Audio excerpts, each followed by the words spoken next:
Good morning, everyone. Good afternoon to Paul in the UK. Welcome to the Festivals and Events Management Masterclass, take 2, 3, 4, or 5. I can't remember how many times we've canceled and rescheduled and canceled and rescheduled. Like any good festival or event, we've been at the mercy of COVID. I was laughing with Paul. We just finished a couple of mini festivals and events in Gross Mourne, and I was saying to him that the pit in my stomach from having to do these hybrid virtual live events is even greater than when you actually are doing the real events. You're at the mercy of technology, so I'm going to apologize in advance if everything goes haywire on us and we freeze up. I will make those apologies, but I'm hoping that we'll have a stable connection for everyone, and that this will be an incredible opportunity for us to hear from Paul's perspective, but also, I think, learn from one another. I'm hoping that even after this, if there's an opportunity where we're starting to see some things emerge through the day, that we can create some follow-up opportunities. I know that in various parts of the different provinces, we've been doing this sort of as small mini collectives of, how do we make sense of this? How do we go forward? It's been a hard, long struggle for many of us. And, as I look forward to, the next year, how will we, I guess, adapt and change in these different times that we're living in? The one thing that hasn't changed for many of us is our passion for what we do, and the ability to connect audiences, whether it be through visual artists, sound artists, or whatever we are doing. I think it's still there. One of the things that we've learned is that it's been sort of a wake-up call for us. We've done things a certain way for many, many years, and all of a sudden this sort of challenged us to rethink how we can do things. So I'm looking forward to learning a bit more from each of you over the next 6-7 hours that we're together. As I said, we're a bit nervous of trying to pull this off in one day for a long period of time. But Paul has been delivering this in a variety of different spots in Europe. We've had him over a couple of times to Canada, and we had him once in Newfoundland. And I fear that we spoiled him the last time we had him over, because we showed him a bit too good of a time. And yeah, he always remembers fondly us hitting a moose. So. And the other 45 people on the bus have no recollection of it, so that can tell you how good of a time they were having. So. So I don't want to talk too long here, because I want to turn it over to Paul, but I just want to introduce our facilitator for the day, Paul Gudgeon. And he's going to tell you a little bit about his background and what he does. But just to, sort of give you the key points, is this man has been involved in some of the key festivals in the United Kingdom and has been sought after around the world for his unique insights to, I think, modernizing and helping festivals and events look in some different directions of how and what they may want to do. In the times that we are finding ourselves, he's been asked to do a lot of insights and sort of share his knowledge on what we can do to, I guess, change directions or rethink how we approach this. So with that, I'm going to turn it over to Paul. He'll tell you what the layout is for the day, and how we're going to do some of the breakout pieces. I will ask that, as we go along, and he'll explain this as well, maybe just to mute your buttons, and when you want to speak, he'll ask for questions to come. The chat room is a great spot if you're thinking of things and you want to save it or put it over there. To insert it in there, and we'll try to do follow-up from that as well. Each of the sessions are geared, to allow us a little bit of a breakout piece. But Paul, I'm going to turn it over to you to let you go over that side of things. Okay, thanks very much. So, well, good morning. Good morning for you. Slightly damp afternoon for me in Scotland. But first of all, just to say thank you, Jonathan, for inviting me. As Jonathan said, I was desperate to come over again. Had a fantastic time. You live in such a wonderful part of the world, so let's hope I can get to meet you all in person quite soon. So just one or two things about today. So as Jonathan mentioned, it's quite good if you leave the mute on, just so we don't get background noise. In terms of questions, please feel free to put some questions in the chat. We'll try to get to them as often as we can. I try to leave a little bit of time at the end of each section, just in case there are any questions. And if not, we have a section right at the very end of the day where we can try and pick them all up. So one way or another, we will pick up all your questions. I've got a presentation that I'll show you in a minute. Now, never fear, there's maybe some charts and numbers and things. You don't need to write them all down because we'll make sure that we send you a PDF of the whole presentation after today, so that you can see the whole thing in widescreen, whenever you want. So no need to struggle copying things down. One of the things, once or twice I mentioned things, I've actually got a website, festivalmanagers.com, and on there there's quite a few kind of resources for festival managers. There will be more, it's still quite new, but also as you have done one of my courses, I give you a password, which again I'll send through Jonathan. You get a password to kind of go into an area called participants resources, which has a few more things, spreadsheets and lots of documents and things like that. So, even after the course, one or two things I mentioned, you can probably follow up there. So the format of each kind of section that we're doing, in some ways is, I'll talk a little bit, hopefully not too much. Then we have at least one, often two breakout rooms in each session, chance for you to do a little bit of work, but also to get to know each other a bit and have a chat and come out with some, lots of ideas, and hopefully by the end of the day, we'll have be buzzing with new ideas and new opportunities to do things. So the very first thing, just very briefly, what would be nice is just to maybe just get everyone to say who they are and what organization they work for. That's okay. So you'll just have to unmute when it's your turn. So do you mind? Sorry, it's just how they work on my screen. Linda, do you mind being the first to tell us who you are and which organization you're from? Okay. Good morning, everybody. Can you hear me? Yep. Good. Okay, so I'm Linda Hickey, and I'm currently program coordinator / engagement and development. I'm kind of doing two roles right now with Hospitality Newfoundland and Labrador. In that role, obviously, there's a lot of event planning and training initiatives and breakfast clubs and conference events. So many angles, but also in my volunteer world, I love to do festivals and music events and special celebrations and all that good stuff. And I'm really excited to be here today to learn mostly from you guys, because I love to learn, but I also love to teach to others what I learned. So hoping for lots of takeaways today, and I'm sure I'm going to get that. That's great. And okay. I'm energized by creating events. That just does something to me. Sometimes I get into this stuff and I wish, why did I do this? But if I'm not doing it, I'm in a lull. So, I guess I have a creative energy, and I like to be able to use that to create good things so that, you bring joy to other people from festivals and events and music and learning and all that good stuff. So that's why I'm here. Excellent. That's grand. So Anna? Oh, can't hear you. Oh, yeah. Hi, I'm Anna. I'm in St. John's, Newfoundland right now. I'm with the St. John's International Circus Fest, and we just did a full virtual festival. It was our third festival, and it was about 95% virtual over 3 days. Nice. And I'm here because I think going forward, it's going to be a mix of virtual and live. I'll just say one thing, having done this festival, nothing will replace live, being together.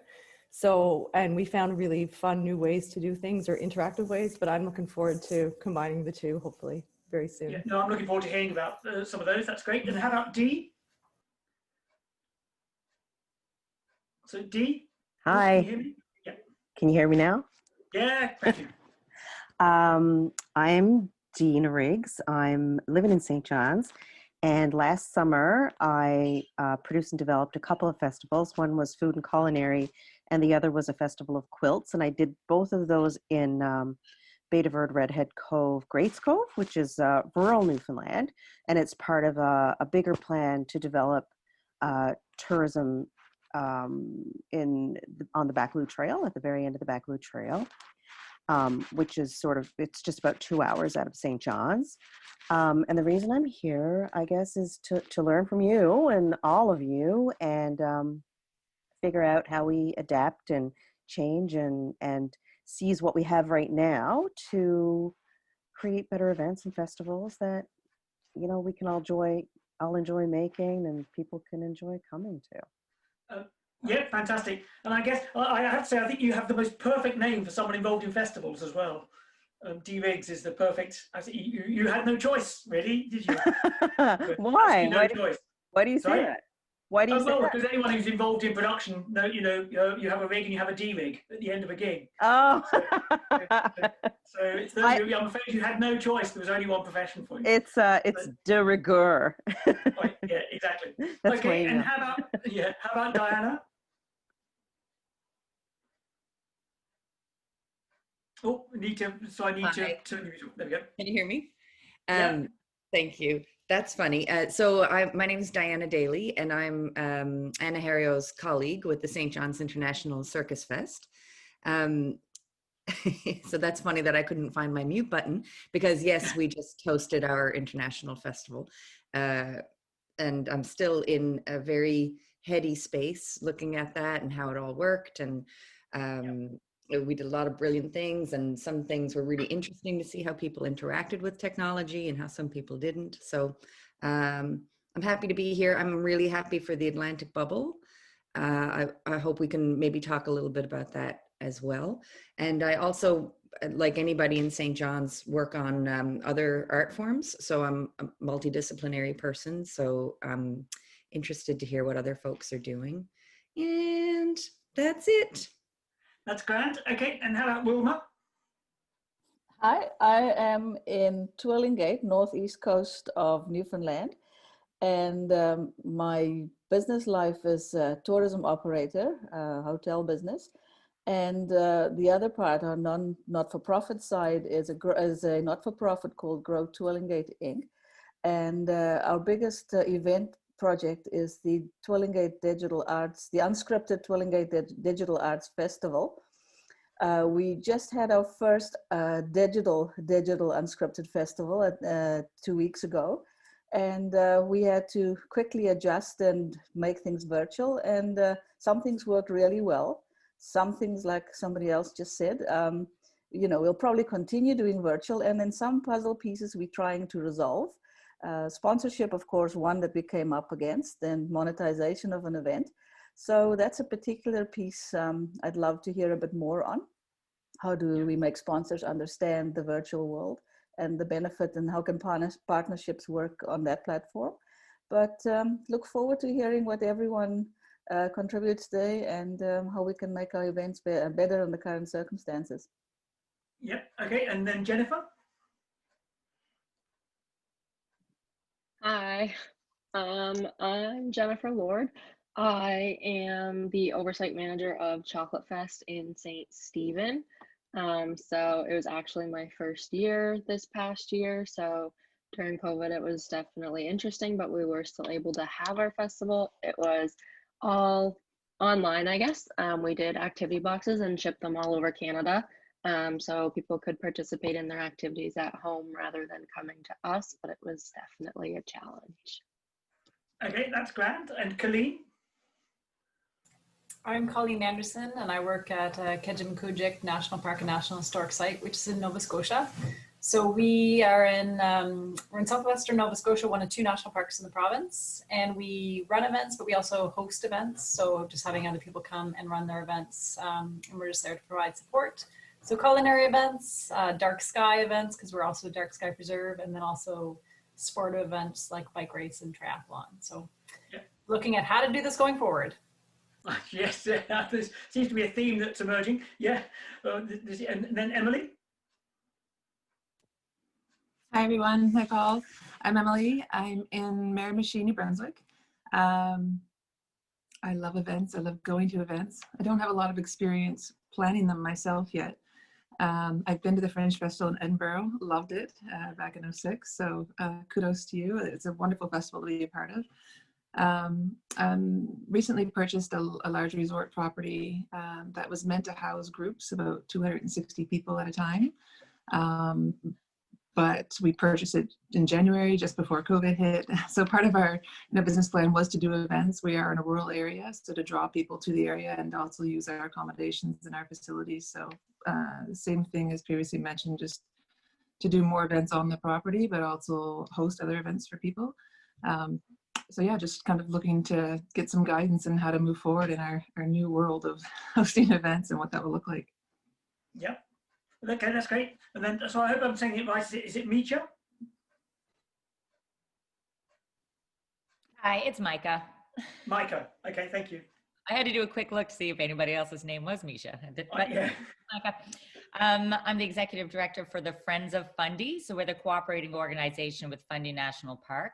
So what we do, and Colleen, it's nice to see your face. I think we've emailed back and forth before. We do events certainly inside the park, and we also host events, festivals that we're expanding throughout the rural Upper Bay of Fundy region. So the communities that surround Fundy National Park as well. I echo what everyone else has said, and yeah, look forward to learning some cool stuff and maybe sharing something that's of interest. Yep, that's great. And Cindy? Hi, Paul. Nice to meet you. I'm in Port Rexton today, from my home office. I'm just recently accepted a position as the Geopark manager. So the Discovery Global Geopark is one of UNESCO's newly announced parks, the only one in Newfoundland and Labrador. And so in my past life, I've done festivals, obviously, either coordinating or volunteering with cultural craft, biennales, Roots, Rains and Roars, a couple of the ones around this peninsula. So my new role, I guess, is much like Colleen's in the fact of as a umbrella kind of structure.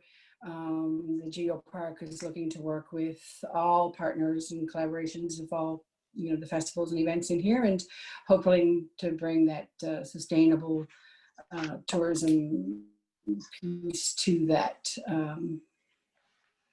body. So yeah, so anything and everything will be welcomed. And Amy? Oh, where's Amy gone? There you go. Sorry about that.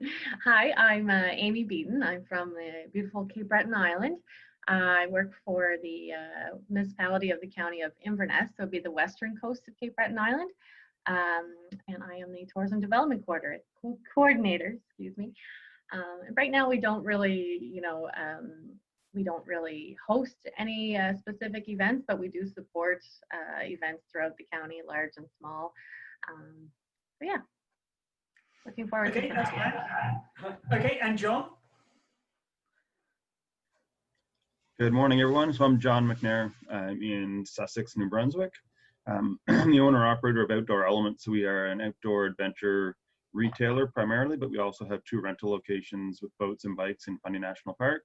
And events and festivals are a big part of our marketing plan, realistically. So we don't do a lot of events for profit. It's mainly supporting and sponsoring events, as well as being on the organizing committees for trail running, cycling, and other community events. So I'm just here to hopefully learn how we can continue to grow and support any events in our community and surrounding areas.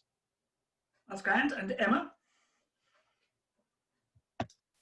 Hi, my name is Emma Delaney. I work for the Friends of Fundy with Micah Fardy. We work out of Alma, New Brunswick, so just outside of Fundy National Park. My role is a festival and events coordinator. I'm also a practicing visual artist, so that kind of comes into play when I'm working. This year, we kind of, because of COVID, have moved a lot of online content, so really focusing on social media and putting out, right now our focus is really putting out a lot of short docs on kind of local knowledge holders and artists in the Bay of Fundy region, and kind of hosting events within Alma, within Fundy National Park, but also throughout the Bay of Fundy kind of rural region. So, yeah. That's grand. Okay, and Glenda?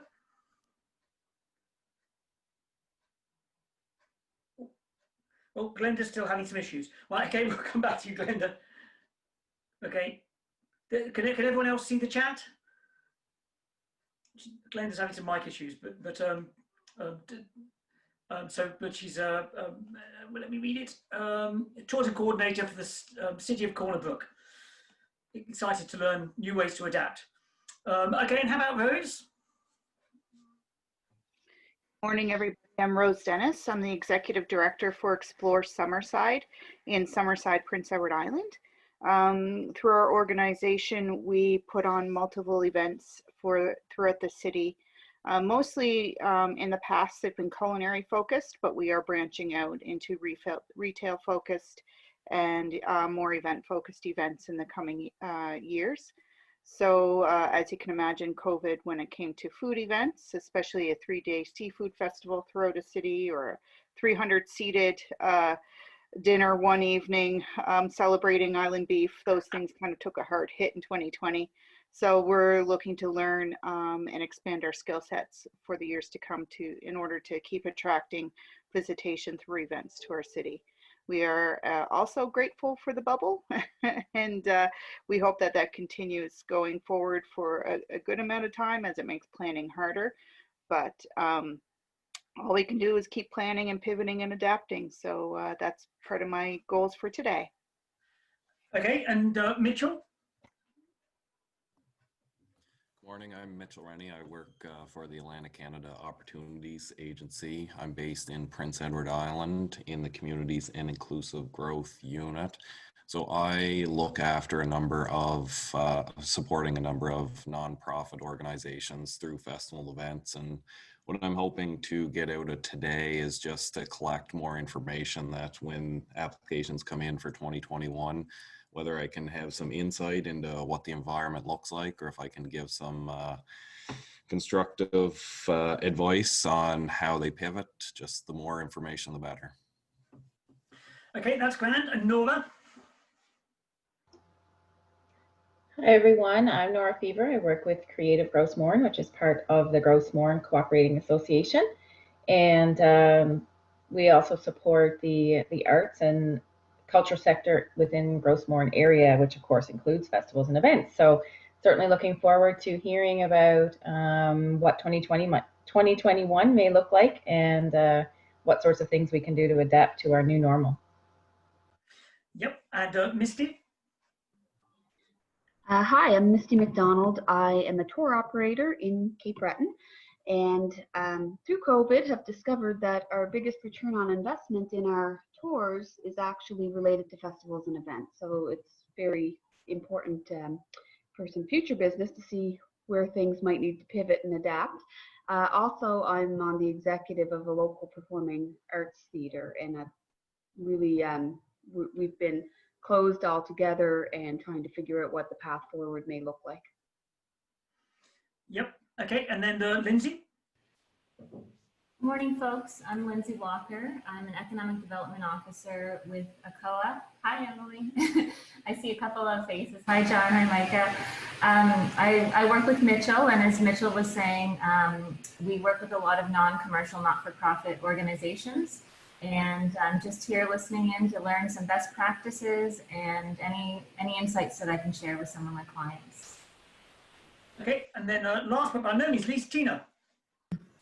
Hi, I'm Tina Bitcon. I'm the community officer for the village of Saint Antoine. It's a small town of like 1,700 people and in New Brunswick. I'm organizing all the events and the festival for the municipality. And what I'm hoping to get out of this is to learn how we move forward with our new reality, and also maybe get some new ideas or for our events. Okay, that's great. What a fantastically diverse and interesting group we've got. So we're looking forward to this. I'm just bringing up my presentation now. And I hope everyone can see that okay. Yep, good. So just very, very briefly, my own background, I actually started working at a classical music festival called the Aldborough Festival in a very small town in the east of England. I'll tell you a bit more about that later. Then I went to work in a slightly bigger town, only 30,000 people though, called Bury St Edmunds, my first chance to run a festival. And then I had a chance to move to Edinburgh, first of all to run a venue called the Queen's Hall, but it was very heavily involved in all the lots of festivals in Edinburgh. And after that, I was lucky enough to get the job of running the Edinburgh Festival Fringe. Now it's quite a huge festival. I'll tell you a little bit more about it in a second. But actually Edinburgh is only a city of 500,000. So in UK terms, it's not enormous, but does have this remarkable summer festival. Since then, I've kind of divided my time between running festivals like the City of London Festival and the Dublin Brass Music Festival on the right there, and also doing this teaching and presenting and consulting and all those bits and pieces. So just one or two things very briefly about Edinburgh, just because I suppose it's what I talk about the most. It's quite an interesting event because it started, well, not really as a festival. There was this international festival they created in Edinburgh, still running today. And actually what happened was 8 performing companies, all theatre companies that were not invited, they just turned up and started performing. So they gate crashed the international festival, basically. So that was the start of the Fringe. But it's developed from those 8 rather random groups into this monster that we have today with over 3,000 shows and 50,000 performances in 300 venues. Like I said, it's a city of 500,000, but last year the Fringe sold over 3 million tickets. So it really is a kind of an Olympic scale event that does take over the town, but also, you know, a lot of economic benefit for Edinburgh. What will be interesting is how it develops after this year. This is the first year that it's been cancelled in over 70 odd years. And Edinburgh felt really desperate in August. And I think we're going to see just how deep the festival's roots go, you know, in terms of supporting businesses over the next few months. I think we might see a lot of casualties in Edinburgh. Just a couple of general things really that Edinburgh's taught me, and also 1 or 2 other events I know. First of all, one thing I really appreciate about the Fringe is the way that it continues to find little ways of growing. So this is a festival that is over 75 years old and really mature, but year on year it still manages to find small, you know, little bits of growth. And I always just think this is such a healthy sort of cycle and situation for events and festivals. A lot of other events that have been running for a long time successfully, you know, have a very similar chart. In a way, I'm sure 1 or 2 of you know this, that in a way, the years that are occasionally the hardest, so for us, things like 2006 and 2003, were when you suddenly grow very rapidly, because actually maybe your infrastructure and organization lags slightly behind where you need to be. So, you know, I always think festivals they're long-term projects, you know, 3-5 year sort of projects where a little bit of organic growth is the sort of, you know, what I'm aiming for. It's the idea and the comfortable position to be in, I think. Now, one thing I did want to mention though was also the impact that, so that's Edinburgh, a big city, for a fairly big city, big festival. But I think one of my passions, and hopefully for some of you as well, is the impact that events can have on smaller communities. So this was the Aldborough Festival where I first started work. So very, really a very small town of only a few, 1,000 people, 3,000 people. But actually their festival is selling 86,000 tickets. And they have a concert hall which operates year round.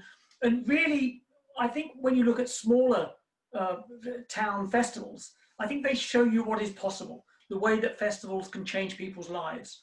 I think one or two of you alluded to this in your introduction. I think it's one of the best things that we can ever do, is the way that we can change a place, we can change its atmosphere, and we can certainly change people's lives. And that's certainly what a festival like Alder has done. And I think one of the best examples I know is the Hay Book Festival in a small town in the west of England. And again, it's a really small town, only 1,500 people, but they have this incredible book festival. And I think the two things I always take from Hay is, one is the impact this festival has all 52 weeks of the year. So you can hardly buy groceries in Hay-on-Wye. It's a very small place, not many shops. But at one point, there were nearly 30 bookshops. So you can buy as many books as you want. It's just actually, anything else, you have to go to a bigger town.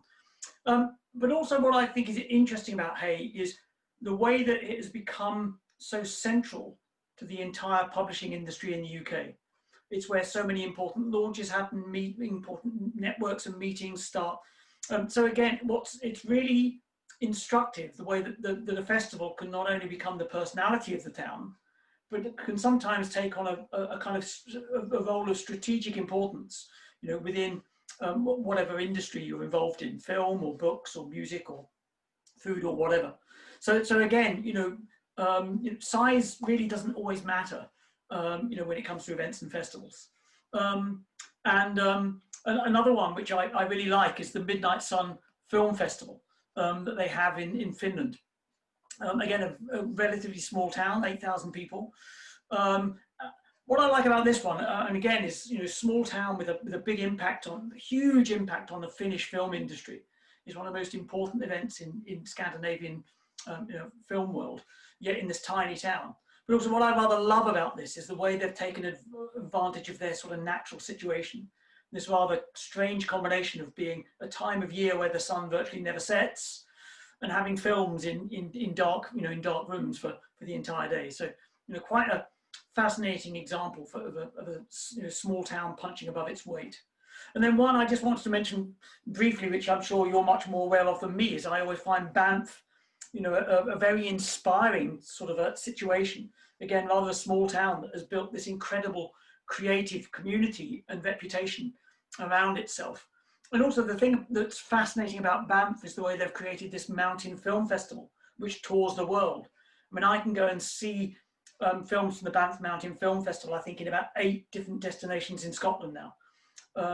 So again, it's quite interesting how they've used this kind of natural advantage, to turn a small town into quite a big hitter. So as I say, that's something that I always find enormously interesting, is the way smaller destinations can punch well above their weight in the festival world, which indeed Edinburgh does, I think, internationally.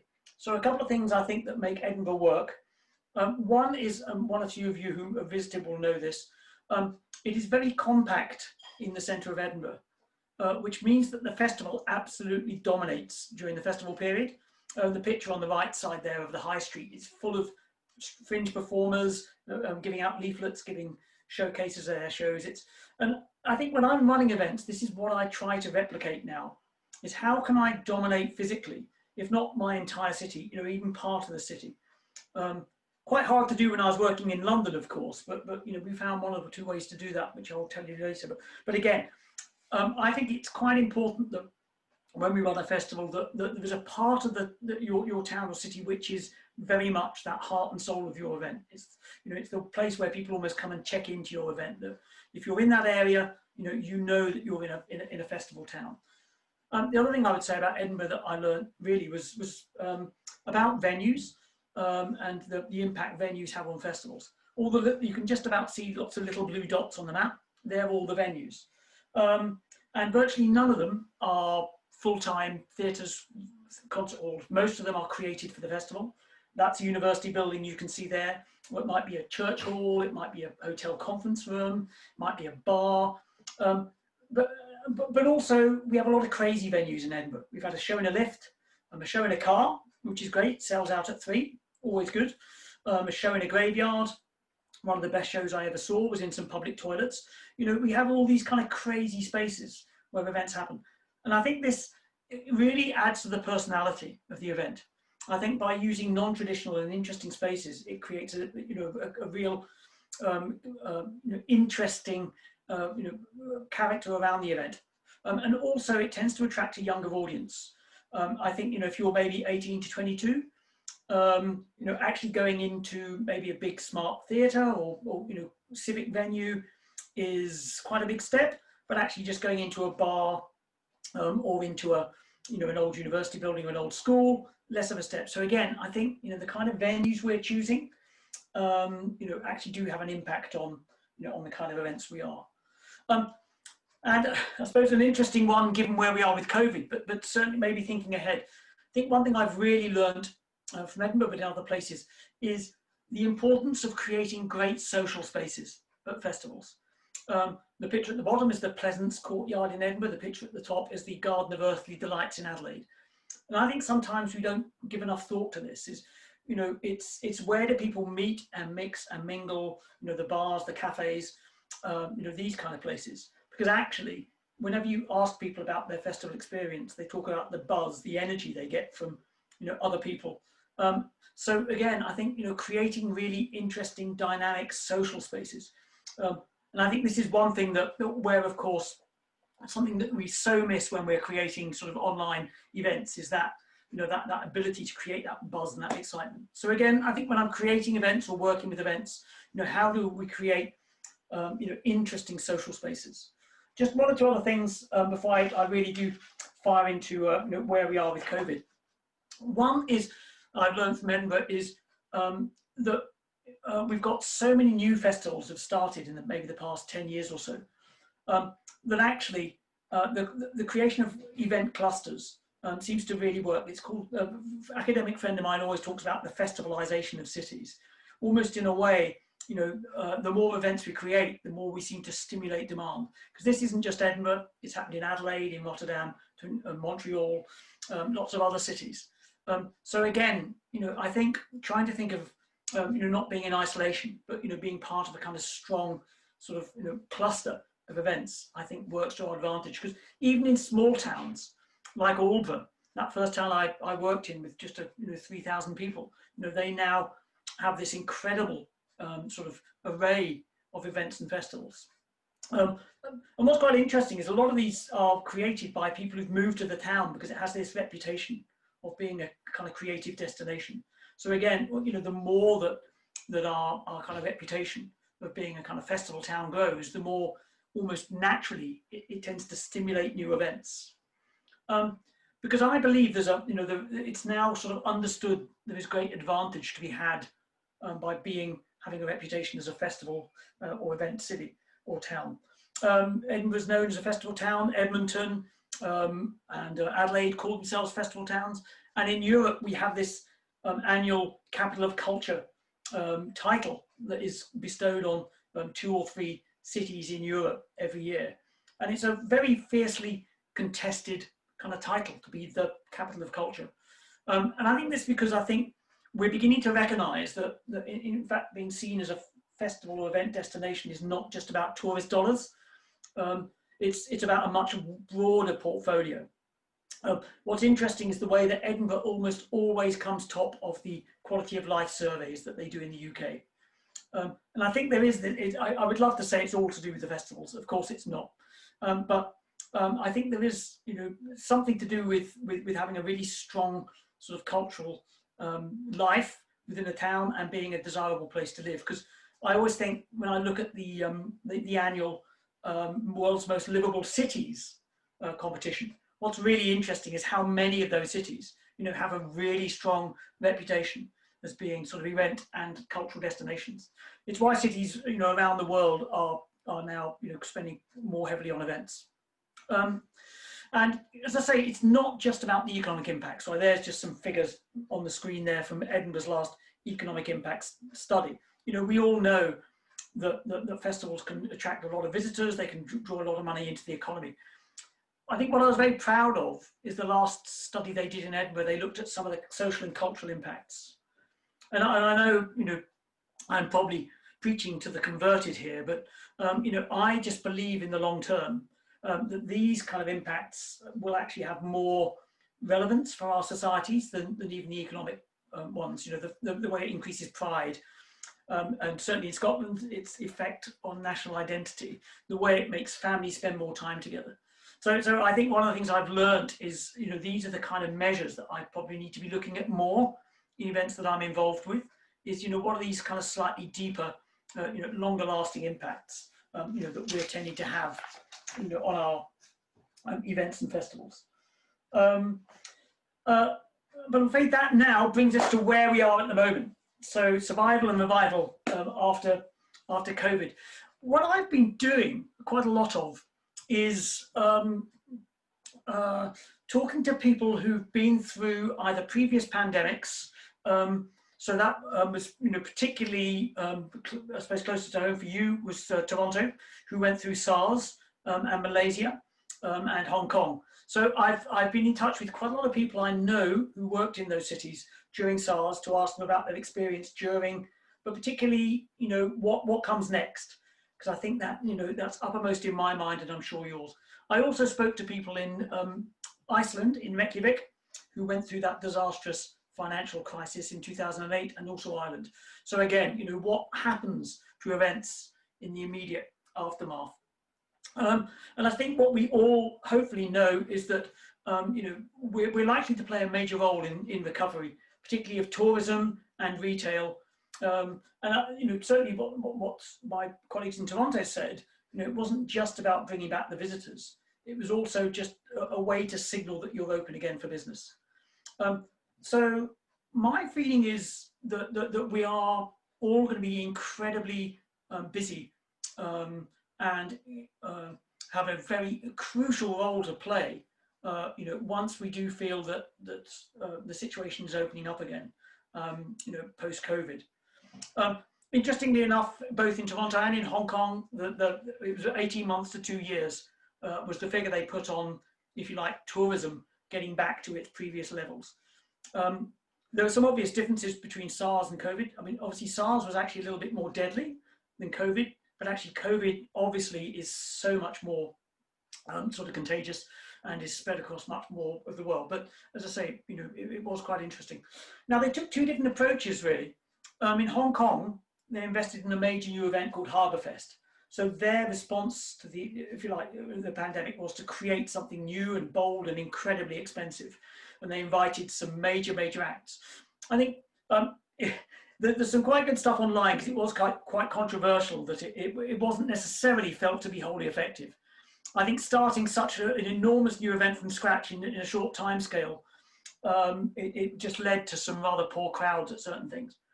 But what really interested me was, I think March was when they were kind of beginning to come out of SARS in Hong Kong. And in October, they had the Rolling Stones with a crowd of 40,000. So certainly on days, when I'm beginning to think, will we ever see large events again? Will we ever see big crowds? What was quite interesting is Hong Kong were doing pretty major events, within 6 months of the end of a fairly damaging pandemic. So, gives me a kind of hope, I think. So obviously I spoke a lot as I say, to people in Toronto, and it did cause a lot of economic, but I think reputational damage at the time as well. But of course now, it really, quite a few people that I spoke to in Toronto said that in a way, it became a really important transition point for the city. And this was exactly what they told me in Reykjavik as well. Interesting, that actually, Reykjavik is a very successful event city now, and they can almost point back to the disaster of 2008 as that rebirth moment. So that's something we perhaps ought to keep in the back of our mind. And one thing that they certainly found in Toronto was that artists and event organizers were able to respond a lot more quickly than a lot of other parts of the economy. So that actually, when they decided that they needed to stimulate to get back up and running and show that we're back in business, festivals, events, and artists were often the first in the queue to make things happen. Now, as I say, in Hong Kong, they took the big, very top-down, huge event road, whereas in Toronto, they created the Toronto 3 Alliance, which brought together government, business, culture, and tourism. And about 3 or 4 people I spoke to mentioned this alliance, and so it was very much credited with helping business recover a lot more quickly. So I think there is a real learning in that for all of us, that actually, what we need to be doing to come out of this successfully is getting together with these parts of our local economy that I think we are undoubtedly going to have to help. Now, I think the really important thing at the moment for me, and there's a few slides on this, is looking at audience attitudes. It doesn't matter when we think we can start getting back down to business or how, it's all about what the audience thinks. So, it's a good American survey that thought 76% of people are likely to return as soon as events resume. Quite positive, but actually another survey found that 27% of people will not think of going into a cinema until there's a vaccine. I think one thing that we all know is that age is going to be a considerable factor. So it's not going to be an even thing. Younger audiences are going to feel less affected. In South Korea, one of the first places to go through COVID and possibly one of the first to kind of start coming out, when they opened their nightclubs in the nightclub district in Seoul, they were pretty much packed and full almost immediately. With so much so that they had to close them again within 2 weeks. But again, I think young audiences will be back quite quickly. Older audiences, I think, are going to take longer, to grow in confidence. But I say, interestingly, 75% of people, are likely to return if precautions are in place. So there's quite a lot of figures here because I found quite a lot of interesting information. So this was a UK chart which flags up a couple of things that, even now, people are still booking for events. Only 18% of them, and it's largely for events post-November. But actually, there are people still returning, and certainly in the UK, 66% of people felt that they would return as soon as they could, that they're ready to go. I won't go through all these because you can look at the charts at your own leisure, but certainly, some very clear responses about what would make people feel safe. One thing that I quite liked was people were talking about a COVID-safe kite mark for kind of venues and events. That in a way, if you pass a certain threshold, maybe your provincial government could give you a kite mark, which would make people perhaps feel a little bit more interested. Now, one or two of you have spoken about hybrid events, online events. 84% of people are in the UK are expressing an interest, but again, less than half of them would actually be prepared to pay for it. Come back to that in a second. And obviously, outdoor culture is proving more popular with audiences, but again, people are rather loath to pay the same. We've had quite a lot of drive-in events in the UK with kind of varying degrees of success, I think, because quite a few of them started up with a lot of media coverage. Quite a lot of them have shut down because what they're finding is that people are not quite prepared to pay the level that's required in order to sort of meet the increased production costs. I want to move on to these a bit more quickly because I've actually found a couple of really interesting ones which are Canadian research sort of projects. This one was from Ontario, and they're looking at the long-term picture in Canada, and it'll be interesting to see if you concur with this. So quite interesting, I think, how things have changed between June and August this year.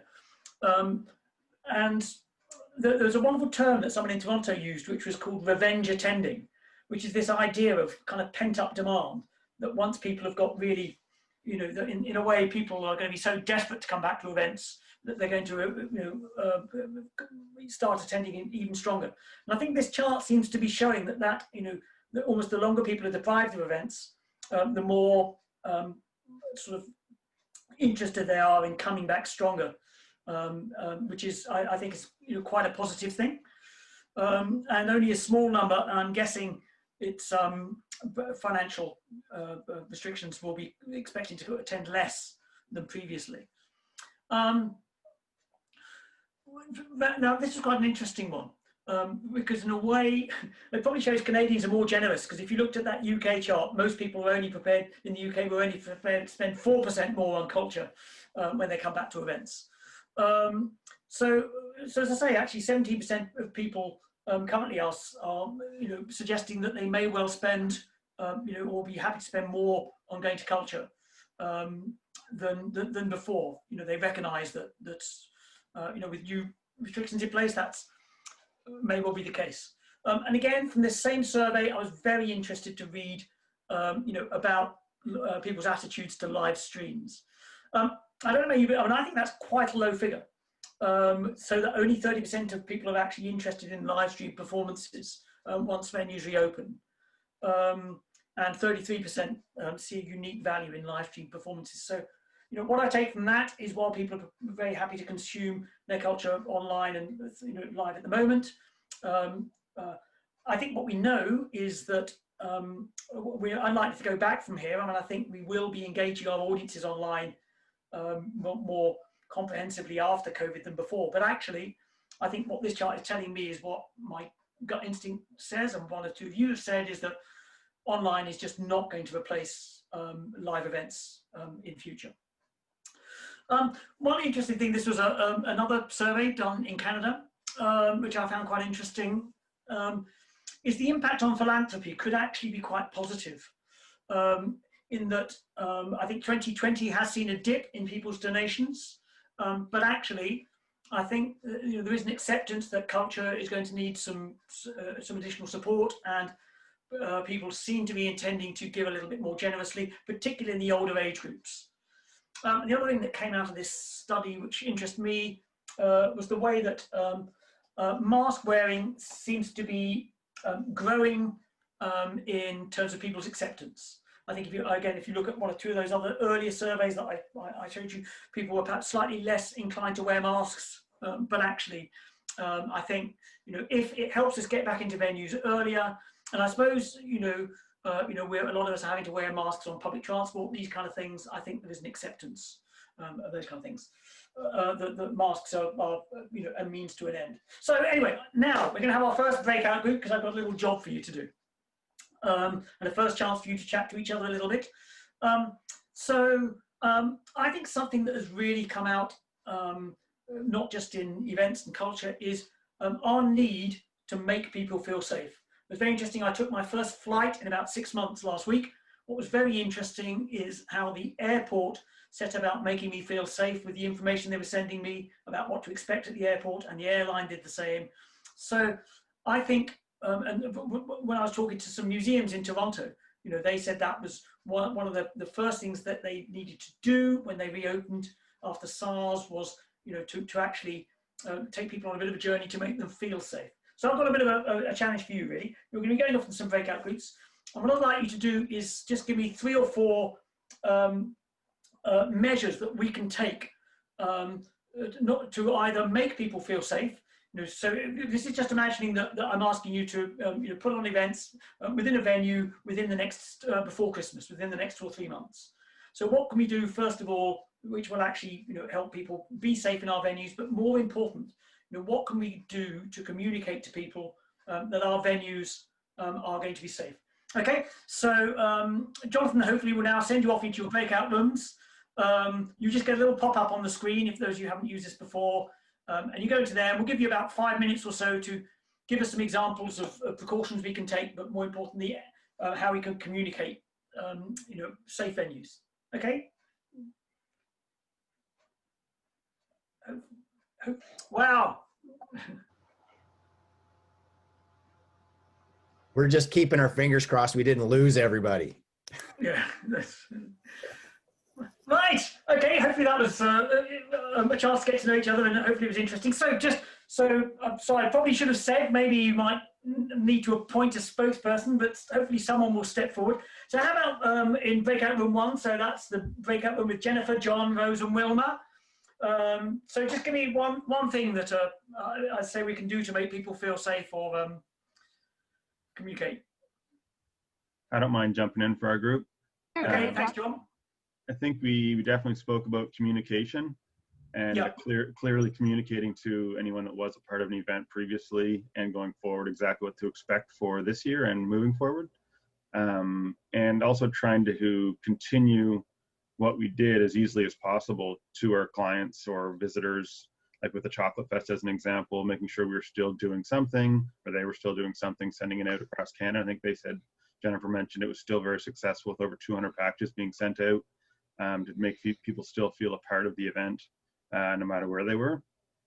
One of my examples was we did a virtual trail run, so making sure people are still a part of the community and maintaining our spot in that space so that we didn't lose them this year going forward for next year. Yeah, I think that's really important actually. Sorry, I mean, I think not just for us as events to keep our sort of hat in the ring, but I just think just in terms of people's sort of I suppose well-being really. Yeah. I think certainly something like something like that. I live in a family of runners, and in some ways that's partly been their lifeline. These kind of virtual ones, and feel virtually connected. Great. Do you mind if I move on to group 2 now? That's a group with Anna and Colleen and Glenda and Misty and Nora. Anyone from there like to give us 1 or 2 things? Who's going to be the? I can talk, I guess. Is it my group, right? Yeah. We talked about just making sure that people were aware that the cleaning was actually be done in a venue, so that there's some kind of sign maybe that is saying this was cleaned, 2 hours ago. Yeah, it's really interesting. Sorry, do you mind if I jump in? Because go ahead. Again, the one thing the Toronto Museum said to me they did was they actually moved the cleaners from coming in the evening to coming in during the daytime. So that people could really see it being cleaned, and they did it exactly like you said. Those kind of signs you often see in toilets saying when it was last cleaned. They had those all over the building. So I think that's a really good example. The other thing we said is maybe making a video of the venue. So say it's a theater or something, so that you know exactly what is in place. So it's a visual of what has maybe changed. Yeah, that's what the airports are doing. Yeah. Yeah, and then the other thing is making the masks mandatory even for an outdoor event, because sometimes it's hard to keep the distance in, say, a lineup. Or there was just a dance event here and it was specific that once the show, even though it was outdoors, that the masks were going to be mandatory, and then you don't have to worry so much about that social distance part of it for now. Yeah, and it's a kind of statement, isn't it, that you're taking other other people's safety seriously. It's almost like doing a few more precautions so that people are more comfortable than less, so that the city nor the public nor anyone everyone feels safe. So I guess it's to go a little bit further. If someone wants to add something they can. That's what I had written down, but I don't know Colleen or anyone. Yeah, well, actually, maybe if I can put it, just to give every group a chance. I have group 3. That's Amy and Cindy and Emma and Linda and Tina. Anyone going to dive in from that group? Okay. Basically, we're all on the same page, I think, but definitely the communication. It was more about, I think we know that, for the most part, we're all using the enhanced hygiene procedure, but we need to sell that and continue to build the consumer confidence so that our customer is aware that that is happening. And one of the ways that we could probably do that is through social media platforms and through visuals of put the images up there that this is how we're doing things, and so that the consumer is aware and feels safe, to go to that place, right? Somebody mentioned the comedic approach, like maybe a video of something, within our own bubble or our own area. Somebody also mentioned, which I thought was great, on crop circles in one of the events that they held, which I thought was really cool idea, right? Lots of discussions on how we've already pivoted to some degree of maybe these hybrid things that we did so much outside, but then so much virtual as well, right? So I think social media is a big part of selling the confidence level. Yeah, I think there's a couple of things in there actually. And one I think you're right, is that you know, it's not just a single, you know, a single time, this messaging. I mean, I think it's, you know, it's drip, isn't it? It's just, you know, constantly, you know, putting this message at the forefront because, and I suppose, you know, in normal times, you know, the message is, you know, this is a great event and we probably don't even need to tell people that it's safe. Whereas now we probably need to put the safety, I mean, even before, you know, how great the event is. You know, this event is safe and it's going to be a good event. So, you know, it's a real kind of shift in priorities. Yeah. Oh, sorry. Can I just add one more thing? One of the organizations that I volunteer for is a museum, and we had some events, obviously, for this year, and we had to postpone them to 2021. So for that, what I'm doing is, you know, keeping the social media going with, you know, I create some posters and say, you know, we're working behind the scenes, you know, we're getting ready for you, you know, something that just kind of keeps a little edge there all the time, that keeps us active and lets people know that, yeah, we're preparing for the future. Yeah, excellent. And then how about group 4? That's Dee, Diana, Lindsay, and Mika. I took notes. Anybody else? But I don't need to. Go for it, Diana. Yeah. Okay. Just appointed. Well, I just want to say before I put in our notes, a lot of the stuff we're talking about, the disability arts community has been doing for a long time that we're learning from finally. That which is a relaxed video could or a relaxed performance should have a venue tour. Somebody to feel like there's all these preparatory things you can do for people with sensory issues that we're finally cluing into now that we need it, which I find opportune, but good. So we talked a lot about space, maximum capacity, and like you said, the communication of how much space will be available to the audience person. Out of door venues, so hikes and outdoor opportunities with masks are important to, which is difficult in Atlantic Canada because we only have a small window, but that worked for, you know, what's been happening so far. And I thought a really good comment was that it's intimate and reflective of the community that they're hosted in. So that these kind of ways to enhance your community experience.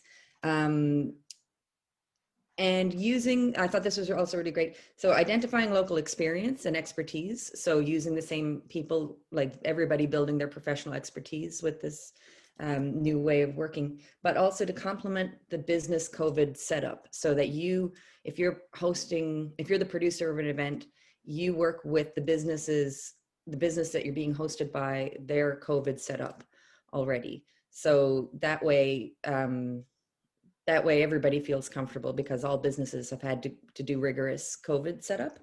And then the sign in, sign out feature for restaurants or venues does add another level of comfort, and the and digital apps. I don't know if everybody's comfortable with using the COVID app, but it is another little layer of comfort. So for contact tracing that people can feel good about. Yeah, absolutely. And I think, you know, what's come out of, I mean, thank you very much, and some great stuff in all those contributions. And I think, you know, it's, I think giving our audiences confidence that we take we value their safety, I think is probably one of the most important things we can do, you know, in the current situation. So if I can just go back to my presentation, it's got rolled back to the beginning, which is not good. Excuse me, Paul, it's Cindy. Yeah. Can I just make an observation? Just, and I don't know how everybody else thinks, obviously, but when you go to events, whether it's a restaurant or anywhere else, and somebody is asking you to download the COVID app and, you know, contact tracing and all that stuff, does anyone else feel that that heightens the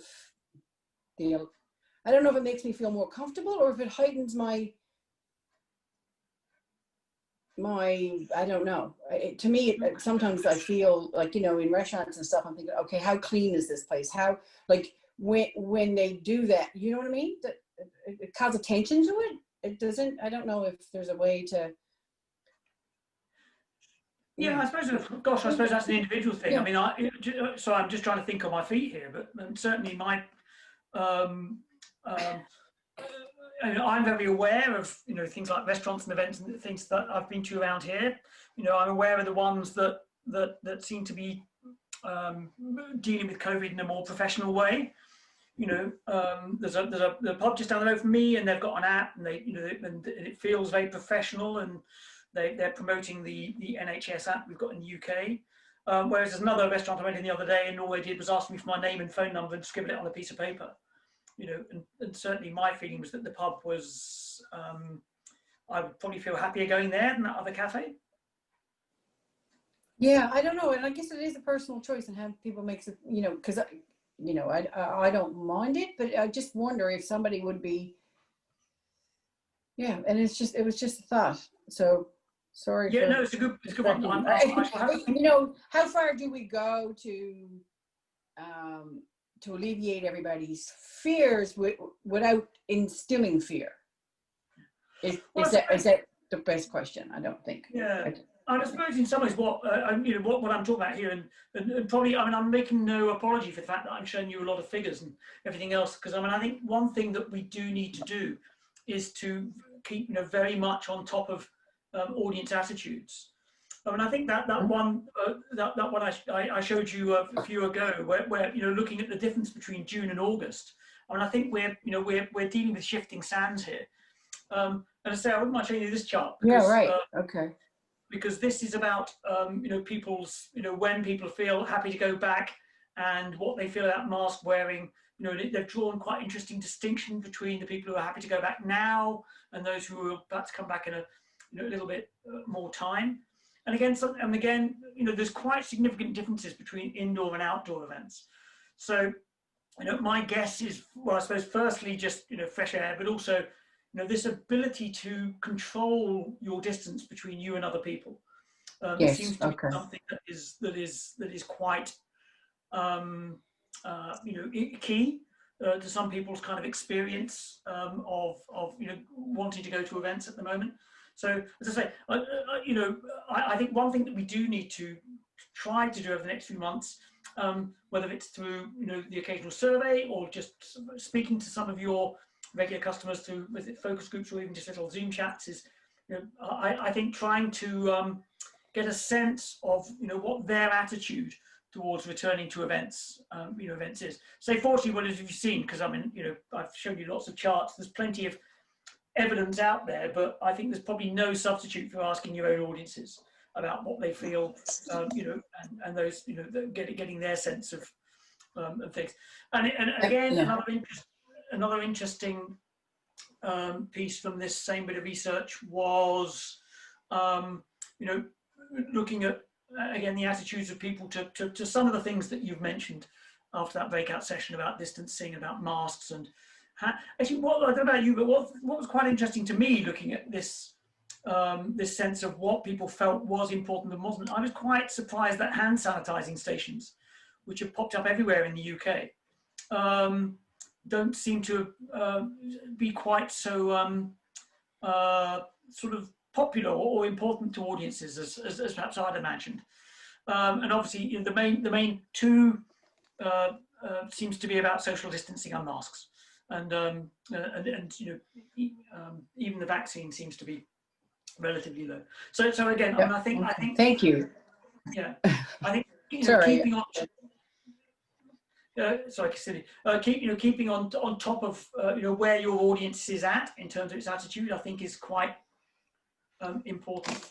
So I think just a few thoughts wrapping some of that up for me is I think what we do instinctively know is that there is going to be a greater appreciation of the role that culture plays in people's lives.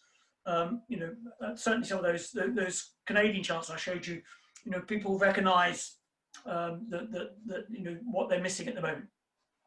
When I was at the Fringe, we often used to say, the best thing we could ever do is to take a year off, then people would appreciate us. I'm not sure that's true, but I think that is a sense. One thing that is very interesting is, and I'll talk about this in the next section really, it's really amplified a trend that's been growing in not just events but in tourism more generally, that actually people don't just, I think, want to watch. I think people want to be actively involved and engaged. in their cultural activities.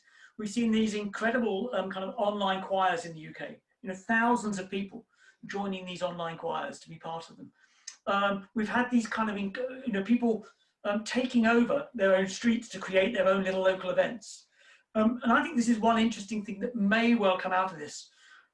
It'll be interesting maybe in the next section to hear one or two of your experiences, but we have had these, whether it's concerts on balconies or just people having their own little kind of, creating their own street events. I think the way that people want to use public space and their sense of ownership of public space has actually changed during this pandemic. So I think we may well see more demand to use more outdoor spaces and, for more public involvement in them, which could be interesting. The other quite interesting thing is the growth of, certainly on UK TV, of popular programs around arts and crafts and painting and this sort of do-it-yourself culture, really. So again, I think that this is something that is likely to continue. So when we're making events in future, I think it's about how we can really actively involve and immerse people in events, rather than just coming to watch things. I think that's something we're going to have to think about. And as I say, I think it has been, and as I say more of this in the next session, but a really important experiment. And I think I feel quite grateful. I think what I believe is coming out of this pandemic, our need to engage with our audiences year round through online platforms has increased. But I have no fear that online events will replace live events. So I think there will be some subtle shifts in how we, particularly in the short term.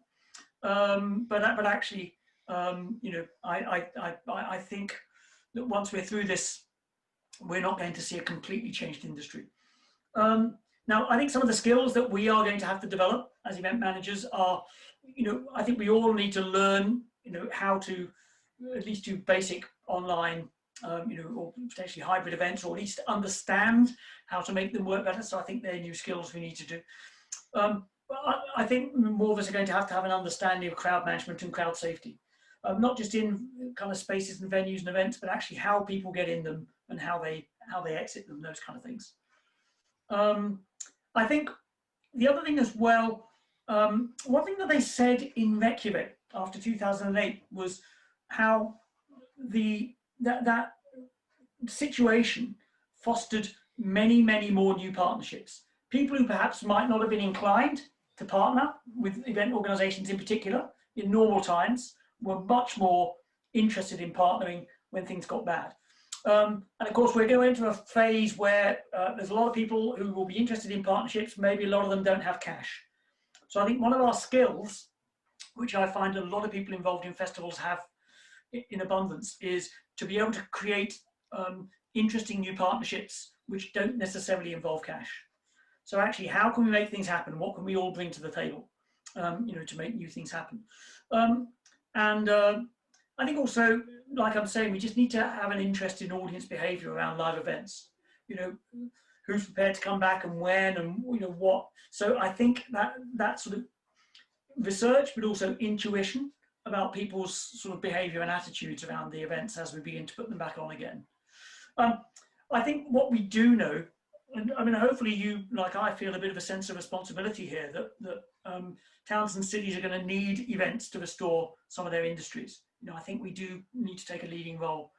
And again, interesting perspective from Reykjavik was that they did lose quite a few events, quite a lot, of quite long-standing events just never came back.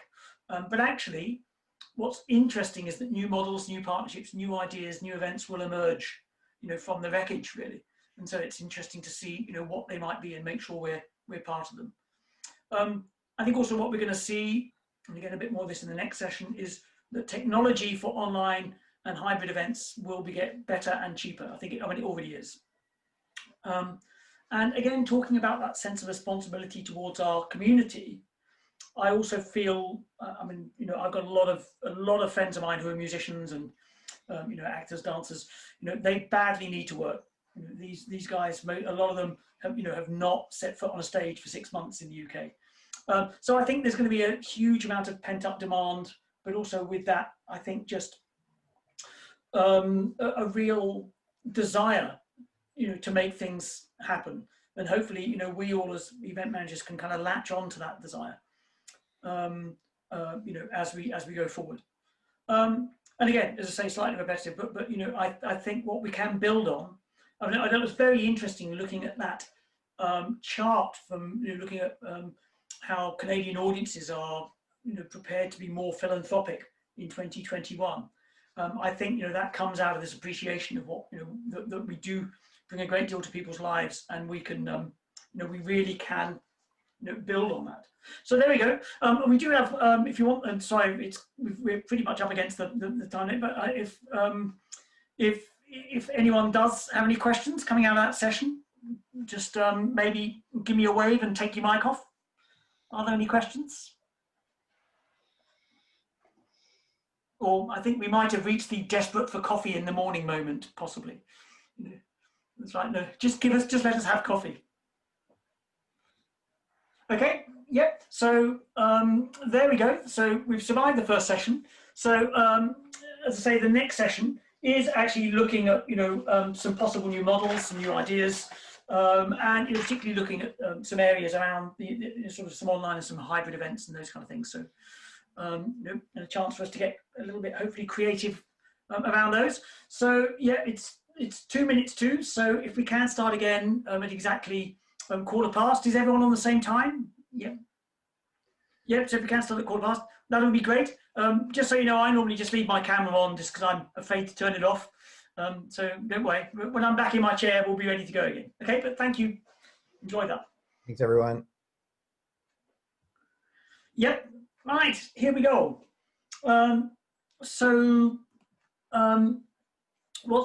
I think one or two of you have mentioned, we'll have a chance hopefully to hear a bit more about your experience in a second. I think, hybrid events are becoming, if not the norm, it's certainly very familiar. And I was talking to some of these people in Norway the other day, and their reason for creating a hybrid event was that it's a big festival and their capacity has gone down from, I think, around about 12,000 to under 2,000. It's quite interesting that they're doing the virtual hybrid event really because it's the only way that they can get any reasonable numbers, engaging with their festival. Now they've taken the decision, and it'll be interesting to see how it works. They're charging about, it's a sort of weekend event. I think they're charging about $100, 100 euros, sorry, for the online event, and 200 for the in-person event. My instinct is that that is not low enough for the online event, but again, it might be interesting to see your perspective. And again, the quite a lot of film festivals seem to be creating these hybrid events whereby you watch the panel discussion either in the room or online, and then you can watch the movie in room and online, especially the kind of art house film festivals and those kind of things, and book festivals are the same. So we are beginning to see quite a lot of hybrid events. Those are relatively straightforward. One of the things I want to mention that I've come across in some ways are perhaps pushing the technology more. Now, this isn't a photo from my brass music festival, but it's using the same technology as some that we used at my brass music festival last year. It's some technology being developed by universities and conservatoires around the world called LoLa, which refers to low latency. As I'm sure you all know, when you do Skype or even Zoom, and one of the things, you often have that delay in the conversation, which of course makes it almost unusable for any musical performance because you would be playing at different times. But LoLa can get the delay down to 100 milliseconds. Unfortunately, I haven't actually got any pictures of the event we did, which is criminal, but we basically had two brass bands. One in Copenhagen and one in Durham in the north of England, playing together. So playing the same piece of music with one conductor at the same time in two different countries. And brass bands are often renowned for their sort of metrical discipline. And it was absolutely amazing that they were completely in time with each other. So, you know, at the moment, it's largely been developed by conservatoires for masterclasses and practice between musicians in other countries. But I think we've proved, and others are beginning to prove, that it might well have applications in a concert format. So I'm going to say we did this long before COVID was even on anyone's lips. And I think we felt at the time this could be quite remarkable for festivals going forward. We also did a jazz jam session with a band in Durham and a Norwegian trumpet player in Oslo. So we think that in a way we were looking upon it as a potential way for festivals to respond to the environmental agenda. You know, maybe we can have interesting musical collaborations without flying people around the world. But obviously I think COVID has perhaps accelerated this. So let's say interesting technology. Lola, I think there are 1 or 2 universities in Canada that are involved.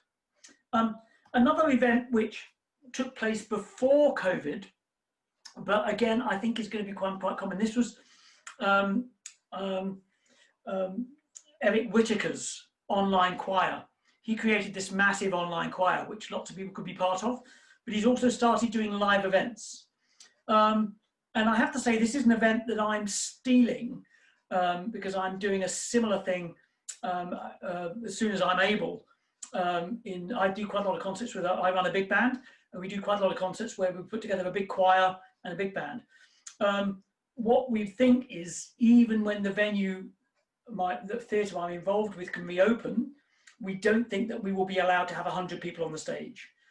We can't do it. But we should be able to have a 15-piece big band. And then what we're going to do is we're going to actually have all the chorus, up to 100 people joining us through you know, pre-recorded contribution. So actually, you know, the people in the show will actually be able to come and watch themselves in the show in the venue as well. So again, you know, this is something that Eric Whitaker has been doing, but actually I think this kind of event we may well see increase, partly to aid social distancing, but also partly to involve people from here, there and everywhere. And I think that's, in a way, could be quite stimulating, you know, because we could have some, you know, some really new opportunities. I think one thing that I'm very conscious of is as competition begins to increase for audiences of online culture. It's quite interesting. I don't know if, I'm sure it's the same in Canada, but in the UK, the National Theatre, for a while they've been doing this National Theatre Live, which is shown in cinemas around the UK. I think you might have seen that. But actually they've done National Theatre Live this year so that you can live stream it into your own home. And what's quite interesting is how some of the big cultural hitters, you know, like the Berlin Philharmonic made their digital concert hall free. It's quite, so some big cultural hitters have come into the marketplace. And in a way, you know, previously, you know, if people wanted to watch some of the, you know, these kind of events, they used to have to pay a price or come and visit them. So I think we are going to be competing with, you know, in a much busier marketplace for people's online cultural consumption. And I think one of the challenges is that we're going to have to raise the bar in terms of production standards and production qualities. I don't know about you, but quite a few of the events that I've watched during lockdown, you know, it's a single camera pointing to a stage, pretty low standards really. And I think I've put up with it because, you know, it's filling a bit of a hole, but I think longer term we won't. And I was telling Jonathan earlier, I was in a seminar all about online events recently, you know, and someone pointed out, they said, look, I can get Netflix for £5 a month, you know, where production standards are really high and I can watch great movies. You know, why would I pay, you know, £10 to watch a shaky video? So I think, you know, one of the things we are going to have to do with, you know, online, but even with hybrid events, is we are going to have to find ways of actually improving the quality of what we produce. I think, again, one thing that we perhaps can look to do, and 1 or 2 book festivals have done this quite well, where they've, you know, actually, you know, enabled people to, their audiences to engage much more with participants online. So what they've been doing is increasing the amount of time given over to audience questions, audience engagement, all those kind of things. And again, I came across a book festival the other day where they were using Zoom, and they were just like us. They were kind of using breakout rooms, so that actually they were having a nice author discussion. And then, they got the author to kind of set people a couple of challenges to come back with a few questions, and they, those kind of things. So I think it might be that we can, look to actually give people, our audiences, more access to performers and participants than perhaps we have in the past. And maybe also we can find ways of connecting attendees who share interests.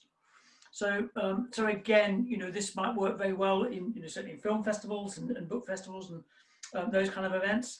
Maybe we can find new ways of enhancing conversation between audiences. So if we can't, like I was saying at the very beginning, create these amazing social spaces, maybe what we can do is actually sort of, create that little bit more of a kind of club atmosphere around our events through getting people to kind of talk to each other. I think the other thing as well, which I'm beginning to see, is, this might offer a new opportunity to allow sponsors to talk very directly to our audiences. Again, I saw the festival the other day, and they're a very simple thing that they had a sponsor, the CEO of the local company that was sponsoring them. He just made a little video just saying, why they were continuing their support, and they hope everyone enjoyed it, and and that kind of thing. And you just thought, actually, for a lot of events, that's a major advantage, and a major bonus, I think. Right, okay. So I've got a little exercise I'd like to do now. Time to get creative. If you've had the morning coffee, so the idea should be pouring from you now. So I'd like you, as I said, earlier on, I can foresee quite a lot of situations like this. So I want to set you the challenge of basically, you just imagine that I'm from the Downtown Business Association, okay, and I've got some money, and I need an event to happen downtown, which will help, bring in some more visitors, restore a bit of confidence in the local retail, and basically bring the town back to life. The problem is that actually there's going to be a bit of a natural limit on the number of people who can attend this, and we're a bit scared of too many people attending. So what I'd like you to do is to think of an event that we can create that will help stimulate that local economy, restore some confidence, but that actually could be both a compelling live event, but also an interesting sort of hybrid event that would help further our reputation. So we'll just send you off into the breakout rooms. And we'll give you 5 minutes or so to come back with, as I say, a hybrid event that's going to work for a quick turnaround Downtown Business Association. There we go. So I was just saying to John, it's slightly terrifying when you suddenly have this wall of faces come back at you all together. Right. Okay. Well, let's see who's going to get my money then. If I was the downtown business. So if I start maybe with room 4, go backwards this time. That's Dee and Diana and Lindsay and Mika. What did you come up with? Want to go, Micah? Sure. Okay. So we obviously we talked about an assortment of things, but kind of that combination in a certain area. Dee had a great idea. It's like with their haunted hike walk. So partnering with whether it be a local pub or a local cozy area, intimate amount of number of people invited to that. Then you can also participate online. So you buy your ticket to be inside. There, and Diane kind of used the language of kind of that watch party. So the local storyteller is inside, telling that piece of kind of haunted hike bit of content. You can pay to be in that spot. And if you're partnering with a local culinary partner or a craft brew partner, in advance when you purchase that, you can get a password for a discount. So if you're also at home and you're eating something from that culinary partner or enjoying a beverage from one of the brewers, you're technically kind of a part of that event. And then you could also layer some other prize potential because you were there and you're you're eating that food, you're drinking that beer, and you're in that really intimate setting. Again, some question like you've already pointed out in terms of how much would you pay to sit in the venue? How much would you pay to watch? So how can those business partnerships, and the sponsorships aren't necessarily cash to businesses that may not, really may be kind of sitting on their cash flow, but it's their product and it's their opportunity to be recognized and celebrate with this group. And then and Dee's other comment was to then have an ongoing website that these things could be repeated or people could go check out after, and build a sense of interest and make it compelling for when the next one is, more people want to join and participate in that way. Yeah, no, actually, if you don't mind, I did see a food festival the other day where basically they've got this, I think it's a lovely idea, where you pay and they send you a box of ingredients. And then you all join online, and they've got a chef running through the recipe with you, so you actually make it, everyone's actually making it together and can see each other doing it and all those kind of things. But I think you're right. So one thing that I would say is something you picked up there, which perhaps I haven't said enough, is I think one of the important things at the moment is keeping our events in people's mind's eye. So even though we might not be quite so proud of some of doing some things online, it's keeping our name in the frame, isn't it? It's actually kind of keeping our regular audience a chance to keep them on board, which is which I think, especially the longer this goes on, I think is really important. How about group 3? That's Amy, Cindy, Emma, Linda, and Tina. What did you come up with? Okay, so I guess we kind of talked about a lot of different things, but I was kind of speaking from like past experience, and just with this past summer, talking kind of about partnership and how crucial that was, because we are in the Atlantic bubble, or, mostly everyone's in the Atlantic bubble, and we had the capability to kind of use our downtown core, although, I was working mostly rurally, so we kind of had to stretch out that downtown core pretty lengthy, but kind of pulling from each kind of location, every kind of partnership that we could. So really focusing on music, beer and food and experience. There was one actually with John, who's on the call, in Sussex. We did a kind of a guided bike ride, from, 6 to 7, and then came back to the local brewery. There was, local food, beverage, and local musician. And so it was kind of a full experience evening that all took place outside, and kind of was able to follow all of these COVID mandates. And that was really accessible for all ages. So we were able to do that kind of throughout each kind of community.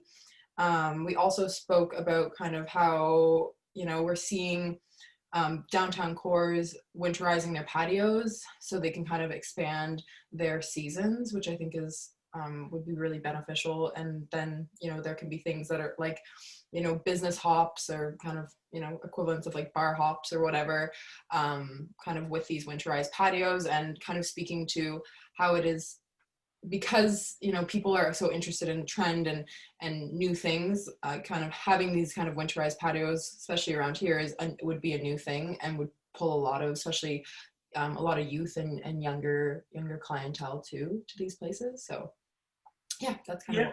I love that kind of partnership way of thinking. Just that that sense of kind of placing ourselves at the centre of a broader community, I think, is a really good way of doing it. So how about group 2, which is Anna, Colleen, Glenda, Misty, Nora?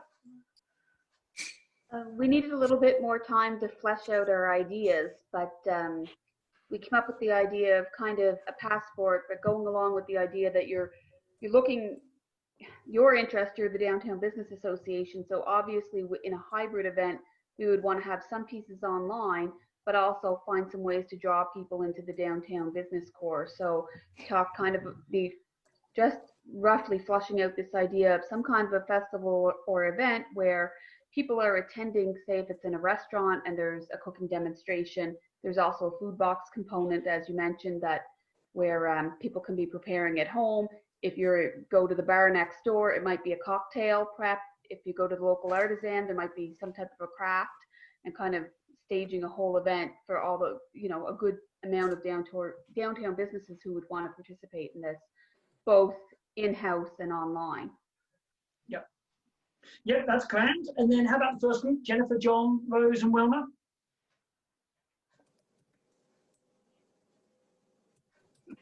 We didn't assign someone again. John, you did such a great time the first time. Would you like to go again? Sure, I can jump in. I'm going to continue so the last thing we were talking about was the box. And the first thing we talked about, Wilma mentioned sort of flipping our typical mindset of how do we bring people to our communities to how do we put our communities out to everyone else. So if we take the chocolate box as an example, if we do like a community in a box somehow, we were talking about with Jennifer's chocolate boxes, how that connected people back to the community in any way. If there was like invites from local businesses to come back to buy something else online, if they had online stores. And I had asked Jennifer about what the typical sort of spin-off sales are in the community from the regular in-person chocolate fest, if that was captured anyway online through the chocolate in a box. So where I was going with it was somehow promoting a community in a box, but also an online way of doing it. So people are still making a purchase somehow, but still feeling like they're part of a small community and all the things that people might love about going to that small community. As we talked about, and one of the things we kind of talked about was how our virtual events still help support the businesses in some way, but I'm kind of rambling here. I'm not sure where we were going with it. Feel free to jump in, Wilma, Jennifer, Rose. But I guess the community in a box is kind of the thing I was leading toward, wanting to figure out how to sell that to someone and also make it a hybrid. Yeah, it's interesting. Something that we discussed was giving that person a virtual feel of if they were to buy it in that retail shop, maybe have a highlight of the artist or artisan, and they could, you know, have that video along, maybe put a USB stick in the box that they could do a virtual tour of where the products came from, or things like that. But yeah, we were just trying to really hyper focus on some of the successful things that our partners in the group have done, and then we ran out of time. So yes, could probably give you a whole day on some of these. It's interesting. Sorry, just you know, one thing I suppose that we're all flagging up is in some ways it's not just our events that need to stay in people's consciousness. It is actually our towns and our cities. So I think that, you know, so again, if we are creating, you know, even if they're quite small, just interesting events that kind of capture a spirit and a mood, you know, about a place, I think, you know, that's incredibly valuable to sort of keeping the town alive. One thing I wouldn't mind bringing up, because you mentioned the word boxes, which just reminded me. I'm doing some work at the moment with a festival in a very kind of poor part of the northeast of England, and one of the things we've had to be conscious of is internet poverty. It's quite easy to assume that everyone has, you know, ready access to the internet, and you know, certainly in the part of the world we're working in, that's not always the case, or they're on a pay-as-you-go contract, so we have to be careful with data. So actually, they've done a thing with a box. It's a rather lovely thing, actually. They're calling it a festival in a box, and it's basically some simple art materials that they're taking around to lots and lots of houses for people who want to be involved. And then these people are creating, it's in a small area, either little you know, decorative formats to go in their windows, or some of them are creating do-it-yourself kind of light installations as well in the run up to Christmas, so you can put them on. So again, it's probably something we have to keep reminding ourselves, is that, you know, not everyone you know, is necessarily going to have you know, great internet access. So can you still see my presentation, or is it gone? Gone. It's gone, yeah, I thought so. So let me just bring it up again, because I just need to be on. Thank you for your ideas. I shall steal all the best ones and use those. Thanks very much indeed. I just want to now mention a few other things about possible you know, other models and things that we might be thinking about or might consider. Some of these related to COVID, others not. Now, one obviously very dear to my heart is the whole business of fringe festivals. Now you've got, I think when I looked, I think you've got 3 sort of in the region. Certainly Halifax and Fundy Fringe, but obviously the whole concept of the Fringe Festival is that, you know, in a way no invitation is required, that it's performer-led, performers come, that they take some of the risk, and, you know, those kind of things. Why I want to bring this up is I was in Perth in Australia twice in the past 2 years and went to the Perth Fringe. And it's really quite interesting because they seem to have taken the Fringe model and developed it much more on a regional level. So where they have the Perth Fringe at the centre in the city of Perth, what they've done is they've come up with partnerships with lots of surrounding kind of slightly smaller towns and villages and these kind of things. So they've actually created, if you like, a slightly, what you might call it, a federated fringe festival. So a fringe festival, which is actually, so a lot of the same acts do Perth and also some of these other places. So I think that's a really interesting development, and it's the only fringe that I've seen really doing that in a strategic way. The Perth Fringe is one of the newest fringe festivals in Australia, but it's already the second largest. To only Adelaide is bigger. So again, I think when we're thinking and looking at new models, it may be that there might be a new sort of fringe type model, which might involve sort of multiple destinations that could come out of this that could be quite interesting. And I now just want to talk a little bit more broadly about partnerships generally. As I said, certainly in Reykjavik, they felt that the desire for partnerships is much greater after a disaster than it is before. And I think, you see, the thing with festivals is I think we are brilliantly set up for partnerships. We're often very small organizations trying to deal with large numbers of people. We're in a creative business. We're often rather open-minded to partnership working. Now, this might be financial, a little bit more of that a bit later on, but what I always urge people is don't just look at straightforward financial partnerships, people giving us money in return for tickets, logos, or something tangible. I always think, in a way, a little bit of what I would probably term shared risk is an interesting approach to financial partnerships.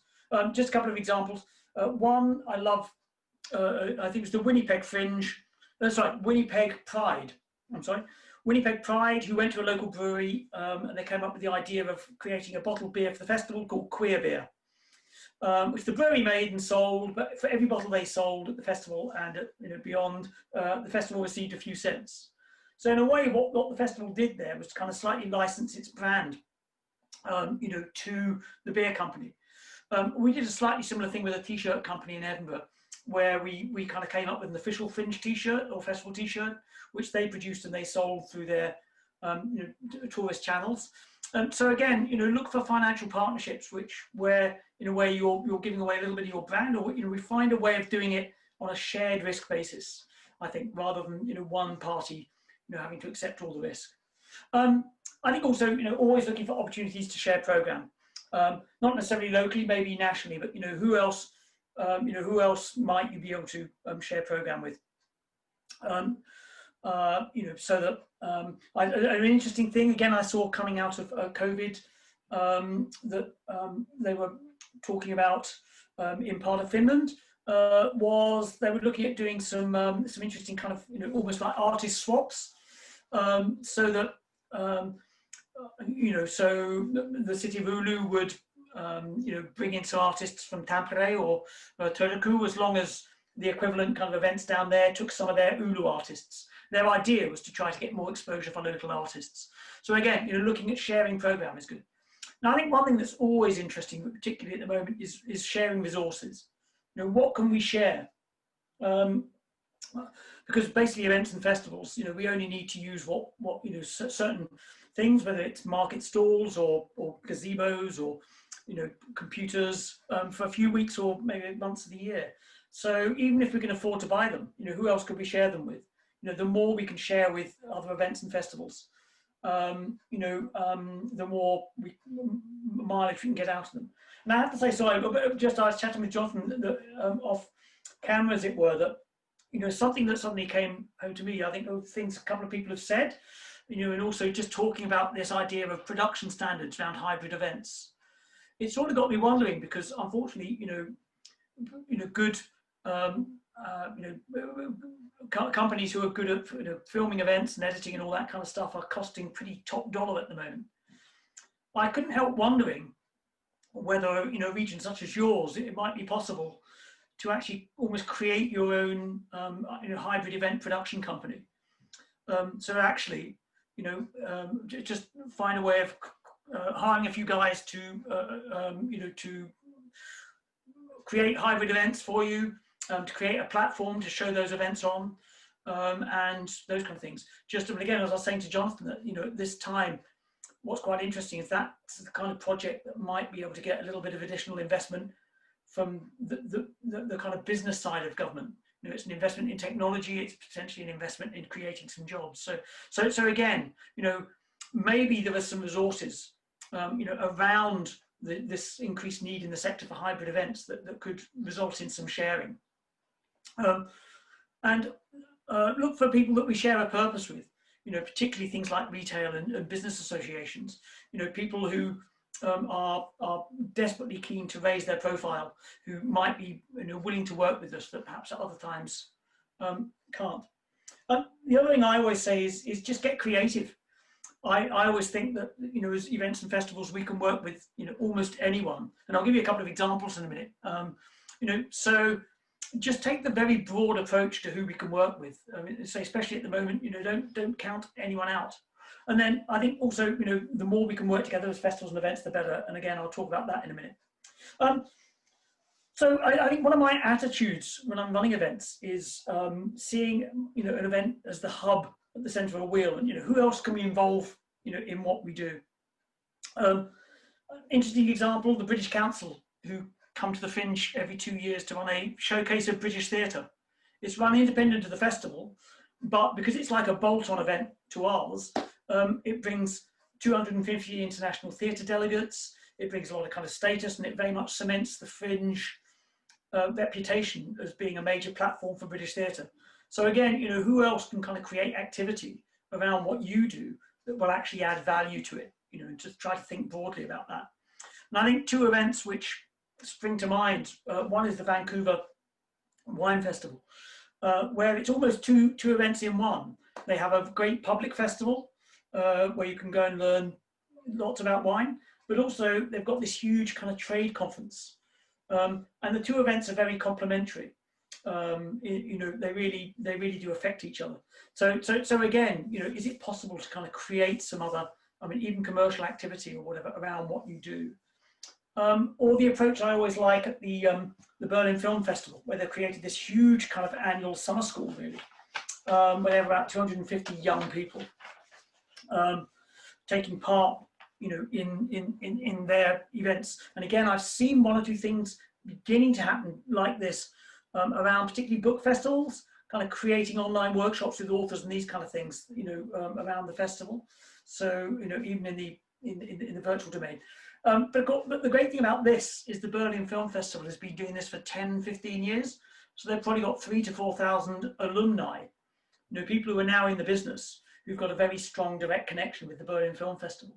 So again, can we create that kind of activity around what we do? So, a couple of examples from me, really. One of my favorite ones in terms of, talking about unusual partnerships was the way that the Fringe found a way of working with the Scottish Bible Society. That's stranger than you think, just because the Fringe is full of really disgusting and dirty and filthy shows. So you can't imagine why the Scottish Bible Society would want to work with us. But they saw that certainly a lot of theatre at the Fringe was very good at promoting interesting kind of life messages. So we had to think, how on earth can we work with the Scottish Bible Society? So we came up with a competition. We wrote to all our Fringe companies, who's got a show with a message, what is the message, why it is important, and the Bible Society came up with a prize. Another organisation I worked with was a thing called the Institute of Ideas, which is a really interesting organisation that is about debate and discussion outside politics. They're quite radical and quite controversial, and I've worked with them at a couple of festivals now, because they put on these absolutely brilliant debates and discussions. And so certainly when I was working in the City of London, we created an event called Justice, Money and Power, looking at some of the key issues which in the city. So again, my festival found a way of working with this, this Institute of Ideas, who had expertise in creating debates to, create discussion of relevance to my event.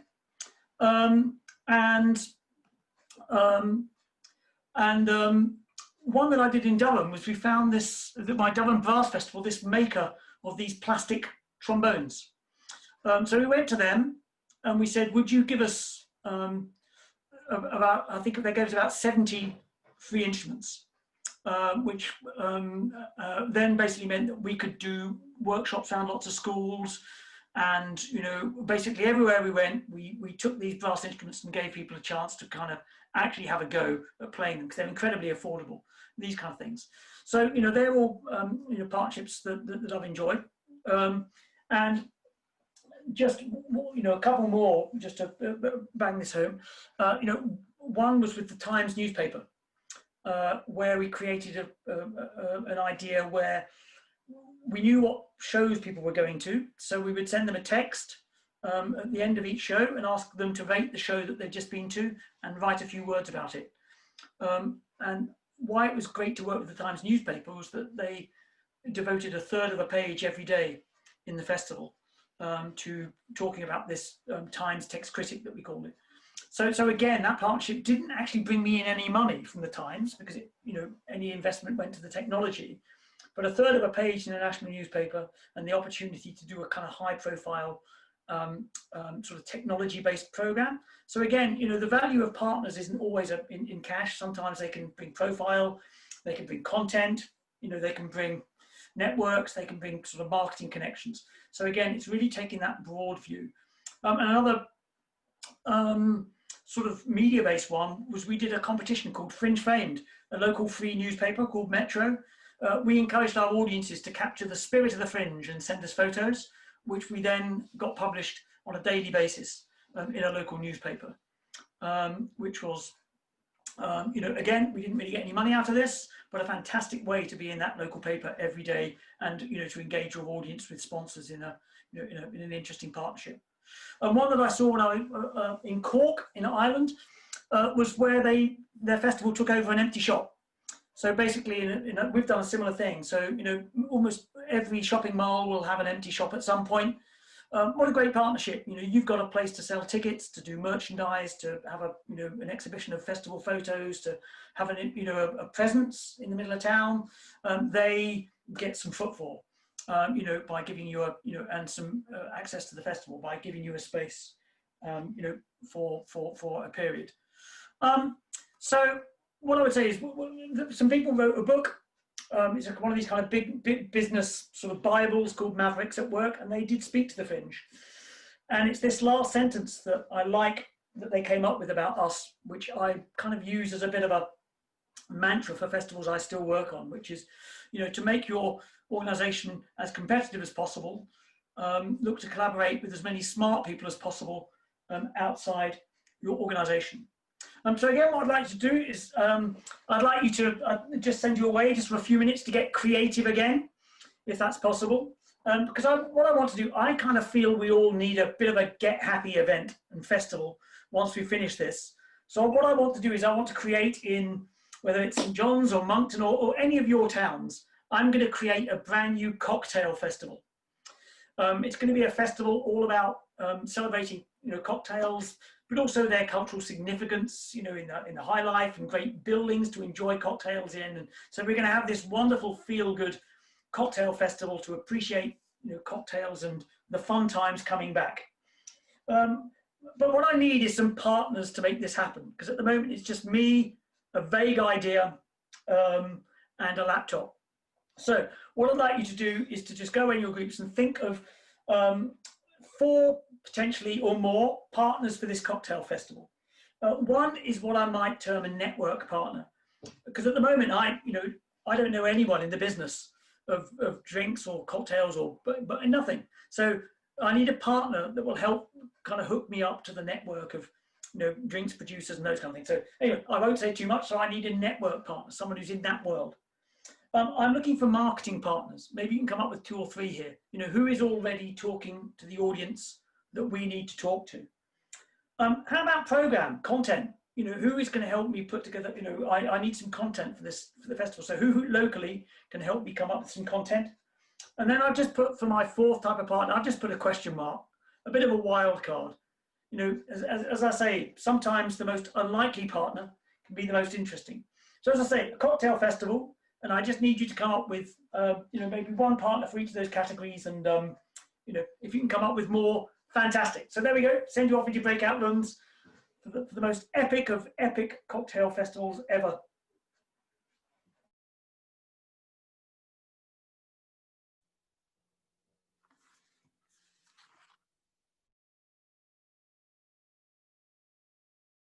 Here they are, the cavalry. The cavalry's arrived in force. Right. Okay, let's see what we've got. So I'm going to start, if I can, with I think we've had I'm afraid one of our rooms only had 2 people, but they're brilliant. The 2 people in that room are absolutely. So I'm expecting great things. So I'm going to start with room 2. So that's Anna, Colleen, Glenda, Misty, Nora. What did you come up with? Give me maybe just 1 or 2 partners, so I can ask other rooms as well. Okay, 1 or 2 partners. For our network partner, we assume that someone like in Nova Scotia, we have the NSLC, Nova Scotia Liquor Commission, and the Newfoundland equivalent. We figured that was an easy one to go to. For marketing partners, we wanted to piggyback on by working with restaurants who were preparing these cocktails that also had good followings. So they might have a lot of people following them online, and then also tapping into influencers as well that had good followings. Yep. Okay, that's great. That's all. So yeah, as I say, it's quite interesting. That sometimes with these partners, it's obvious, isn't it? So a liquor commission is obvious. I like the restaurants one though, and I'd be like you. I mean, actually, what I'd possibly be doing is around influencers and restaurants, is looking for, if I was starting this, looking for some of those restaurants that had the strongest and biggest social media followings, because they'd be a good place to start. That's excellent. Okay, so let me try. How about room 4? The band of 2, and that's so we're going to shuffle the groups around during lunchtime so that you get to see other people. So awesome. So, well, just so you know, we've completely planned this festival from top to bottom in 5 minutes. Designed a logo. The whole thing. Well, pretty much, yeah. And we've also shared a lot of cocktails together, so we might have an advantage. Yeah. So true. basically, we're just putting your life into a festival here, are we? Absolutely. Welcome. So we thought, because, and we're both from St. John's, and St. John's is well known for our cocktails, as well as our jelly bean row houses. So we planned out a 7-day festival where every day will be color coded to coordinate with a jelly bean color, bright colors. So, apart from the obvious partners that you mentioned, we thought we could partner with a candy company locally. That would be Purity Factories probably, so they could do creative cookie garnishes and candy garnishes. They also do a whole line of mixes for different colors. In Newfoundland, very ironically, the most popular pop drink is Pineapple Crush. Of course, as you know, like, we're not conducive to pineapples out here jutted in the North Atlantic, but it's very strange that Pineapple Crush is such a popular drink. So we thought we'd build in the local Brownie and Harvey, one of those bigger pop distribution companies. We also thought that we would bring in. Well, Diana had a brilliant idea about color-coded days. Wow. What? Oh yeah, color-coded days. Color-coded days, so and have a different color as the theme. Well, she said that we could do this. Like you have 7 days of the week underwear, like you have Monday, Tuesday, Wednesday underwear. So we would build in something with it, like an undergarment company, and put logos on the back of it, like "Nice bum, where you from?" that kind of deal. And one of our other ideas was to partner with one of the local paint companies, and we could create large color-coded murals so people would gravitate towards those spaces on those days. That gives us our social media moments, just keeping and generating lively, entertaining, giving people props in front of these big murals. But that's amazing for the paint company as well. Realtors, oil companies, like loyalty cards through like North Atlantic. I'm telling you, we are on fire with this. Yeah, I was going to say, yeah, that's brilliant. See, I always had faith in the group of 2. Anyway, so if I can then ask group 3, so that's Amy, Cindy, Emma, Linda. Hi, it's Cindy. I'm all ready to go to the other festival, so I'm not quite sure how we're going to compete with them.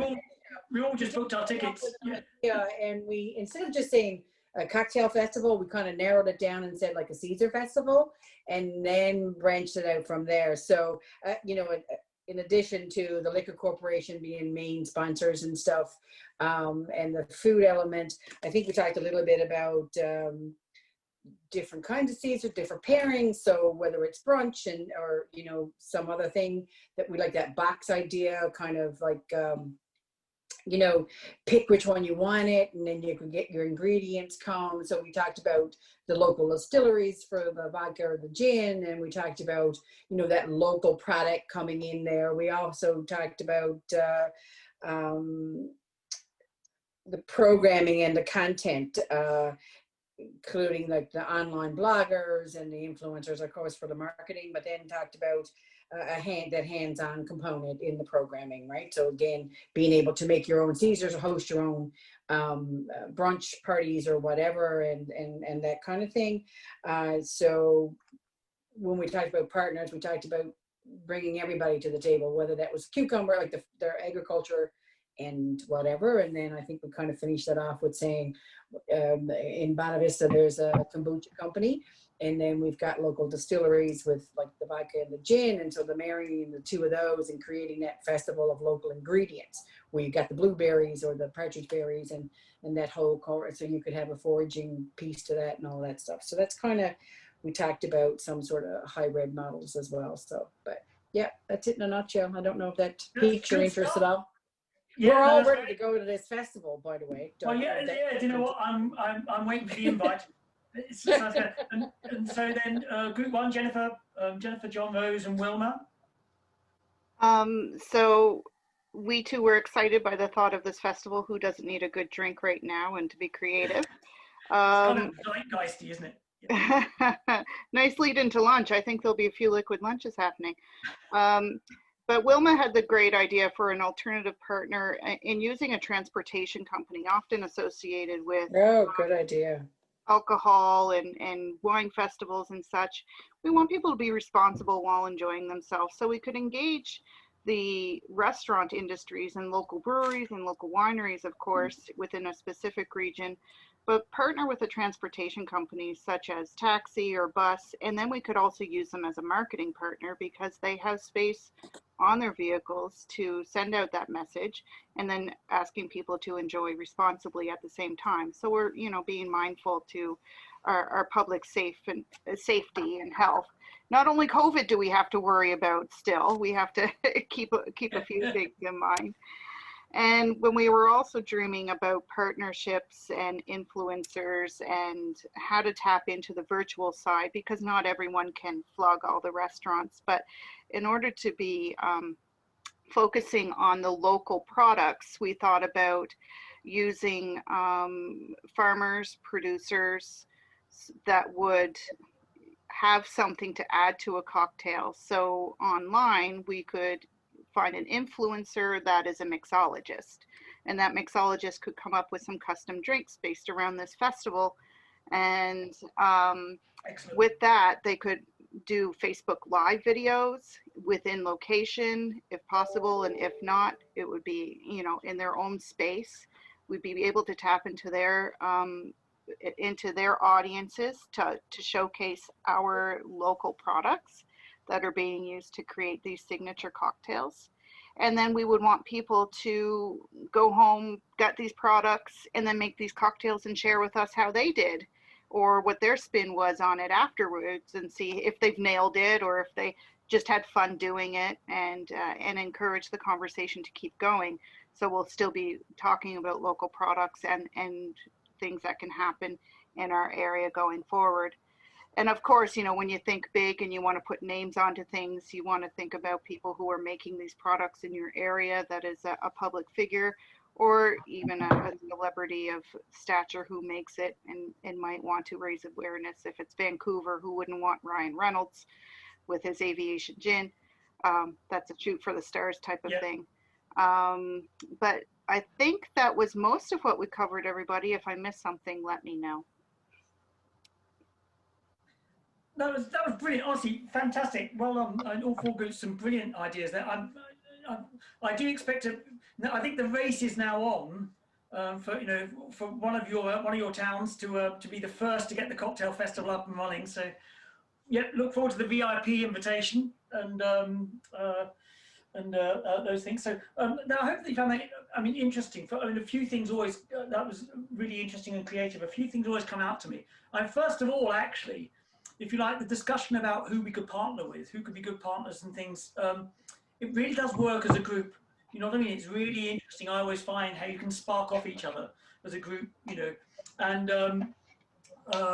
and so I think that's quite instructive. So in a way, if you want, if you're trying to think of new partners that we could work with or whatever, sometimes getting together with a few people, maybe with a bottle of wine in the middle of the table is good. But also what was very obvious when you were talking about things there is, sometimes it's the program that leads you to the partners by saying, the program should go down this road and that leads to some partners. But actually also it strikes me that sometimes it's the other way around. That actually sometimes you suddenly think of a partner and that begins to lead you in a different direction with the program a little bit, which again, I think is quite a kind of interesting and, interesting and creative way of looking at it. So well done. There's some really good stuff in there. So I just now want to, just before lunch, mention a couple of things really around kind of programming, I suppose, but new opportunities and certainly new. This is a trend that I really do see it developing all the time at the moment, which is audiences are not just looking to go and see events and shows. They're wanting new experiences. They're wanting to be part of it. I mentioned this at the very beginning. So it might be somewhere like Trondheim in Norway, where they've got these old German U-boat bunkers. Pretty ugly, but they've had some amazing events in there, including a season of war films. And they had a showing of Das Boot, which is a 1950s war film about a German U-boat company that they sold hundreds and hundreds of tickets for, because it's not a film that you particularly want to watch, but actually you suddenly put it in some old U-boat bunkers and of course you want to watch it. It's a completely different experience and a unique experience, and I say that's what I'm always thinking about. Or maybe you've got a classical music concert that you can put down in a cave. You've got a cave or something really unique or interesting, in your town. What an amazing experience. And again, that sold out incredibly. One guy who's done some really interesting festival projects is a guy called Spencer Tunick. And it's this picture on the right-hand side here. You might not quite be able to see, or if you will, if you look very closely, all those people are entirely naked. And basically Spencer Tunick invites the general public to turn up in interesting locations, take off all their clothes, paint themselves and have some of these kind of, or occasionally paint themselves and have these rather iconic photos taken. So again, people, I don't quite know why people are happy and prepared and interested in doing that. But, as I say, it's just an example of how, audiences are interested in being involved in unique experiences in unique locations and all those kind of things. And so that's what I'm often looking to do with events. One example, or two examples here. One is when I was working in London, we have this rather unique situation in the city of London with almost all of the churches in the city were designed by the same architect, Christopher Wren, after the fire of London. So we took advantage of that. Oh, sorry, I just need to share my screen apparently. Thank you, Jonathan. Just give me a second. Just give me a second to get the sharing back.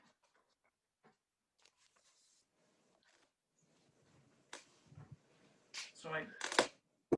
Is it there now? Yeah. Okay, thank you. We put on these choral concerts in 17 different Christopher Wren churches. But the idea was we made it a marathon so that if you wanted to, and around about 20 people did, you started at 7 in the morning and finished at 1 o'clock the next morning. 17 concerts in different churches on the hour, every hour, throughout the whole day. But again, so it was a unique experience because only, the city in a way had that opportunity within a square mile of actually having, all these buildings created by the same architect. And it was on national radio, it did incredibly well. Or maybe, like the Light Festival in Durham in the north of England, where they took a very kind of well-known statue locally and covered it in a large plastic cover and had snow blowing around in it. So it was like a giant children's snow globe. So again, a phrase that I use too often, and I think, a lot more towns and cities are doing this. It's, this idea of, well, it can only happen here. When I do my 2-day workshop, what I often do is I ask you to, think of a local landmark or place or space, or, how could you create an experience in your town that nobody else could? Because it's either based in a particular building or site, or based on a bit of local history, or based on a celebrity or something. So again, they're two that I really enjoyed being kind of part of. And what I always think is the way that transformation is probably one of the most enjoyable parts of what we do, or can be, when we create events. So this is a picture on the left of the Usher Hall, a concert hall in Edinburgh. And because they couldn't hold any festival events there this year in Edinburgh, what they did is all of their venues, they created big light installations outside. So it looked absolutely amazing. Keeping the Lights On, I think, was the title. So this idea of transformation is so good. And I think the people who get it best of all are Sydney. They do things like shutting the Sydney Harbour Bridge, covering it with grass, and have a giant tea party on it, which is that picture that you can see there. So again, I think something that when we're looking at giving people unique experiences in our towns, how can we create little temporary transformations? Maybe you can do like Rotterdam did and build a giant staircase from outside their central station up to the top of a building. Maybe one of the ones I did in London was a symbol of the City of London was the bowler hat, because you used to have to wear a bowler hat to work in the banks there. So we created a giant inflatable bowler hat as a venue. And again, that was right outside the London Stock Exchange. So, created an amazing situation. And again, another light festival is there's a brilliant festival called Vivid down in Sydney. They create some brilliant event images by doing projections on the Sydney Opera House, that kind of thing. So again, I think, look at transformations, as a way of, really, developing a unique event. And the last couple of things just before lunch, I'm just slightly over. One is, maybe you can create, I suppose, what I would call event brands around your event, which is basically, can you create ideas which you own that you can keep running year on year over a number of years? Because basically what happens is that you eventually build the trust of your audience, and they don't necessarily care so much who the performer is. Here's 2 examples. One is the one on the left, which I did in London, called Jazz with a View, where we put jazz at the top of some of the kind of really big, tall, interesting buildings in the centre of London. My favourite one was we had some contemporary Norwegian jazz in a restaurant at the top of a bank overlooking the Thames. Now, normally for this crazy contemporary Norwegian jazz, we would be lucky to sell 50 tickets, but we sold 350 quite easily because the audience bought into the concept. Okay, so in a way, it's about creating concepts that you can run year on year on year. And one very famous one at the Fringe every year is Shakespeare for breakfast. Fantastically simple. It's Shakespeare in the morning with a cup of coffee and a croissant. And in fact, they've done so well at it that they now do Dickens for dinner as well. So there we go, they're trying to extend it. So as I say, if you try to develop sort of ideas and concepts that actually can run, over multiple years, I think these things can do, incredibly well. And then just my last kind of couple of slides, really. One is what I'm seeing is a lot more ways in which events and festivals are levering celebrity into what they do by having them as kind of guest curators. The Meltdown Festival in London has been doing this for quite a while. Quite a few folk festivals now are doing this, book festivals, but also actually even food festivals are now beginning to use celebrity chefs as their kind of creatives, as their curators. So in a way, you're kind of leveraging that celebrity to enhance your event. In that way, I think one of the things they find is they tend to slightly broaden their audience, because you're kind of bringing along the fans as well as, hopefully your traditional audience. And then finally, just talking about partners, I think, the partnerships that are increasing and expanding and developing all over the world are working with other festivals and events.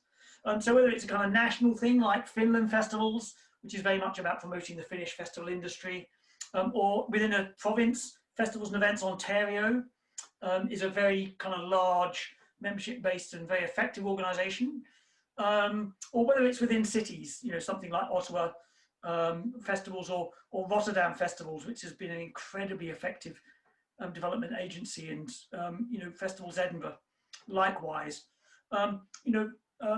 These organisations are about, you know, working together on marketing the town. They're about joint advocacy, you know, shouting about the festivals in your city to your government.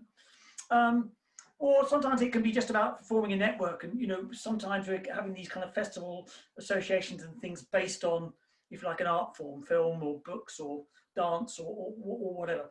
But again, I mean, I think, you know, a trend that is increasing all over the world is this desire to get networked. And I think, I don't know about in Canada, but in the UK, I think one thing that COVID has proved to us is actually, as an industry, we have not got enough effective industry lobbying bodies, where sport is having much more impact with government than culture and entertainment, and partly because they have governing sort of lobbying organisations that are able to speak with one voice.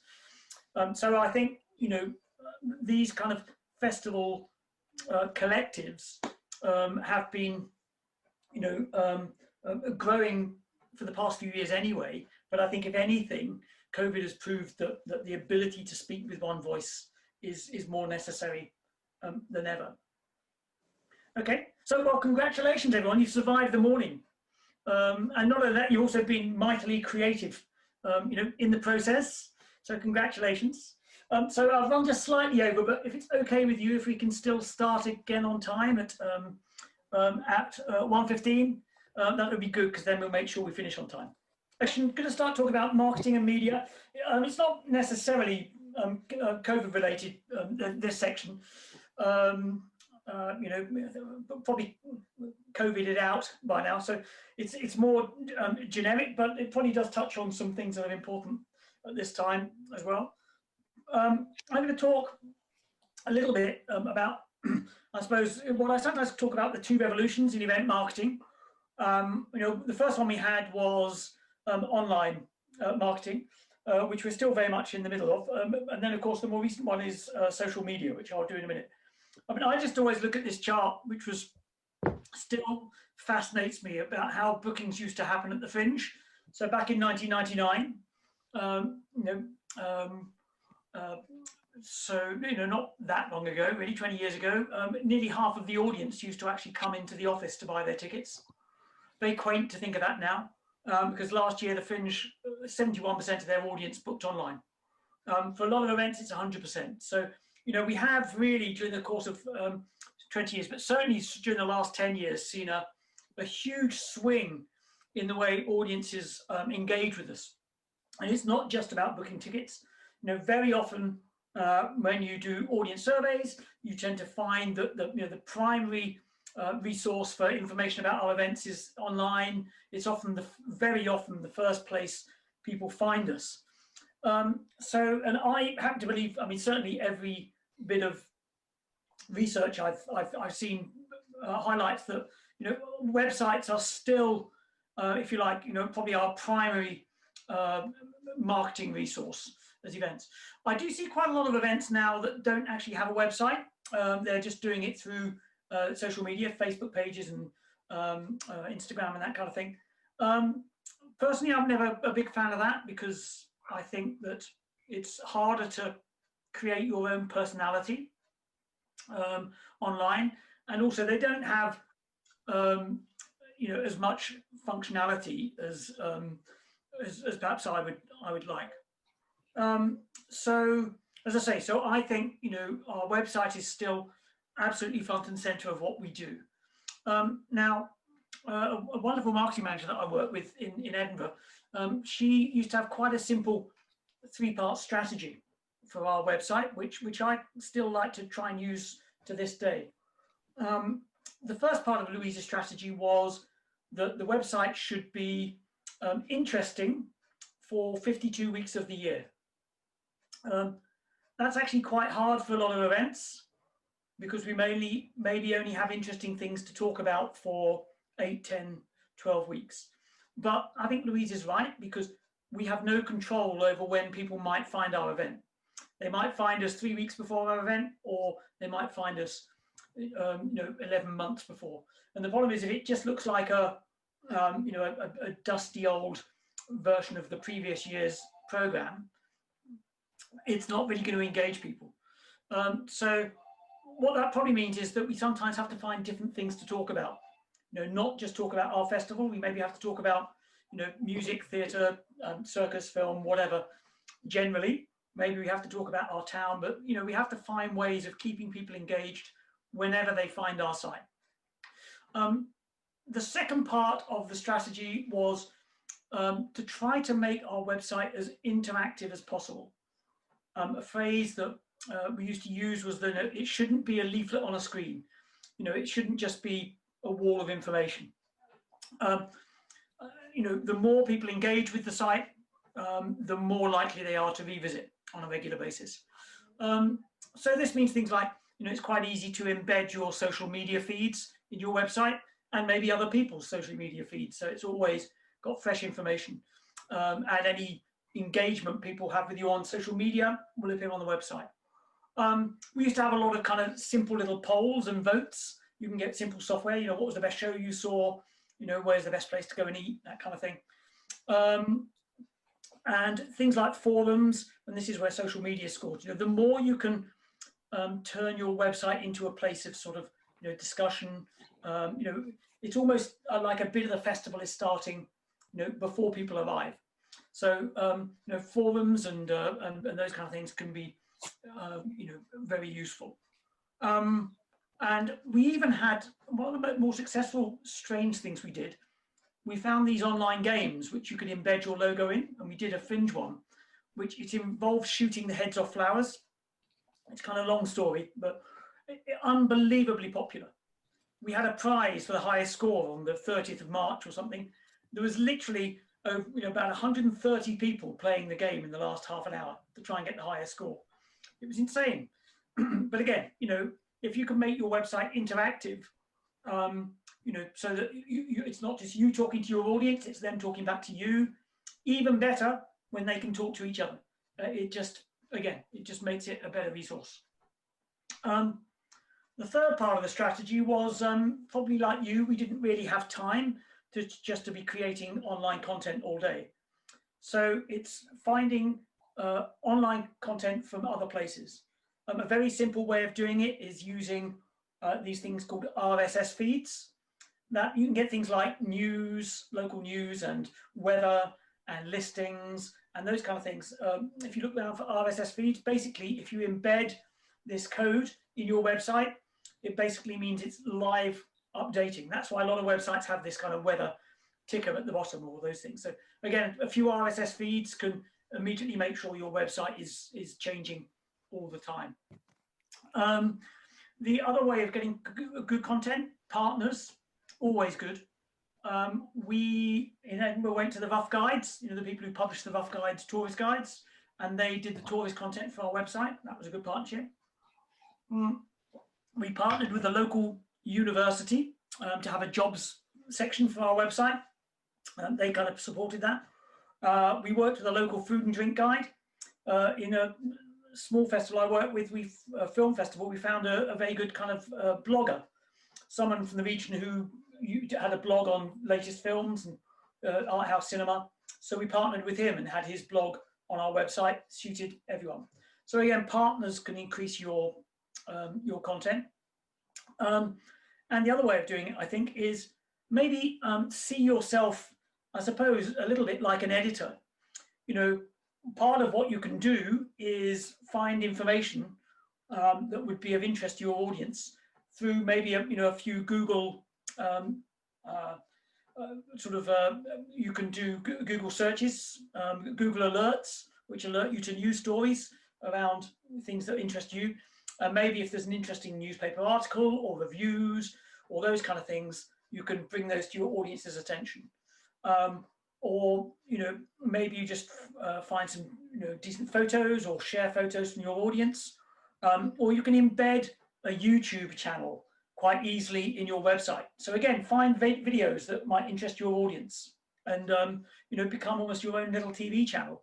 So again, it's kind of finding content that other people have created, but behaving like an editor and making that available to your audience. Okay, sorry, that's a lot to think about there. So what I want to do, if I can send you back into your into breakout rooms, and hopefully, Jonathan, we mixed it around a wee bit now. So you might see some new people, which would be good. Because we're back with our old friend, the Cocktail Festival, which I kind of get a feeling we're on a bit of a roll with this one. So what I want you to do is to help me create the mother of all websites for this Cocktail Festival.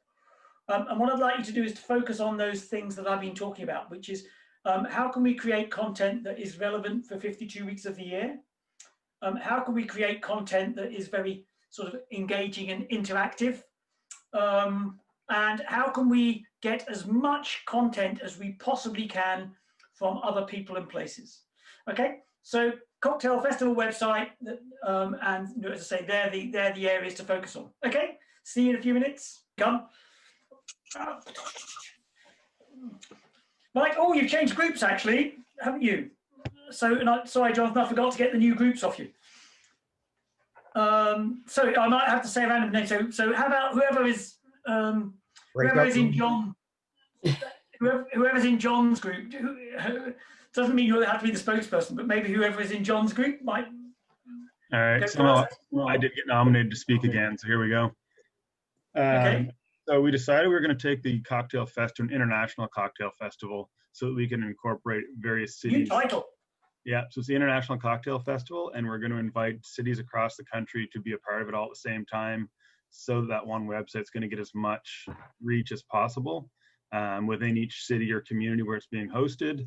There's going to be lots of storytelling involved and naming drinks after local people that can tell stories of the people and the places, and possibly the ingredients that might go into their favorite cocktail. On the website, there'll also be virtual tours incorporated, as well as demos and recipes being shared. We decided to do 52 cocktails invented, and there'll be a weekly contest for people to vote on them. They can go to different places that are serving those cocktails and then vote on their favorite cocktails. At the end of the festival, will be a winning cocktail for each year the festival happens. There'll be different engaging polls and contests throughout the website. We'll be naming the drink. What else do we have? Naming the drink that they might be making at home. So they're downloading recipes every week, and they can go and post photos of it on our Instagram feed, which will be embedded into the site, obviously, so people can see all those different ones and want to try them at home themselves. Yep. I think that was Okay, that's plenty. That's really good. So Jonathan, I don't know if you, because I've got someone tell me a couple of people in one of the other groups. Yeah, breakout room 4, Colleen, Dee, Diana, and Glenda, and Emma.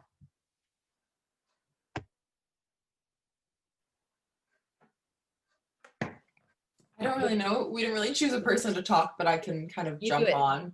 Do it. Okay. Well, we just started talking, and I don't really know if we've come to kind of a conclusion on necessarily a website, but we're kind of talking about, I think, the fact that a lot of people are using social media over websites to kind of gain resources, although websites are crucial, in developing festivals and having information. So just kind of, we spoke about just like different age demographics and kind of like how, people in their teens and 20s don't usually gravitate towards Facebook. It's more like Instagram and Twitter. And then people maybe kind of in midlife is more Facebook. And then, in rural communities, like not a lot of people are on social media. So kind of like how to make this information kind of like accessible for all kind of walks of life. We did talk about kind of like similar to what John said, just like having the experience brought onto like a website, the cocktail experience, and having like live feeds of different mixologists, like, whether we put like a call out for different, professional mixologists and kind of like picking certain ones throughout, like a larger kind of area, and having like videos of them live streaming and making their cocktails, so you can kind of like you know, enjoy from home and watch it. That kind of stuff. I don't know if I'm missing anything else. You want to say something else? Dina had the fun game. Yeah. Like pulling in all the ingredients of a different cocktail, sort of based on this game that my kid had when he was like 5 years old, where he would go in a kitchen and pull in ingredients and make food. So we could do like, and I mean, I think they're pretty embeddable. So all the different like funky cocktail ingredients, and it could become a live version afterwards. But just making your own crazy concoctions, you know? And the cocktails idea, do you want to talk about that, Dina? You can talk about it. It was your idea. Well, it's kind of like what John was talking about too.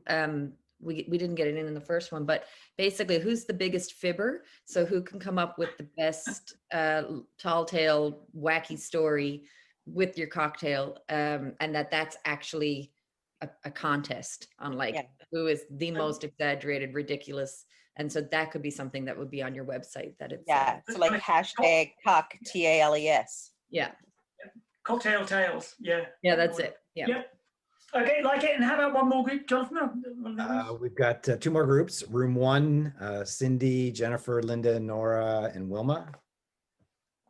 I've got some notes, so I could probably just share what I have down here. What we said is social and web content doesn't just happen. So in a busy festival, it's important to have folks dedicated to it. So decide who's going to take it. And not only will we dedicate somebody who will look after the web, but also look at our different channels. It's sometimes a lot to cover for one person. So we'll dedicate people to different channels if need be, unless we are, of course, wealthy enough to afford a marketing company's help. We are also looking at creating feeds that we pull into the site to keep it interactive and live. But the important part there is to set the website up in the beginning so that it's easy to keep going. It's not, it doesn't become a bit of a complex issue to unravel afterwards. Important to get some volunteers to help you as well. And we will create an editorial calendar over a bit of a plan so that there's a plan as to who's going to write posts for us. It might be a guest blogger or a contributor or a specialist in a field or a well-known person that we get as a bit of a celebrity that makes a contribution. Also, this is not our first cocktail festival, so we will also post videos and photos from our previous cocktail festival to keep the memories live and create a feeling of what it is. We will try and leverage everybody that can add content. So we'll look at hashtags and that we can aggregate and pull in maybe Instagram hashtags so that we get we get the images from other folks on Instagram. And we also thought we'll follow the idea that the chocolate company, that the chocolate festival had, where they had a mascot, Chocolate Mousse and Tiffany, that created a TikTok account. So that way, talking about social media channels that has different age and demographic audiences, the TikTok lets us get the younger group. So we will have our mascot perhaps that can speak for us and creates a bit of a personality. And again, we also talked about the power of contesting. We'll have some contests going. And then not only will we look at our own website and pull our own social media feeds into that, but we look at finding partners who already speak to our audiences and also get them to post some of our content, their content, so it works in reverse. And look for collaborations that way. And of course, we will look for every opportunity to put a bit of video on our site because video is a really powerful content piece. Yeah, so absolutely. I don't know what I've missed, guys. Now that sounds like a good 5 minutes work. That was excellent. Okay, and then our last group. Amy, Emily, Micah, Mitchell, and Rose. That's right. So I can go. I didn't make any notes, but a lot of the similar things were discussed in our group, and some of the topics we got into the weeds a bit in terms of utilizing the analytics on capturing data on who might be coming through and then using it in our social media channels. There was discussions on all of the social would be directed and driving back to the website where you can control and manage the information without somebody else, I guess, owning it. There's also some talk on advertising potential for your sponsors to keep them engaged, and then collecting that Google Analytics so that you can serve it back to them and show them what kind of visitation you've had. Similar ideas to the 52 different cocktails or drinks, and putting that out there as a way to have people coming back. And we also talked about the potential for either retailing or sales in some capacity, just to have another either partner sales or redirecting to the sales. So yeah. Anybody else wants to jump in there, and if I missed anything. I'll just add on Emily's, I think it was Emily's idea, just how it could be a really fun way to use polls as well. You know, Clamato, tomato is one of the examples she shared. And just different, you know, different takes on traditional or cultural drinks and things like that. It might be an interesting way to engage. And seasonality too, because when you think of 4 seasons, you know, we can go into drinks for all the different ones. Sorry, Mitchell, if you missed that, or if you said that, I just didn't hear it. I didn't, so. Okay, look, there's some really great stuff in there, and a couple of things that I've written down that really appeal.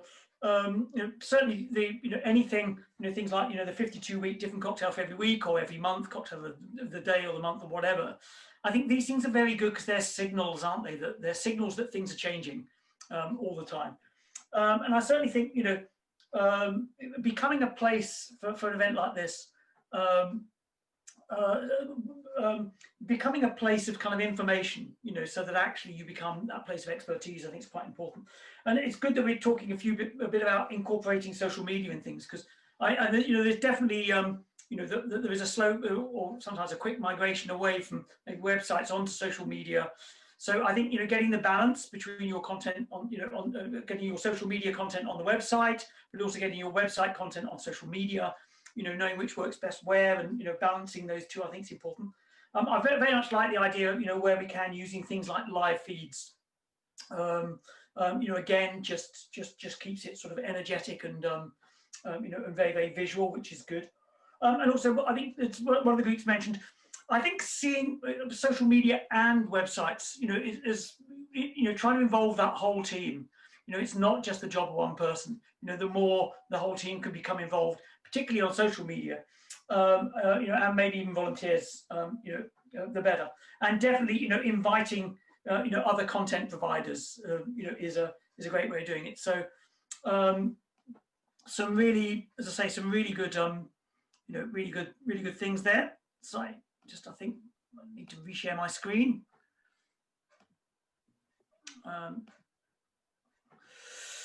Excellent. So what I would say now, though, is I think that IT has to be our friend in running events, beyond things like websites and social media. Obviously, we have a lot of data available to us, particularly people who are happy and prepared to share their email addresses. So, I think having a working knowledge of some kind of customer relationship management software, simple software, so particularly we can segment our audience. By interest, by location, by whether they're regular visitors or never been before, so we can target information. People, as I say, are generally pretty happy to receive emails from us. I always like to try to make sure that I'm in contact via email, several times a year, not just waiting till 4 weeks before the event and then blasting them with something every day. So, finding something to say even in the quieter months, and where we can target that. Someone mentioned ticketing earlier on. I'd urge you to kind of keep your eye on ticketing systems, because we're in such good times in that there are now so many valid and interesting alternatives out there in the cloud, whether it's something like Eventbrite or Boleto or some of the web ticket master products that I think I always look for 2 things in a ticket system. First of all, that it does the job that I need for the kind of event I want to run. So do I want individual seats and rows? Do I need a phone room? Do I want print at home? Do I want mobile ticketing? We've got a lot of choice now, and it just keeps growing. Almost every week, there's a new ticket system out there that's going to change the world, and the costs of all these things are coming down. The other thing, which I'll mention a little bit later, is the ticket systems are a fantastic resource for information and data. When people book, how they book, whether they book before, lots and lots of data that you can get from a ticket system. And also we can use IT in terms of our contact with the press. Password protected, media areas on websites are good because they, if someone from the media wants to access them, they have to tell you who they are. And also I now quite like using, I often with festivals buy little branded data sticks. You can get a 2 GB data stick for almost no money. And that's a great thing to load up with lots of high resolution images and information. It's a little bit of a gift to any press that come to your events, but also it just means that they've got stacks of information. They don't have to go searching for it. I think just look for every opportunity to list your event electronically, whether it's local tourism websites, provincial, national, or websites connected to, whether it's music, film, books, whatever. Very local sites. If you provide your listings in electronic form, Excel spreadsheets, those kind of things, they're often much more likely to get used. If the receiver can pick up your listings and use them. I think a couple of big ones though is, I think we need to think very much more in terms of our audiences accessing our information via their mobiles.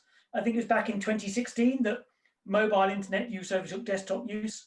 And actually now over half of people's local searches, so how people are finding restaurants, what to do, are done on mobile devices. So I think it's critical that we're aware how our events appear, on mobile domains, on mobile devices, because that's, as I say, that's how most people are now connecting with us. So again, it's how your website appears. If you use apps, your social media feeds. Just I think, just be very conscious of your sort of, how your event appears on a small mobile device, because that's how most people will be talking and connecting with you. Now, as I say, the second really big marketing revolution has been social media. This is a venue that I'm involved with in my town. A big venue, 1,200 seats in a small town, really. Only 40,000 people live here. And there's been a couple of, they've got small marketing budgets and a couple of really interesting things on social media. One was a comedian, Frankie Boyle, the guy in the beard. He just made a little video on his phone. We sent it out to the, the social media of the venue, and it sold out.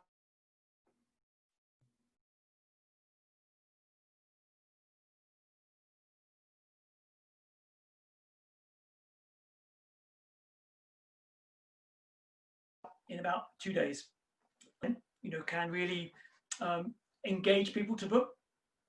The bottom one was even more interesting. That's a band called Biffy Clyro, Scottish band, because the venue didn't actually do anything. Biffy Clyro sent out a message on social media and it sold out in 24 hours. And that to me is incredibly interesting. If you look at the number of followers on social media of events, festivals, we get high numbers. If you look at the number of followers though of individual artists, they are often a great deal higher. People tend to prefer to follow people rather than organizations. So I think that gives us a really interesting opportunity, to the point where often when I'm looking at booking acts, I am quite conscious of their social media activity and profile. Will they help me promote this event? How can we get them engaged with it? Those kind of things. So again, I think being very aware that artists in this way are going to become a major sort of part of our marketing, I think, in future. And we can use social media to provide unique event information. Through the use of videos. There was a Morrissey was performing at that venue, and someone made a great little video. Talking to the people who queued up overnight. Talking to the sound guy, a little tour of Morrissey's dressing room, that kind of thing. We can provide event information in new ways. I love that with social media, that talk about websites, but it's very easy to maintain people's attention for 52 weeks. There was a film festival, I think it was in Calgary actually, that was in the fall, but actually when the Oscars come out in January, every day they would talk about a different category. So they had a very lively conversation around their Facebook and Twitter pages, 11 months out from the festival. Really interesting. Again, it gives us a chance to say to people, look, film is your thing, hook up to us because we're experts. I think it's really important for us to be able to say, what our event is and why it's important, and who is coming. And by that, I don't just mean performers, I also mean the audience. I think, part of what we buy into when we go to events is, is the crowd my kind of crowd? So again, trying to give that sense of who's coming through images, through involving them in conversations. And, start conversations with them. Try to just treat yourself like a party host. In a way you'll try to start conversations and then let the audience get on with it, talking to each other. That's a really dynamic situation. Share content, whether it's images or videos or just interesting stuff you found. And I think when I've seen organizations that are really using social media brilliantly, they are good at planning, so they know what they're going to say and when, but also just being a bit spontaneous, just doing things, on the spur of the moment. They see something interesting, someone says something interesting. So I think the other thing as well is, we can engage audiences in new ways. The right picture there that was a designer creating the Fringe program.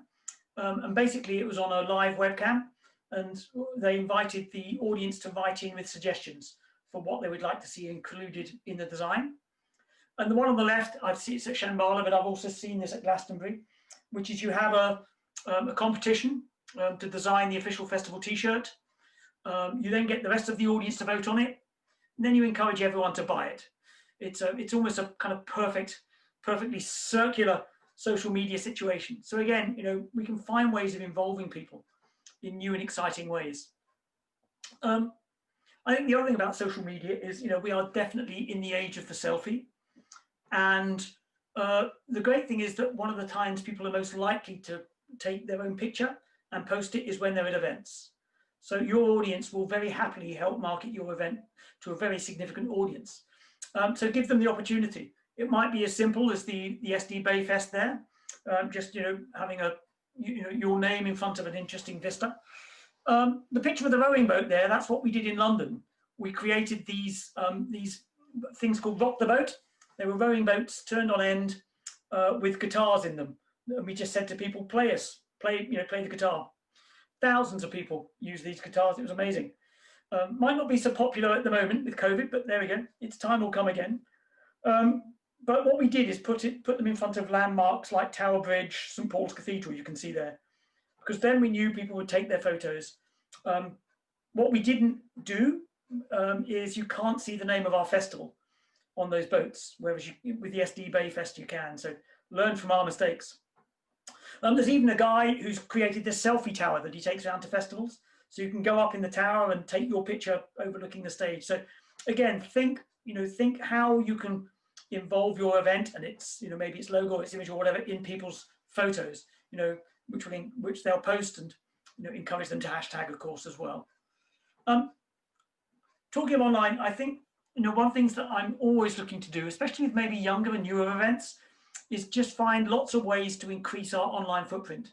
A very simple way of doing this is finding sites like Audio Boom, SoundCloud, YouTube.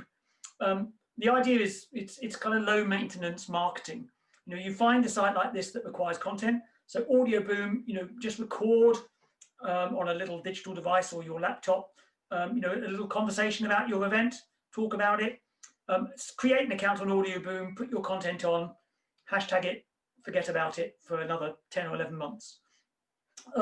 So again, it's fairly low effort, low maintenance, and a very good one I find is Scribed, because you don't even have to create content.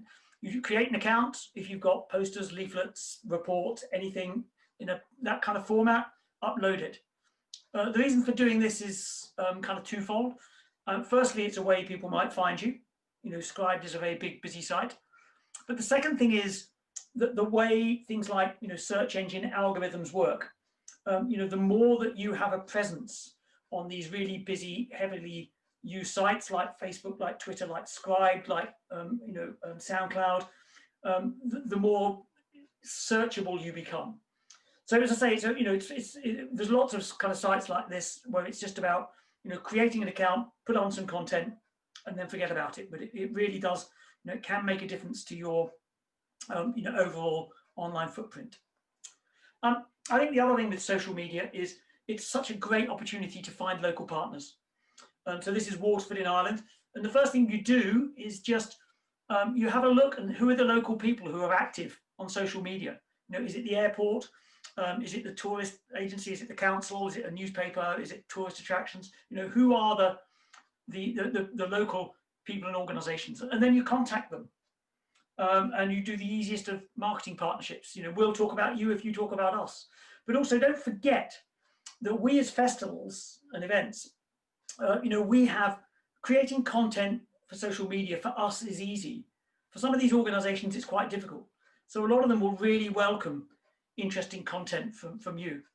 So here's a couple from the Brass Festival. Smooth Northeast, a radio station. We sent them a few videos of some of our bands playing. They loved it. They put them up. They got loads and loads of likes and hits. One of our sponsors, the Banks Group, they're involved in the boring world of kind of aggregates and these kind of things. They were sponsoring a brass band, so we sent them some photos and some little interviews, all sorts of stuff. They had more.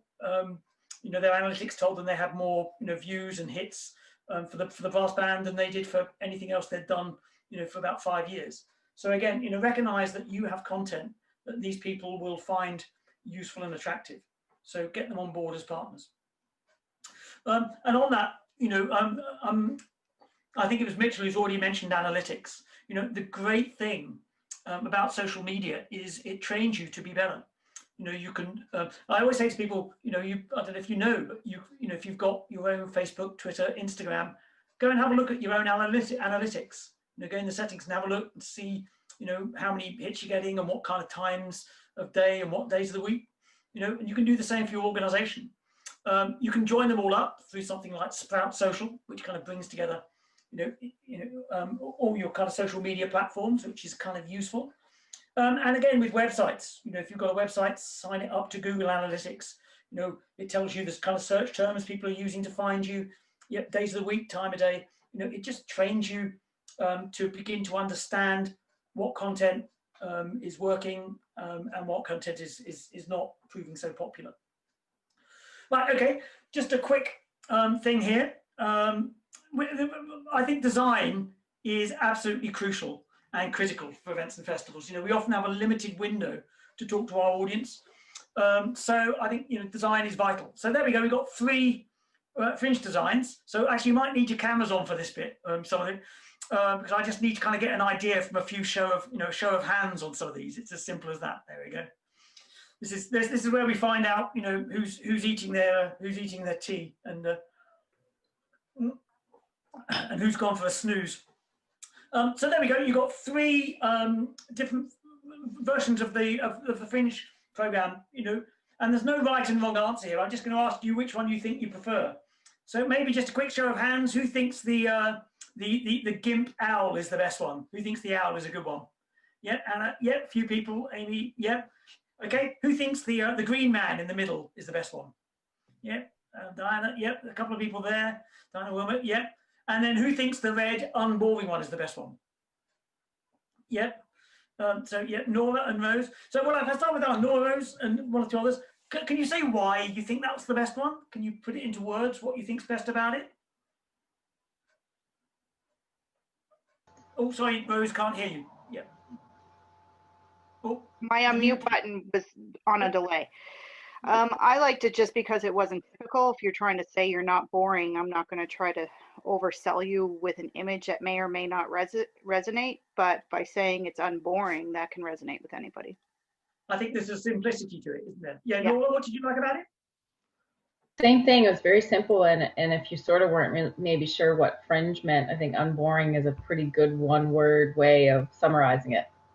And I think that's a crucial point, because something like the Fringe, because it's everything, music theatre, it's quite hard to encompass in one image. So I think they've done quite a smart thing there. Yep. Okay. And then the Green Man. I think Diana, Wilma, I think you quite like that one. Yeah. What do you like about the Green Man? I like the fact that there's action and it's a human, so there's some activity that I relate to. The green to me is fresh and energetic. Yep. Yeah, I think color is vital. I think to me, color in design for a festival is really crucial. What I often do, and I'm not saying this is right or wrong, but I often like to have a signature color for each year because I think it can often act as a reminder. So if you're in around town or just looking at websites and social media, every time you kind of saw that green color around the Fringe, it's just a little subtle reminder that the event's coming up. This year's festival. So I think I quite like colors that are distinctive. So I quite like that green as being quite distinctive. And again, seeing it as a reminder that the event's coming up. That's good. Yeah, Diana, did you have anything to add then? Yes, well, it says performance to me. Like Yeah. I get that it's live performance. Yeah, and it's active and it's lively, those kind of things. That's great. And then we have the GIMP owl as well. I think Anna, I think you quite like that one. What do you like about it? I like the contrast in the colors, so it really stands out. It says kind of costume, something, not traditional in it. Yeah. And right now, because of all the masks, even though this was probably done way before that, but because of COVID, it looks like this person is covered in a full piece, in a full piece armor to battle COVID. Yeah, what? Yeah, it was kind of prophetic. Yeah, look, yeah, that's good. So what you're doing is, as I say, what I would always urge you to do with design, which is in some ways to interrogate your choices a little. Does it give people a fairly quick indication of the kind of event you are? Because we only have a few seconds of people's attention. If you put any of these designs with lots of other people's kind of designs, because we're in a crowded marketplace, would it call out to them, or would it be the shrinking violet? And as I say, the other thing is it flexible? Because you have to use this in social media skins and everything else. So kind of interrogate it a little. So I've got another now, just a very short exercise, which is this one. Now it's also not deliberately, but this is obviously the way Zoom works. It's also going to be a bit of a memory game, this one, but it's probably quite good because so you're looking at 4 film festivals and the way they represent themselves. So what I'm going to do is very quickly, and this will only be about 2 or 3 minutes, send you back into breakout rooms. Just a quick discussion about which ones you think work best, which ones you think are kind of less successful. So 4 very classic film festival design posters, and just a very quick conversation.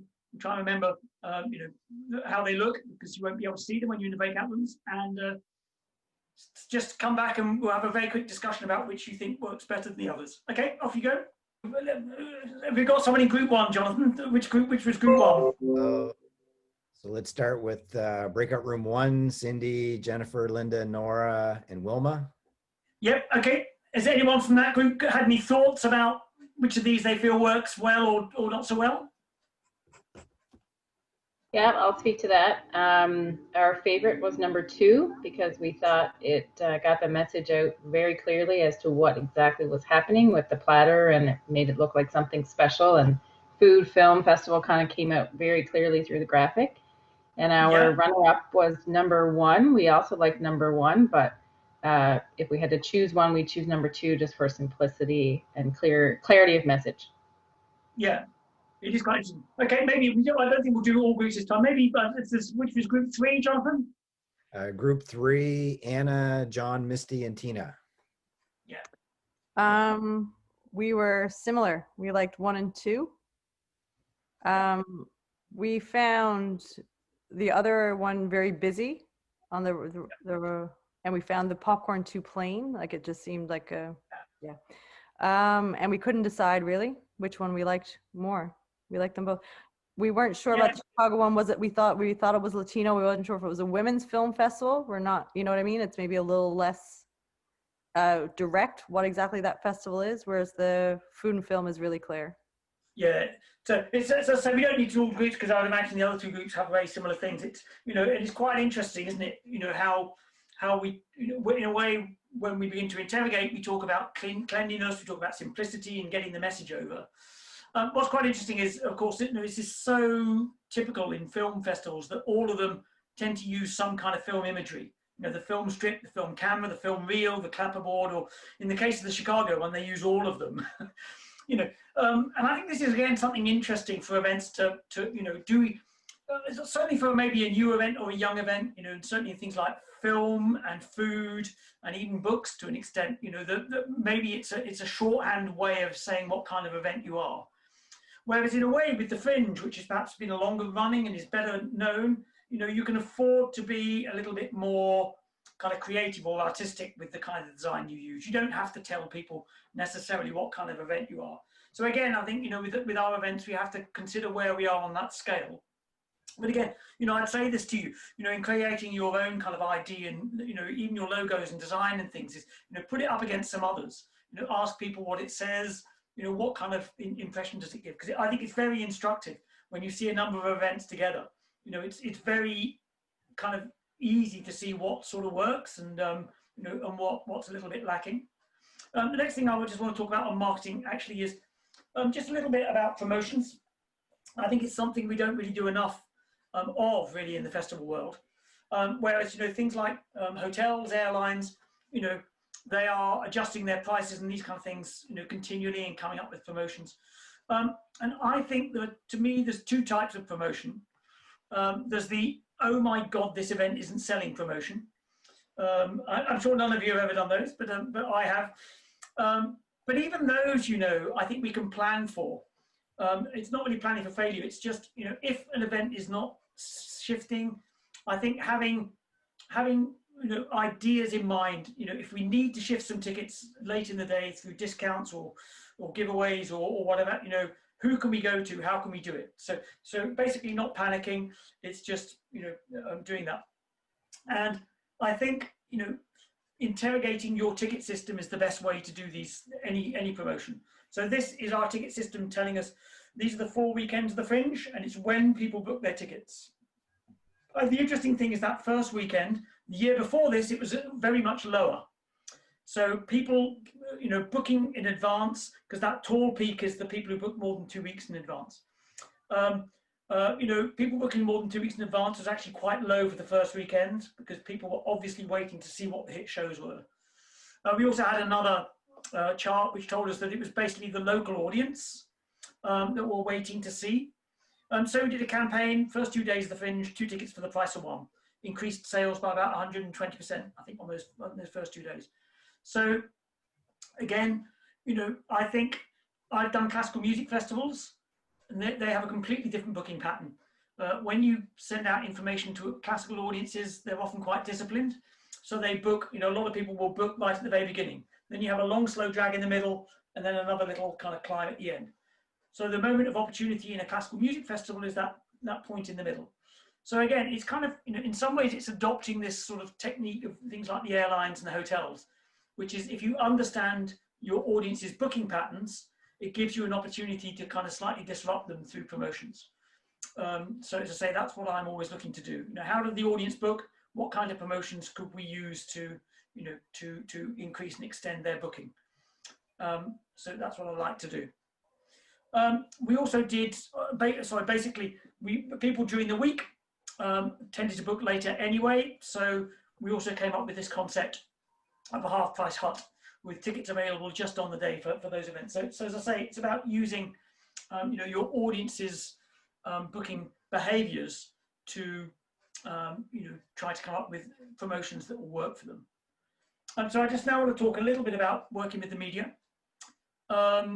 So I think the Fringe was very successful, as you can see, you know, compared to the other Edinburgh festivals at getting a lot of media. As you can imagine, the other festivals used to be really thrilled about this.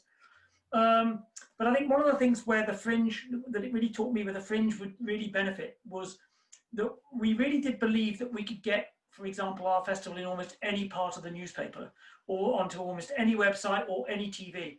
I think our belief was that, you know, the core currency of the media, you know, whether it's digital or traditional or even TV, radio, or whatever, is stories.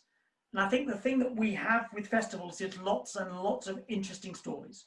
So it might not be about the festival, it might be about an artist, it might be about something else that's happening. You know, just, I think the more you see yourself as a source of stories, the more you open up kind of media opportunities, I think. Now, one thing that's very typical, here's two kind of very typical articles that you know, preview pieces for festivals. And I think, I don't know about you, but what I'm finding is, you know, certainly traditional media, you're basically having to pretty much write these kind of preview pieces yourself now. You know, journalists don't have the time they did. I think where you're writing any kind of media, you know, about your festival, I think the two traps that I've often fallen into, and I urge you to avoid, one is just trying to mention everything that you do. So it becomes a rather boring list. I think what works for me is creating, you know, what's the interesting story or stories. What you really want is for people to read from the first word to the last. So again, you know, it might be about one artist or about one group of events around your, you know, your festival, or, you know, some kind of narrative. But basically, you know, what's the interesting story that will draw people into our world? The other thing I think is trying to treat media articles as sales pitches. By that, I mean, sometimes we tend to try to promote the events that aren't selling. You know, and again, I think that is probably a mistake. You know, it's as I say, it's, you know, convincing stories to me is what makes, you know, makes these kind of media pieces really work for you. I think the other thing as well is recognizing that not all media is equal. That, you know, the kind of people, you know, if you ever have an article in if you like, for example, the news section of a newspaper, it's always going to be read more than, you know, if it's away in the culture section or the, you know, those kind of things. So this first picture is of it's a very famous child killer from the 1960s in the UK, Myra Hindley. I'm sure you have your own. But this, you know, that's a very famous picture, despite being, you know, 60 years old, almost. And someone wrote a play about letters that she'd written from prison, hugely controversial. You know, ban the Fringe, you know, ban this play, ban everything, in lots and lots of national newspapers. And what do you think happened to ticket sales? Through the sky. Yeah, so it almost didn't matter what it was. But you know, it doesn't all have to be, you know, controversy, those kind of things.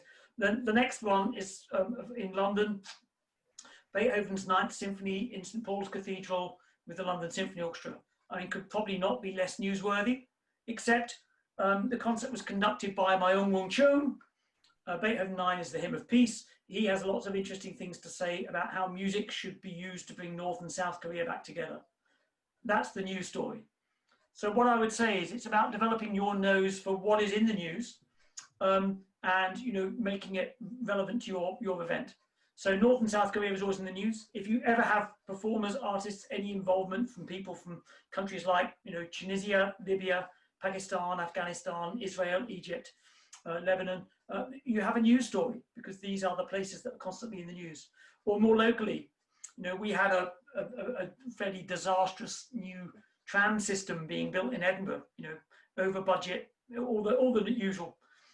We got a lot of news stories out of that because we were able to relate the festival to the tram system. So, you know, as I say, develop your nose for what's in the news.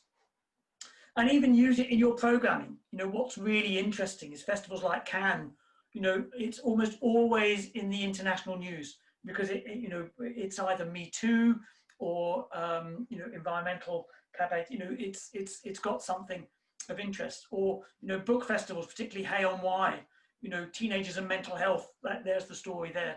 So again, you know, always have an eye on what the current news agenda is and in what way it relates to your event. And I say, I mean, I always try to think about this when I'm programming, because, you know, it's not just about getting good media coverage. I think it just opens up your event to kind of new and bigger audiences if, you know, if it has some kind of relevance to kind of current sort of, you know, media you know, interests. I think the next thing about working with the media is recognizing how important good images are. The great thing about working in festivals and events is we can have lots of good images.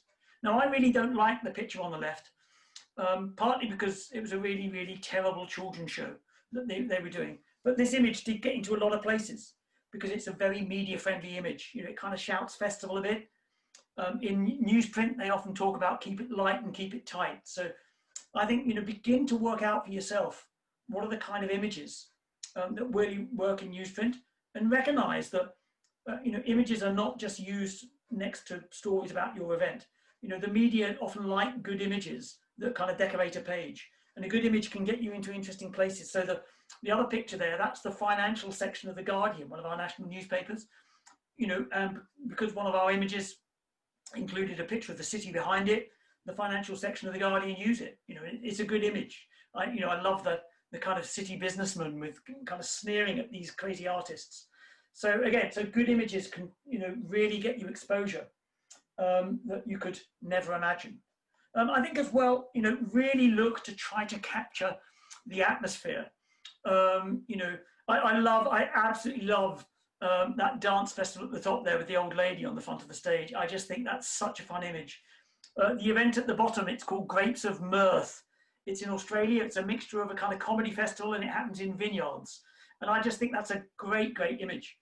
And even just something, you know, as I say, I love the film festival with the guy watching the outdoor film with his dog. I think these images are worth their weight in gold. You know, images that capture your event and, you know, your audience, you know, really are excellent. And I think what's great is when you capture the place in the image. So obviously a rock festival, but where is it happening? It's happening in Sydney because of the Opera House. The one at the bottom there, this is some Korean b-boy dancers at the City of London Festival. Those images got us all over Korean media because they didn't just feature Korean b-boy dancers who are rock stars in Korea, but also London landmarks.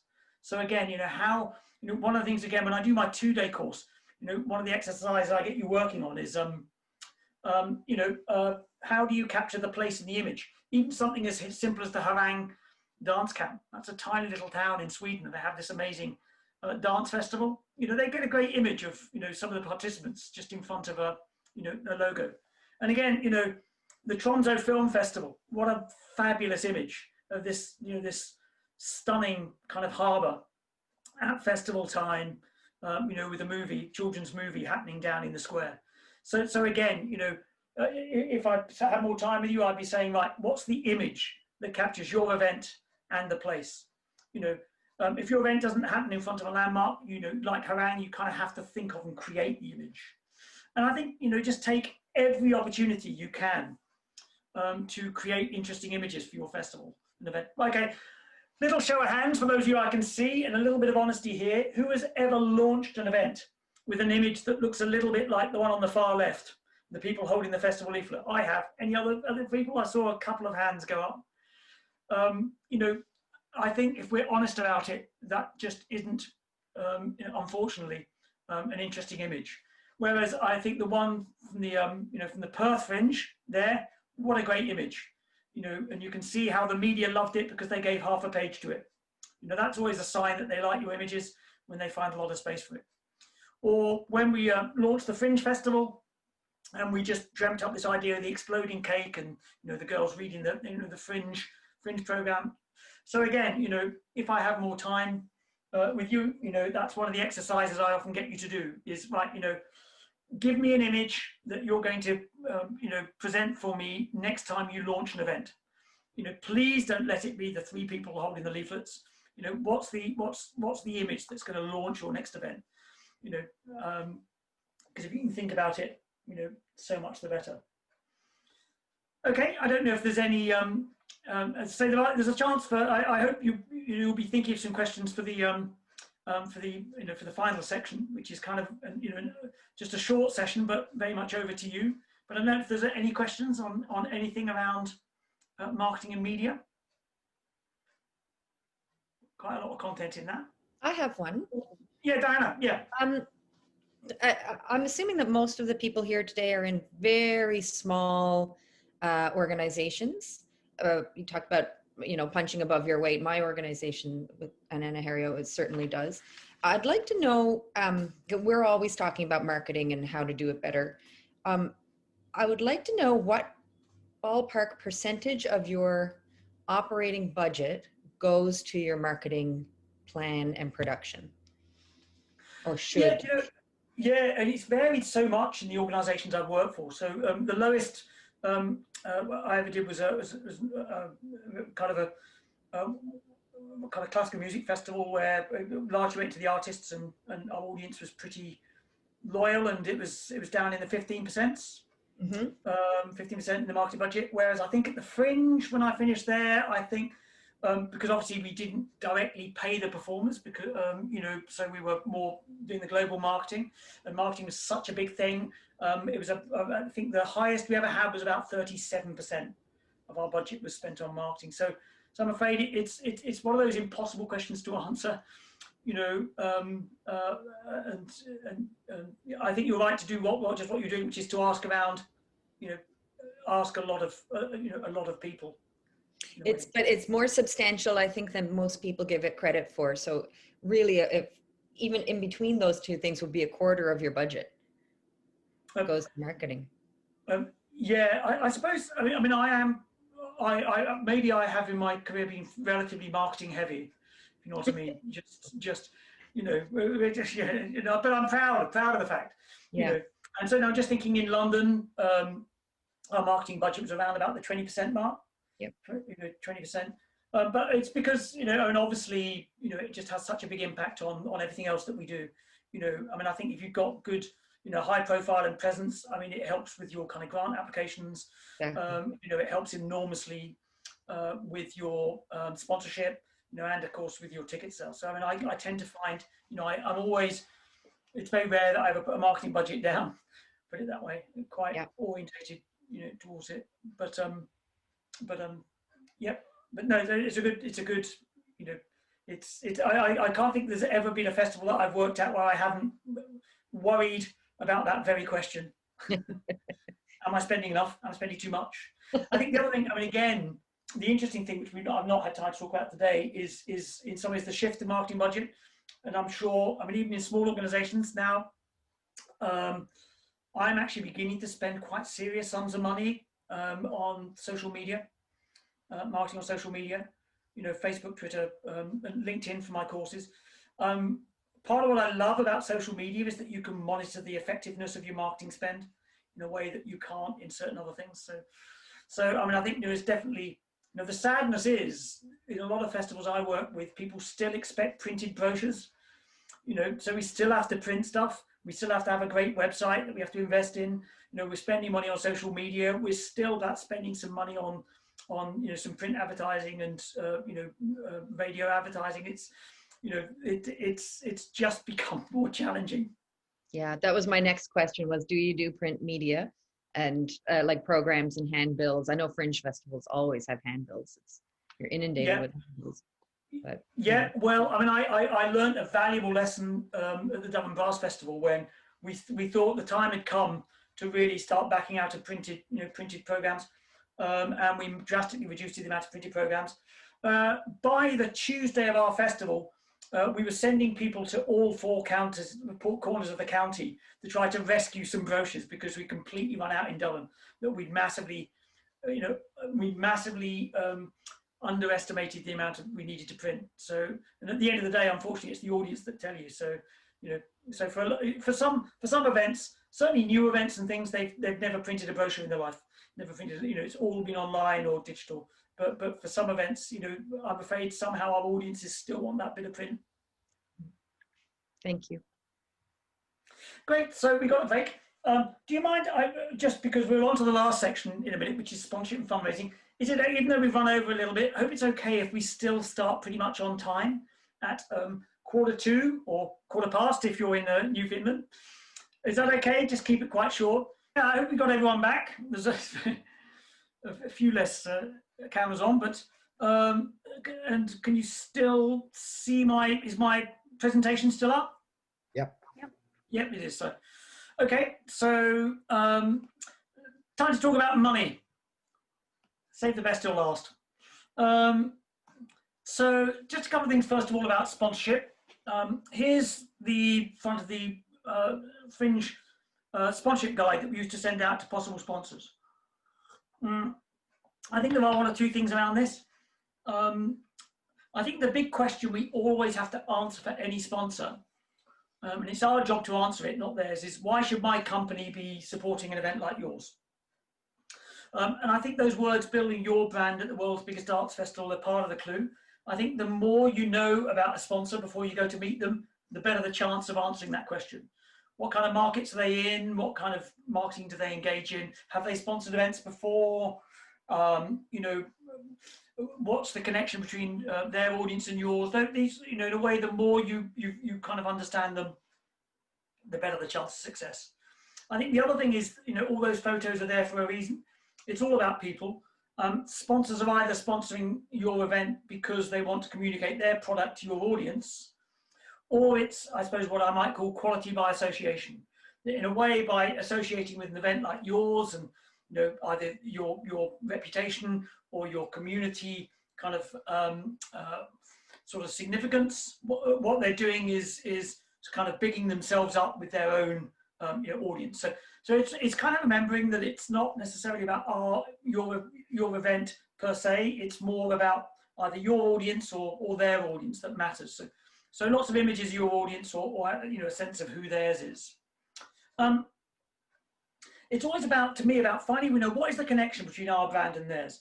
You know, an interesting language can be an interesting thing here, because you know, hopefully you will have a reasonable sense of what your sort of, you know, brand identity is, you know, what kind of organization you are, and any, you know, business would probably have the same. So I don't know, if I mentioned, you know, a brand like Red Bull, you know, you've got a whole load of words on the screen that we would use to describe the Fringe. So if I mentioned if I mentioned a brand like Red Bull, are there any words, it just needs maybe one or two people to shout out here, any words on the screen there that you think Red Bull might, you know, associate themselves with? Any of those words? Spontaneous. Spontaneous. Yeah. Yeah. Any other words Red Bull might say yes to? Engaging. Engaging, definitely for Red Bull. Any others? Rebellious. Rebellious, yeah, with their kind of high octane sports. Any others? Pioneering. Sorry, Nora. Pioneering. Pioneering, yeah, and global. I think you could probably make a case or an argument for most of those words to be applied to Red Bull and the Fringe. So what you see there is instantly quite a you know, a natural connection between these two brands. You know, once we kind of know what they're about and we're about, we just have to then begin to find the, you know, the project that's going to work for both of us. And something that Charlotte, who used to work with me, spoke about a lot was, rather than just sponsorship, what she's trying to find is we're trying to form a strategic partnership between their brand and ours. I think there's a difference in the mindset, really. So it's not just about, you know, getting money from them in return for a logo and tickets and those kind of things. It's about, you know, trying to find a slightly deeper connection if we can, because that really does, you know, seem to work. Here's how we would perhaps show possible opportunities to become involved with us.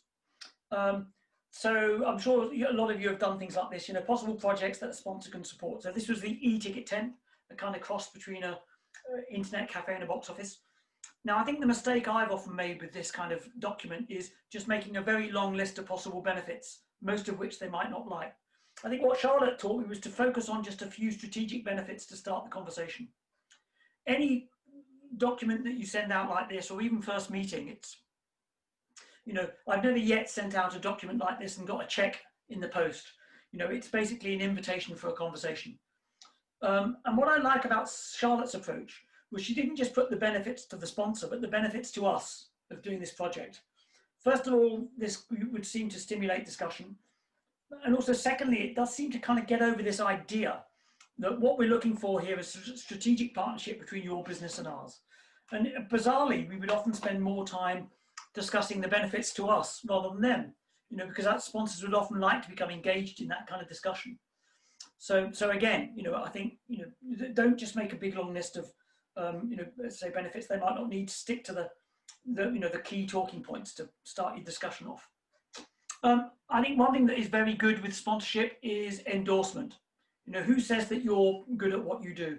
And for us, you know, good press quotes, always a good idea. But if you don't have good press quotes, but also anyway, this was a small arts festival based around a university in Birmingham in the UK. I thought it was quite smart. They got their Pro Vice Chancellor to write the introduction to their sponsorship guide. This is basically, she's very well respected in Birmingham and in the business community. This is basically her saying, come on, get behind this. You know, this is important. So what I would say to you is, well, who writes that introduction for you? You know, is it the mayor?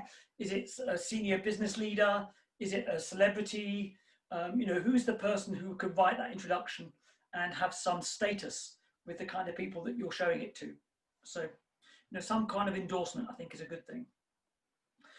Just to give you an idea of thinking, and this idea of the, you know, the strategic partnership. This was the Royal Bank of Scotland who we approached for the Fringe. And one thing that we became very aware of about the Royal Bank is it's a very visual brand. You know, so their identity is a very visual one. You know, their logo is always very big in any adverts, in any sports they support, these things. So we were trying to persuade them to sponsor the Royal Mile, the main street in Edinburgh that we closed down for the festival. But rather than just getting them to sponsor it, we got them involved in the whole kind of look and landscape of the high street. So it was their idea to create the gates at the top and the bottom, and we created the poster drums going up, and you know, stages were all, you know, branded, and you know, it was a heavily branded area, and they were very involved in designing and doing this. Now, we probably could have got more money if we'd done that ourselves, but I think we knew once they started becoming very involved in that side of things that they were going to be with us, you know, for a long time. So as I say, you know, it's quite interesting, really, you know, trying to get your sponsors involved as strategic partners. I've done other things, like, for example, in London, there's a lot of kind of organisations that had office choirs. So we would actually get our sponsors actively involved in, you know, either if they had an office choir, we would involve them in one or two of our events. If they didn't have an office choir, we costed in to create one. So we created an office choir with them and got them involved in a concert and those kind of things. So again, you know, how can you really actively involve sponsors? Right, so here we go. On this page here, it's because I'm conscious that Royal Bank and things like this are quite a big company and a big festival. But this page is really a mixture of kind of companies and things that I've been involved with in various ways in big festivals. But a lot of these are kind of quite small events and festivals that I've either run or been involved with. So what I'm going to do is I'm going to let you choose. Okay, so if anyone wants to kind of unmute at some point and just say, which one can I tell you about? And I'll tell you about the company and how we got involved with them. Anyone? The small, Yeah. high quality men's clothing shop. Yeah, this was a shop. I have to say it did belong to someone who I knew, a friend of mine, and I was determined to get him involved in my festival. And so eventually I came up with this idea of having a little competition for the festival's best dressed man and woman. And he gave me some money, nowhere near enough money, because what he realized very quickly was how powerful this was, because he came to all my events, and he came with a camera and pieces of paper to give people about what the competition was, and a notebook to write down their contact details. He recognized within minutes that he could walk up to anyone that looked like his kind of customers, introduce himself, tell them about the competition, take their photo, and they would immediately give him their contact details. So for a small, high-quality men's clothing shop, I mean, he got about 4,000 or 5,000 new contacts for not very much money at my festival. So again, I think it was quite a smart thing. It was on the right scale for a business of his size. The only thing I got badly wrong was that I didn't get anywhere near enough money from him. I think he gave me about $2,000.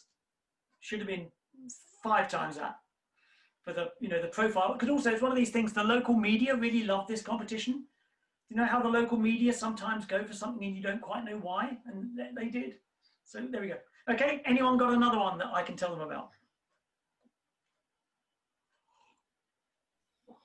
What about Budget airline? again? Oh, sorry, hang on. Everyone all at once. Sorry. How about, sorry, I think Amy, you are muted first. You can, yep. Sorry, I'd like to hear about the small bakery. Small bakery. Yeah, so this is an event which I've already told you about, which was Shakespeare for breakfast. So, you know, a small bakery probably isn't going to give you money, but actually if they give you 100 croissants a day, you know, that's great. So I suppose it's what I often term added value.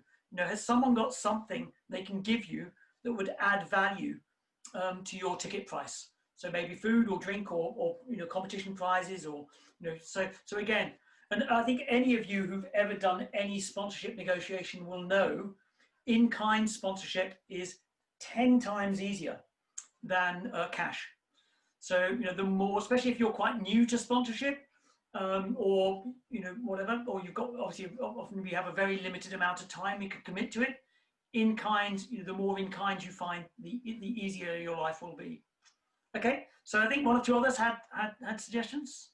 I think Nora came in with one. I was curious about the budget airline. Yeah, interesting one, because this was EasyJet, who are kind of probably our equivalent of WestJet, you know, and they would say that they don't sponsor, which is true. But we went to them with a PR opportunity. The idea was we put stand-up comedians on planes between London and Edinburgh. And we said, would they work with us on the PR for that and give us the, you know, the flights? And they did. We got loads of PR.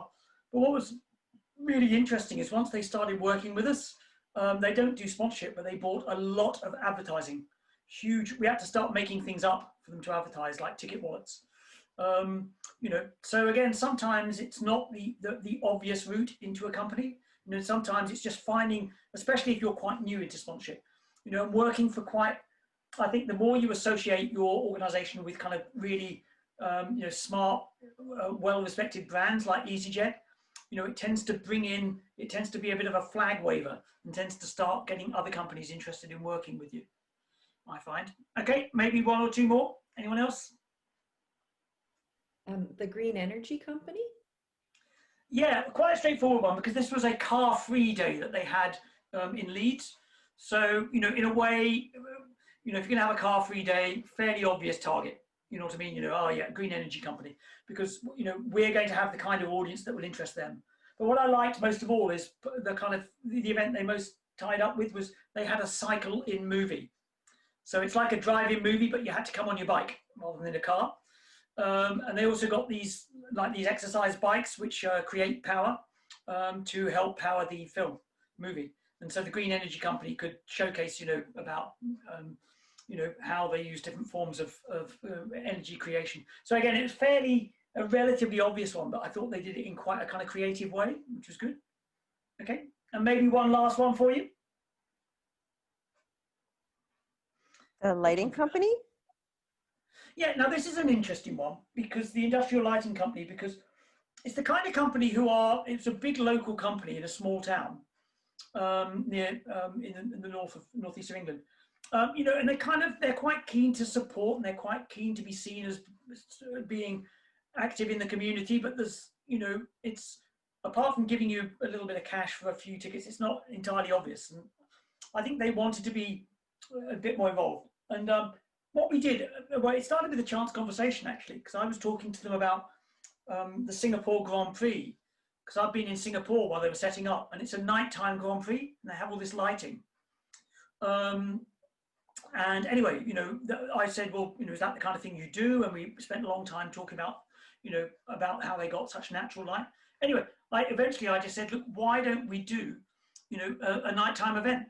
You know, so that actually we do a nighttime, you know, we create a nighttime market. We had a nighttime cycle race, our version of the, you know, budget Singapore Grand Prix, and some evening events. So that basically they lit this kind of square for an evening, and they loved it, because it basically gave them a chance to showcase what they do. They got some great images out of it, but it was a chance for them to show the local population, you know, that they're kind of committed and involved. So again, sometimes you have to, you know, there are companies where we just have to almost, you know, create an event in their image. You know what I mean? We find you know, an interesting way to kind of involve them, and that's what we did. Just to kind of sort of, oh, sorry, I've got you all in full screen, so I can't see. So to kind of tidy up a little bit around this whole thing around sponsorship, really, I don't need to read out all the bullet points, but certainly aligning what we do to them is important. I think one thing I haven't mentioned is creating a tracking system. It might be a simple spreadsheet or something, or it's just, you know, you speak to a possible sponsor and they say, oh, we've committed all our money for this year. So your next question is, well, when do you start looking at next year? And you need somewhere to keep that. I think sponsorship does thrive on being methodical. I think, you know, you might see an advert in a newspaper and you think, right, okay, that's a company I'm going to approach. You're not ready to approach them yet, so you need to, you know, keep a note of it. So create for yourself a little tracking system. And, you know, I do think, particularly at the moment, when times are hard, you know, it's very important to go to potential sponsors with a vision about how great it's going to be, you know, what you're going to do for the community, you know, how, you know, rather than, you know, just being needy and, you know, we need money. I think, you know, a vision is always so much more attractive to be part of than a crisis, in a way, even though some of your, you know, strong supporters will support you in a crisis. And I think the last one is interesting because I've got this wrong too many times. I've been, you know, you can be in sponsorship meetings where maybe they're trying to give you the key to the door. You know, they're trying to tell you, you know, what they will support, but actually sometimes you can just get so involved in that sales kind of pitching mode. You know, you're trying to sell and push and push. You know, you're not always listening. And I have to say, you know, kind of a couple of people I've worked with over the years, but particularly a girl called Alice. I think this was her great gift, was actually asking lots of really open questions and, you know, almost getting sponsors to talk themselves into supporting us, you know, by you know, telling us a lot about what, you know, what they do and what they're interested in. So so I think that's quite important. Now, I think what I always like with any event I'm involved with is to have a lot of different little sources of income.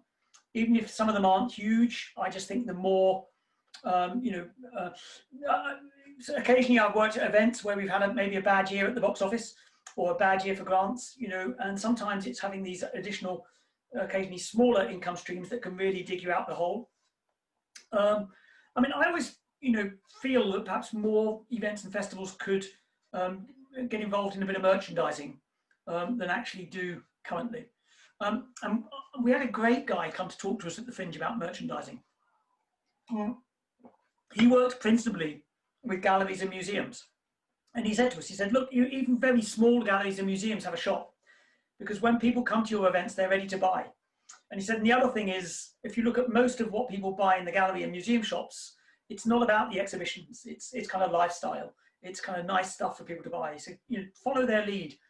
So, you know, create merchandise that people really, you know, like. So, you know, those Loch Ness film monster mugs, they think they might have sold more of those than people came to the festival. You know, the water bottle, you know, is very, very kind of smart, you know, item, especially for an outdoor festival or a summer festival. You know, that's good. And certainly, you know, the T-shirts. You know, don't just have your, you know, a festival poster slapped on a white T-shirt. You know, I think those Banff ones are really, you know, very smart and very cool. You know, invest a little bit of money in design. The unboring ones from the Fringe, you know, went really well. Also, low value items. You know, those badges at the Stockholm Film Festival, they cost you pennies to buy. You can sell them for a reasonable price. The pens at the Harrogate Crime Writing Festival. So, you know, invest in some low value merchandise. One thing this guy told us that he's saved me a fortune. He said, don't put the year on any of your merchandise. He said, the problem is if you've got 2019 t-shirts, the minute that festival is over, they are completely worthless. He said, whereas if they don't have the year, you can still sell them, you know, afterwards. So I think in some cases, things like certain music festivals, people sometimes want that year's, you know, they want the year on it because it's their souvenir, but most of the time we don't need the year on it. The other thing he said to us is, you know, if you're going to do a bit of merchandise, create a very simple shop. He said, you can create an online shop in 10 minutes. People will buy before they come and after they leave. He said, just you know, just do that. And so that was very valuable advice. And we increased our merchandise sales significantly. And the last bit of advice he gave us was, he said, look, you don't have to buy all the stock yourself. He said, find partners who will give you stock on what they call sale or return. Things like postcards, maps, maybe, you know, paintings, you know, these kind of things. You know, people give you stock for the duration of your festival. Anything you sell, you pay for. Anything you don't sell, you give back to them. That way you can actually create quite a wide range of merchandise, which is always going to be better if people have got a wide choice, but you don't have to invest in it all. You know, for a lot of it, you only actually have to pay for what you sell. I always think, you know, if you have a chance, why not create a market around your festival? Because they have, you know, very different benefits. First of all, I think they animate space. So that area outside the cathedral there, it's much more exciting with a market in it than if it's just an empty space. Markets give people things to do. around your event. It's an additional attraction. Some people, when we had a fringe art market, now I think some people used to come more for the market than for some of the fringe shows. Actually, it became the main attraction for some people. And the other thing, of course, is they do give you money. What I would say, having done it a few times, focus first and foremost on creating an interesting and a good market. Don't necessarily charge too much for your stalls in the first 2 years. Get the feel of the market and the right kind of people, stall holders, and then you can slowly over the years, raise the prices. But markets are a really good way of doing it. Now, one or two kind of technology-based ones that you might like to consider. One is about mobile donations. We use this in London because in the City of London, you're not allowed to collect cash in the street. So when we have free performances in the street, even if people wanted to give us money, we weren't allowed to accept it. But what we could do is give them a sheet of paper with, if you enjoyed this, text, to this number. It's getting more affordable, it's getting more common. And I don't know about you, but more and more people are not carrying cash around nowadays. It's all contactless. So again, text donations, or even you can get quite cheap contactless donation points. We used those for Fringe performers a couple of years ago. So again, maybe look into how you could use mobile donations as a way of generating more fundraising. One that doesn't cost you anything is to make some space available on your website for advertising. Now, not everyone likes this one because it basically fills it means you have adverts on your website. But it's very easy to do. And certainly if your website is quite busy, it's a way of generating a little bit of money. It's very simple, doesn't take long. You just sign up to something like Revenue Hits. It's either pay-per-view, where you're paid for the number of people who view your site or view the adverts, or more normally and generally a bit better paid is pay-per-click. You see this a lot in newspaper websites now. So basically it means you'll have adverts on your website. If anyone clicks on that advert, you will get a little bit of revenue. What I would say is, I'm afraid this isn't going to make you rich.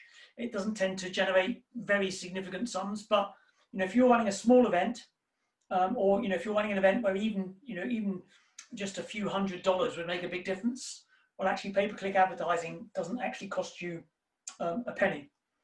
But this is one that for some people might work quite well. It's the world of affiliate marketing. I'm quite I bang the gong about this quite a lot because I think for some festivals this could be incredibly useful. Basically, if I buy a flight from WestJet or Air Canada, before I can pay for my flight, they will have offered me car hire, hotels, insurance, all these things. It's all affiliate marketing. That's basically WestJet taking a slice of that revenue from those people. And we can do the same. So all of these organizations, hotels.com, bookings.com, Expedia, they're all in the business of affiliate marketing. It's very simple. You sign up to the affiliate page like this at hotels.com. Then on your website, you will have buttons or banners saying, hotels.com. Anybody who clicks that and books a flight or books a car or books a hotel, you will get a slice of the revenue. So I don't know, is anyone here, it's quite nice to do a real life exercise. Is there anyone here who kind of has a reasonable knowledge of how many visitors they get to their event? Anyone? Anyone? I don't know, Anna, whether you know for the Circus Fest, normally how many visitors you get? Roughly? Like from across Canada, maybe 100 people? So 100 people who would come, who might need to stay a night? Yeah. Yes. Yeah, and how many nights do you think they might need to stay? 5. Sorry? 5 nights. 5 on average. Okay, so that's 500 bed nights. That's not bad. And how much do you reckon they might need to pay to stay at that time of year? 120 a night. Okay. So you've kind of got accommodation value of around $60,000, which is not bad. Now, for example, up on the screen there is eBookers. So if basically you are a partner with eBookers and all of these 200 people book their hotel room through eBookers, you would get 8% of that revenue. So that would be $4,800. Would that be kind of quite useful money? Very. Yeah. Now, Now, I don't want to dishearten you, but I mean, I suppose the truth is that not all 100% of your audience would buy through ebookers. But actually, maybe if 50% of your audience could be persuaded, you know, that's still, what did I say, 4,800, so that's still $2,400. You know, or even 25%, you know, it's still well over $1,000. So, you know, and the point is, this is money for no expenditure. The other thing I do think is that as festivals, we're in a very good position to take advantage of this. You know, we're not telling people how much to spend on hotels and these kind of things, or where to stay. We're just asking them to use our booking partner. And also, why I think this is so good is because people will always book their tickets for the event before they book their flight, their accommodation, or any car rental. So I think we're kind of in prime position to take advantage of affiliate marketing. And as someone who spent years trying to sell sponsorship to hotels, you know, so in 8 years, even though we generate about $50 million worth of economic activity for hotels in Edinburgh, I never managed to get a single penny from a hotel because they don't need to. And to be honest, if I ran a hotel in Edinburgh, I wouldn't be investing in the festival period. I'd be, you know, but this is a way that we can benefit from the kind of sectors that probably most benefit from our work through affiliate marketing.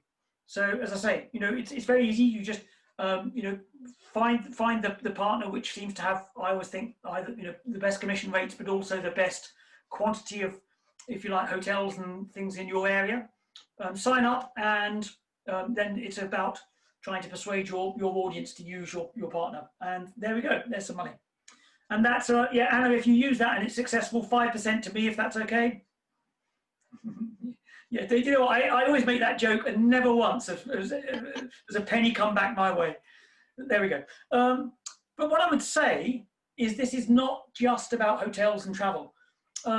It's quite interesting. The world of affiliate marketing is getting very broad. So, you know, this is particularly good, I think, for things like film and music and book festivals.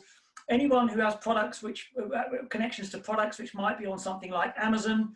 You know, Amazon do an affiliate scheme, so that basically you could, for example, if you ran a music festival, you could have lots of CDs of bands who've been, or just, you know, great you know, jazz performances with a little description of them and talk about them. And then underneath you have the little Amazon button. Anyone clicks that Amazon button and buys it, then you would get, I think, well, if they downloaded a digital track, you would get 5%. If they bought a DVD, was it there, you get about 4.5%. So again, you know, you can create quite a simple little online sort of shop operation without having to stock anything, and all you would do is you just live off the commission. It's also beginning in some places to get into the world of restaurants, these kind of pre-booked sort of discount meals that are, you know, there's quite a few companies now who are doing this on an affiliate basis. So as I say, I think, you know, if you imagine that the ideal situation running a festival is that not only are you selling someone a ticket, but you're getting a slice of their hotel stay, their travel, and, you know, maybe they might buy a couple of DVDs after they've been, and even a slice of the meal. You know, that massively increases your earning potential from each visitor. You're not asking them to spend more, you're just, you know, you're taking a fee for introducing them to these companies. So affiliate marketing is I think is a real growth area for our business. Just a couple more. This one is quite interesting, which is crowdfunding or crowdsourcing. This is becoming quite common for maybe people trying to start new events, or people trying to start a new kind of angle or idea, you know, maybe a children's program in their festival. And also, unfortunately, at the moment, we're seeing quite a lot of crowdfunding campaigns to keep festivals in business. But crowdfunding, crowdsourcing is getting more and more popular. Now, the big one, if you want to kind of take a look at examples, is Kickstarter. But I think there's at least one, if not more than one, actually Canadian version. I think GoFundMe is Canadian, isn't it? I think there might even be one more. So there are options, okay? And the process is always the same. What you do is you describe your project, your festival, what you want to do. And then what you do is you offer people benefits in return for pledging money to you.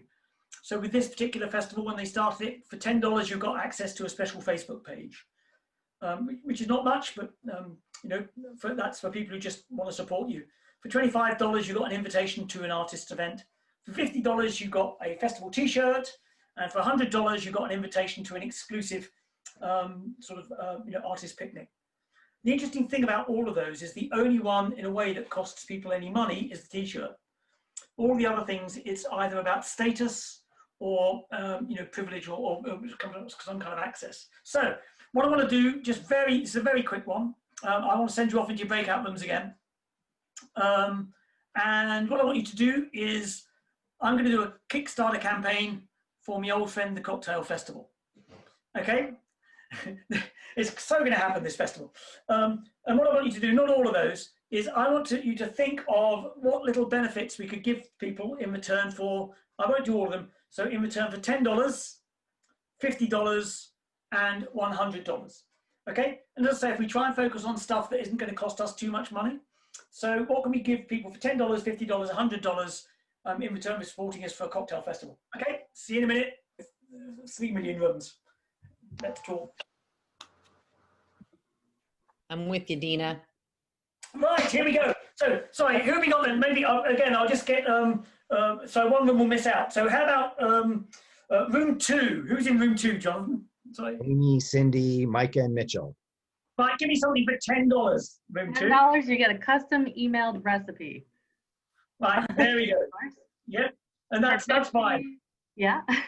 For $50, you're getting the ability to judge on the panel for the best cocktail. Oh, that's generous, but yeah, but good.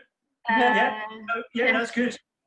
And for $100, we are offering a branded mask and VIP access to actual in-person event. Yeah, excellent. Yeah, that's all good and not costing us too much.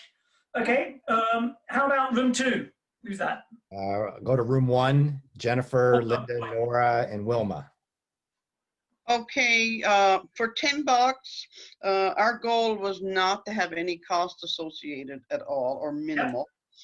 So we said the same thing, like share the recipes or maybe get your name acknowledged on the website, you know, after the event or something. For $50, you get some sort of merchandise, bragging rights, maybe a T-shirt, a glass, or a coaster for that glass. For the $100, and this was Wilma's brilliant idea, I think it was good.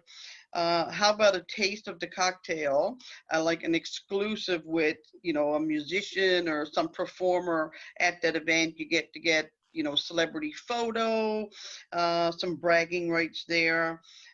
Maybe write a song, a poem about it that gets recognized with that celebrity. Nice one. A photo op on Snapchat, maybe with a frame or something around that. And I think somebody also mentioned that on the glass, maybe put the recipe for the cocktail on the glass, but that might get a bit too expensive. So we kind of backed away from that one. You know, some great ideas there. Thank you very much. Okay, our next group is? Room 3, Anna, Emily, John, Misty, and Tina. Hi. So for the $10, we thought something pretty basic, which could be just sort of you get a passcode with access to maybe some special drink recipes or like a drink library that's exclusive with the brand of the festival. For $50, we thought about the discounts on ingredients. So if we have suppliers, then we could have, or vendors that we're working with, we could offer discounts on certain ingredients that would be, say, more of a higher end ingredient they wouldn't normally be able to have in their collection. And then for the $100, we thought about doing sort of like a customization consultation with a professional mixologist where they take personality traits of who the person is and they develop a drink that's based on who they are as a person. So if they have like a fiery personality, then it would be like, you know, Tabasco sauce is added in, or what their favorite color is. If it's, you know, blue, then there would be blue liquid involved, or just creating something that's their own name so they get a special cocktail for them. Nice. Okay, that's lovely. And I love the dog, by the way, as well. Oh, he's been a pain today. Sorry, guys. No, not at all. I have to say, this night you've done absolutely brilliantly in terms of pets. It's been an absolutely fantastic display of this. My dog is not. He's decided to stay shy today. Sorry, Jonathan. I think we've got one group left. Room 4, Colleen, Dee, Diana, Emma, and Glenda. You want me to take it? Go for it. Gals? Okay, $10 is a voucher for a cocktail, and a link to a special Spotify playlist that you can play. Nice. 50 bucks, you get a pair of socks that say, "If you can read this, bring me another cocktail." For for $100, you get the underpants for a week. Those named. You're really committed to those pants, aren't you? I'm really, and one of them is a set of long johns so that you can go to outdoor events. Thing. Which day of the week is that?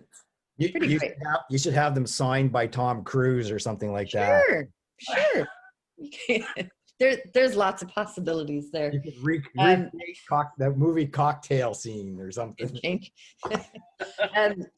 The other one was for $100. Here comes my cat. You can have cocktails with the whales. So that would be a sort of a special outdoor event. Sorry, I just gotta flick my cat off the table. And you could also have your name to be entered into a draw to have the cocktail named after you. And maybe an evening with a professional mixologist. I think we all like that idea. And then we went a little further for like upwards of $500 to $1,000. You could subscribe for a seasonal cause box. So a quarterly delivery to your house with ingredients for one of the cocktails, just to keep a continuity connection. I think that's it. Did I like that going a bit further as well, because actually one thing I was going to say, and actually you've already mentioned it, but one thing I always say is, if I wanted to get $1,000 out of someone, and I know a few people I reckon who might give us $1,000, what might we be able to offer that is high enough for people to give us $1,000 for? What do you reckon? Me? Sorry? Me personally? No, anyone. Oh. Well, is there something we could do with this festival where someone might give us $1,000? It has already been mentioned, actually. Was it the big experience? I think the naming of the cocktail. $1,000. Yeah, $1,000. I just think, sadly, I do know people who would probably go for that, because I think we should never underestimate the importance of status to some people. So to actually have like the signature cocktail of the festival named after you is that's $1,000 for starters, I think.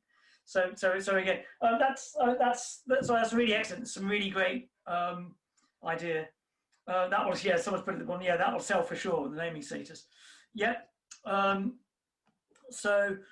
Here's some. I went to a Kickstarter seminar, and here's some things. I don't need to read all these out, but a couple of things. They said it seems to work best when you've got a bit of a story to tell about not just what you're doing, but why you're doing it. And it is a very visual medium as well, in that really good images and videos and those kind of things seem to work incredibly well. I think the other thing we have to remember is you can't just put it on these platforms and expect people to give you money. Most of the people who give you money are probably people you already know, so you've got to put the effort in with press releases and those kind of things, and getting out there through your own means. And I think the last one, it's like anything charitable, really. Remembering, explaining to people exactly how you're going to use their money. I think that's really important. Anyway, as I say, Kickstarter campaigns. Oops, sorry. Have you still got my presentation? Is the presentation gone? No, it's not there. Right, yeah, so I think for some reason it just died. Here it comes again. And there we go. Yeah. So then just my last thing on fundraising is basically, I think sometimes if you run events in small communities, this is quite a nice idea. It's creating a scheme for kind of friends and patrons. Or things like a lot of opera companies, ballet companies and things run these. If you ever have events that, for example, sell out, or then a friends organization is great because basically, you know, if people want to make sure they get the best seats or make sure they get into the events that are likely to sell out, they will be happy to give you a little bit of extra money to become a festival friend. So, you know, I think we can create these kind of organizations quite easily. And all you need to do is to go and look at the opera companies and the ballet companies and, you know, see how they do it. And a lot of galleries and museums as well. Basically, most of these schemes, they tend to work on various levels. So, you know, an introductory level, a higher level, and a top level. And I think the key is understanding people's motivation for becoming a friend of your event. Some people do it because they like you. They just think you're a good thing. So they'll maybe give you, you know, $30, $50 just because they think you're good for the community. Then there's the kind of tangible benefits. Priority booking is nearly always the most important one, or priority area, or those kind of things, or, you know, access to, you know, those kind of places is, you know, is people will give you more money for. Then I think there's the social side. You know, some people just like the kind of whole atmosphere and the people around your event. And, you know, if they can come to kind of, you know, out of season events or go on trips, those kind of things, some people will pay money to be part of that scene. And then there's the other one, which is, that, again, it's status. You know, people can be named on the donors board if they can, you know, be invited to the special VIP bar, you know, meet the artists in the green room, these kind of things. People will often pay quite good money for that. So again, you know, you have it on different levels and with different amounts, you know, and different benefits. Just as I say, just try and imagine what benefits you can offer and what you could charge for them. Now, I've often run friend schemes with through, I suppose, what you might call a paid volunteer, if that's a thing. But basically, someone who does this as a bit of a side job, and they get paid based on the number of friends we have. So for every friend, they get maybe $5. Every gold friend, they get $15. Every platinum friend, you know, they get 50. You know, so you don't lose money on it. But actually, it's, you know, it's quite a nice thing to, you know, it's quite a nice, especially if you find someone who's very good at talking to the friends and, you know, is a good host. You know, they can. It's a great job for a kind of, you know, a sort of upgraded volunteer. You know, those kind of things. Okay, so that's the end of the fundraising section, or sponsorship and fundraising. Are there any questions based on that? So let me just get you in full screen. Any questions? Just raise your hand or shout out. Yeah, Diana. Sorry, I just have one quick one. Is it gauche, if you get public funding, is it gauche to do a GoFundMe? I don't know. Certainly most public funders I know in the UK are keen for certainly cultural organisations to be as self-sustaining and self-sufficient as possible. And I think certainly a lot of city councils and things, you know, they quite like to see their money as being leverage for you getting further money in. So I think as long as what you're doing isn't cutting across their sort of, you know, what they're funding and their ambitions for you and those kind of things, I find it's generally, you know, they're generally quite happy for you to do, you know, because the one thing that most funders don't want is a financial crisis. You know, the worst thing for any funder is for a festival not to happen because they don't have enough money, because then they've lost their investment and they're, you know, and they face a little bit of uncertainty. So I don't think I would be very, it would have to be a particularly snobby funder that turned their nose up if you were doing a crowdfunding campaign. Okay, are there any other questions on sponsorship and fundraising? Just looking around for any red lights going out. Looking out. No, could I make a suggestion now then, which is the last section that I do, the what now, which is basically I've picked up a couple of things from today, which I wouldn't mind just chatting about. But basically a chance for you to ask questions. So it shouldn't be terribly a very long one. Would you mind, rather than us taking another break, should we just run straight into it? Because that way you can go home early. Is that good? Yep, a few thumbs up. Right? Good with that. Yep. Yep. I always find when I'm presenting these things, the best word a presenter can ever say to delegates is, and we can finish early. they are, you know, you never get more praise than when you say that. So the first thing I say, I'll talk about one thing just at the very end, but which I've been thinking about as you've been talking today. But one thing just to chat about really is, if you're interested in further information, just kind of building your own sort of information about events and festivals, research and that kind of thing. Just a few ideas. Now this is off my website, so you can find all this on my website and lots of other stuff as well. There are certain places where you can find lots of festival and event research, like the Society for European Festivals Research, the those kind of things. I think if certain particular areas interest you, like fundraising, there are associations connected with fundraising and marketing, those kind of things. Look at their websites. I think if placemaking, how you make cities, work better, the European Capitals of Culture website is very good, because to become European Capital of Culture, you have to bid. So you have to submit a bid to say what you're going to do. Then you have to submit reports with your progress, and then a final report. So, they're very good, on that side of things.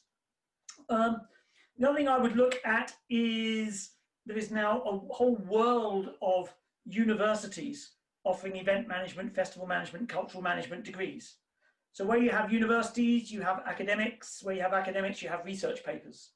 And there are just so many research papers around everything to do with festivals nowadays. Some of them you'll find on my website, but others, if you go to something like academia.edu or Google Scholar, you can find tons and tons of academic articles on festivals and events. What I would say is academic articles do often take a very particular, viewpoint. They can be interesting, but not always helpful, I think. But once you've read a few, you get the idea. And even there's journals, so like the Journal of Festive Studies and festival and event management journals, those kind of things. The other thing I would say is it's also worth looking at things like Canada Council, city councils will probably have committee reports about events and festivals, but also maybe have a look at a few consultants. I think one that could be particularly good for you is Hill Strategies. Because it's a Canadian consultancy. And actually those charts that I got around COVID, they were all from Hill Strategies. They've got a whole heap of information around the response to COVID, those kind of things. AEA Consulting is an American company, but again, they've got lots and lots of COVID information. Okay. So as I say, that was kind of my thing is there's tons and tons more. You can spend your life, educating yourself now about events and festivals. So it's over to you now. And again, I'll just get you in full screen. Are there any questions on anything we've covered today or anything I've not covered today? I always have to say the single most devastating question I've ever had when I've been doing a presentation was from someone in South Korea. Her first question, young girl who worked for a festival there, was, how much do you earn? So apart from that question, it's over to you. I think, sorry, Jonathan, I think someone's trying to put something, a question or whatever in the chat, and for some reason I can't get it up. Yeah, so the question is, curious about your thoughts on maximizing micro events profitability for 10 to 20 people during COVID restrictions. Yeah, I think we're all looking at this. I think the things we're looking at, particularly with the venue I'm involved with, one is micro events. So how we can, I spent a couple of days with them, and what we did is we said, okay, we spent several hours working out events that it's quite a big venue, but when they reopen, they won't be allowed in any more than about 350 people. So the challenge for all me and the rest of the staff was come up with some events that we can do that we would be happy to put on that would break even at 350 or less. So I would be keen to do that, organisation of any size, whether it's 10, 20, 30, 50, maybe say to yourself, okay, what could we do that would actually stand a chance of getting a bit of an audience and breaking even on these numbers? And certainly with the venue, we kind of had a range. So I think one thing that I've been talking to a lot of festivals about, the thing I worry about is not cancelling 1 year or downsizing 1 year. It's if we get to the stage where we have to do it twice. I think audiences will stay with us if we do it once. It's going to be harder if we have to do it twice. So I think, you know, small events, micro events, anything that maintain audiences and their interest is all a good thing to do, even if you're not making, you know, much money out of it. The other thing I would say is that we're looking at in the venue is some slightly different models. So what we're saying is, okay, if we're only allowed 300 people in, how about, rather than doing a traditional, you know, show of two halves of 50 minutes to an hour, why don't we do 4 or 5 performances starting at different times of only 50 minutes? We're going to call them Alhambra shorts, something like that. So the idea is that we present, you know, so you say to the audience, you know, it's they're short performances, bite-sized performances. Obviously, you know, it's going to be, you know, $20 rather than $40 or $50. You know, so again, I think we're looking at you know, ways of, you know, generating that revenue, but you know, without the need for the big crowds. So I think we're having to do all this at the moment. So I think the answer to the question, very long answer, was yes. I'm into those micro events. Good. Are there any other questions that I can answer? How do you balance the, because we have lots of festivals that are small scale in very rural areas of Atlantic Canada that were generally developed to support art and culture for the local populations.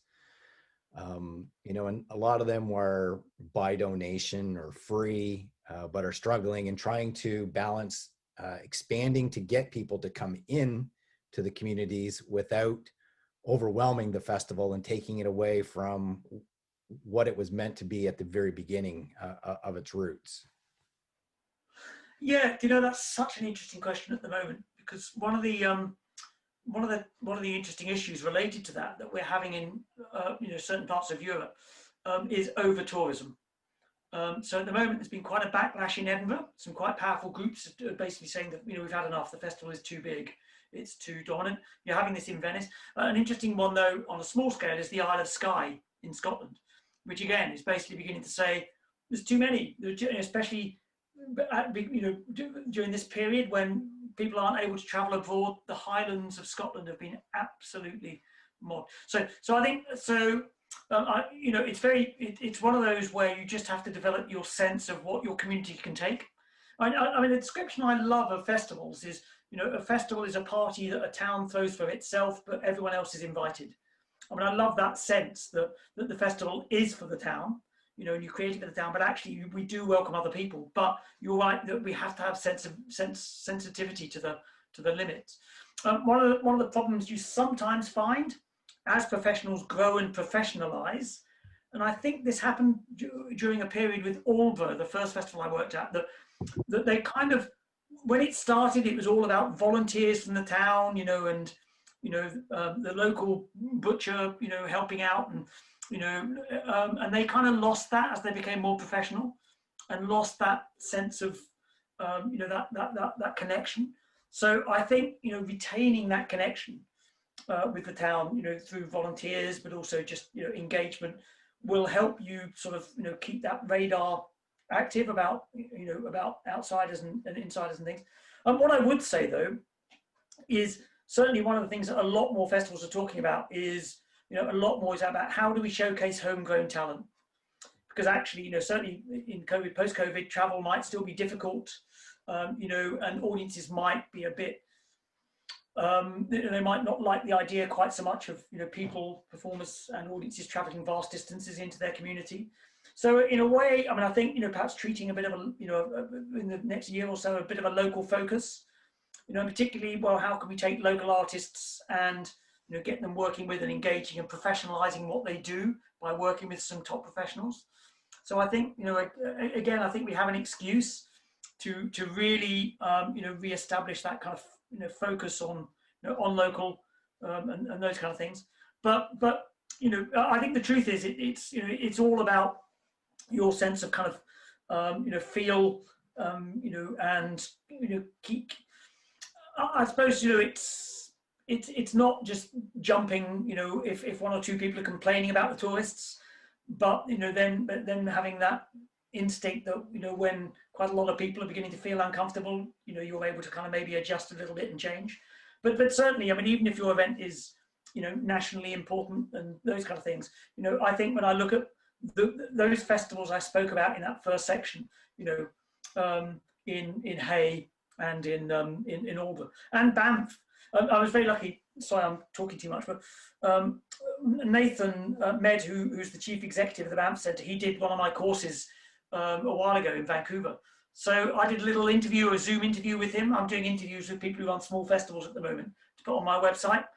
You know, and one of the things I said, you know, was talking to him about the local community.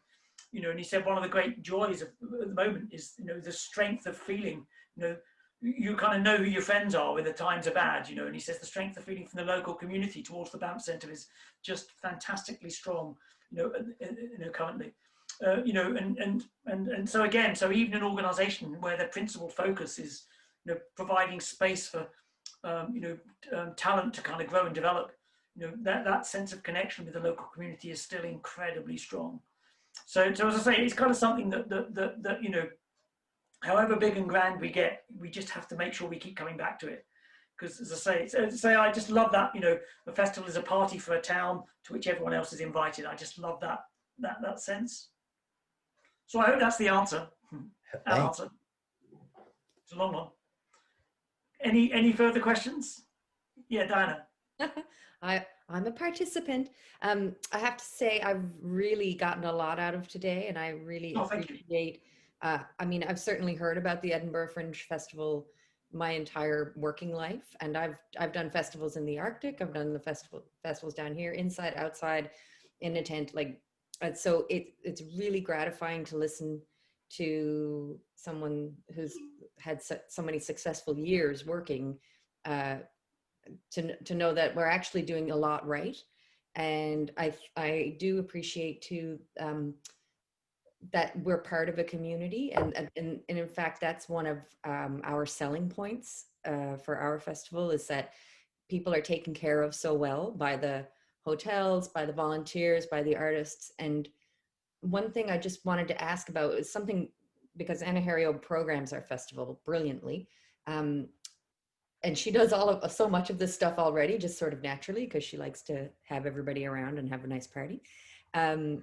But do you have any experience? We host workshops as well with international circus stars. So for us, we more bring people in to inspire the local community to keep working and hone their craft. But a brilliant thing that Anna Harrio devised was to do workshops with industry professionals. I guess my question is, as we're going, what is my question? Sort of are there other festivals that do that, or is it something that we've stumbled upon, or do you know of other festivals that also incorporate like teaching the kids or doing professional development? Yeah, it's brilliant that you stumbled across it. but yeah, no, one or two. Actually, one year at the Fringe, we did a thing where we got lots of Fringe performers to put on lots of free workshops for people. So we did things like confidence through comedy, even simple things like, you know, have a go at stage sword fighting. And actually, we worked with, I don't know if you remember, but actually one of my things on that list of sponsors was a trade union. Oh yes, yeah.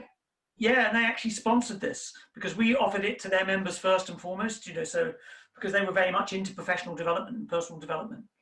So, I mean, I think those plastic trombones that we got, you know, we worked with some amazing, you know, amazing groups, you know, so I think any opportunity that you can take to get professional artists working in the community. I have to say one of my very favorite projects that I've ever done was at the Vast Music Festival last year. We sent someone who's kind of an actor writer into lots of care homes to talk to people with with dementia, and she was talking to them about what we call their dance hall days, about you know, what they used to do when they were young, and you know, because they can always remember the music, they can always remember the dance hall days. So we spoke to them about that, and then what we did is we got a young jazz band with some professionals to basically, you know, play the music. And this lady turned this basically into a bit of a play. So she took their words and their experiences and created a bit of a play, and we played the music, and it was one of the most moving and beautiful things I've ever been involved with. So again, I think any opportunity like that, that we can get professionals involved in any community groups and these kind of things. As I say, we've had, plastic trombone workshops in women's groups and everything. And it's just all, first of all, you have some of the best experiences at these events. Because you change people's lives, you absolutely change people's lives, which is, giving an audience a good time is good, but when you feel you've changed people's lives, it kind of affirms, it makes all the late nights and the crying and the heartache worth it. And as I say, it just kind of strengthens those roots in the community. So I think what you stumbled upon is absolutely perfect. And also, sorry, just to go back to your first point about, something that's really important for me when I do these workshops, I think is just that you're all very, you all work in events, you're all experienced professionals.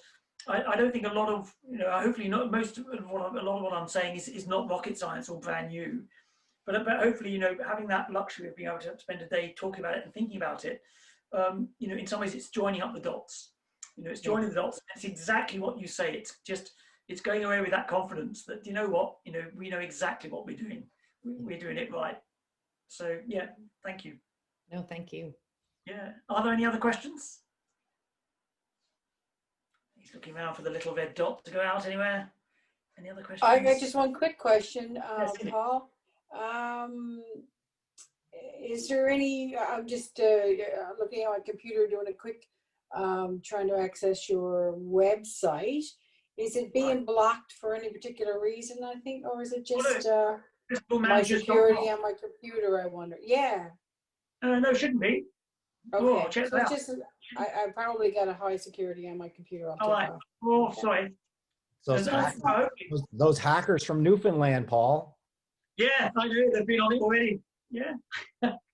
No, there shouldn't be. And actually, I did have a booking. I had a booking for a course on it from Luxembourg this morning. So hopefully it's working. I was going to say, Norton doesn't like you too well. I had one. And as you can imagine, I'm afraid I'm a terrible checker of my analytics. So we're generally getting 300 visitors a day. There we go. I'll just echo Diane's comments before I sign off or whatever, and that was a great sharing of information. Thank you very much. I appreciated it. That's okay. And thanks, Jonathan, for putting it together for us again. GMIS always delivers. GMIS always delivers, even if we're not on the bus to get the moose, hit the moose, all of that stuff. But it was still worthwhile. So thanks. Okay. Are there any other questions, Anna? Yeah. One quick one.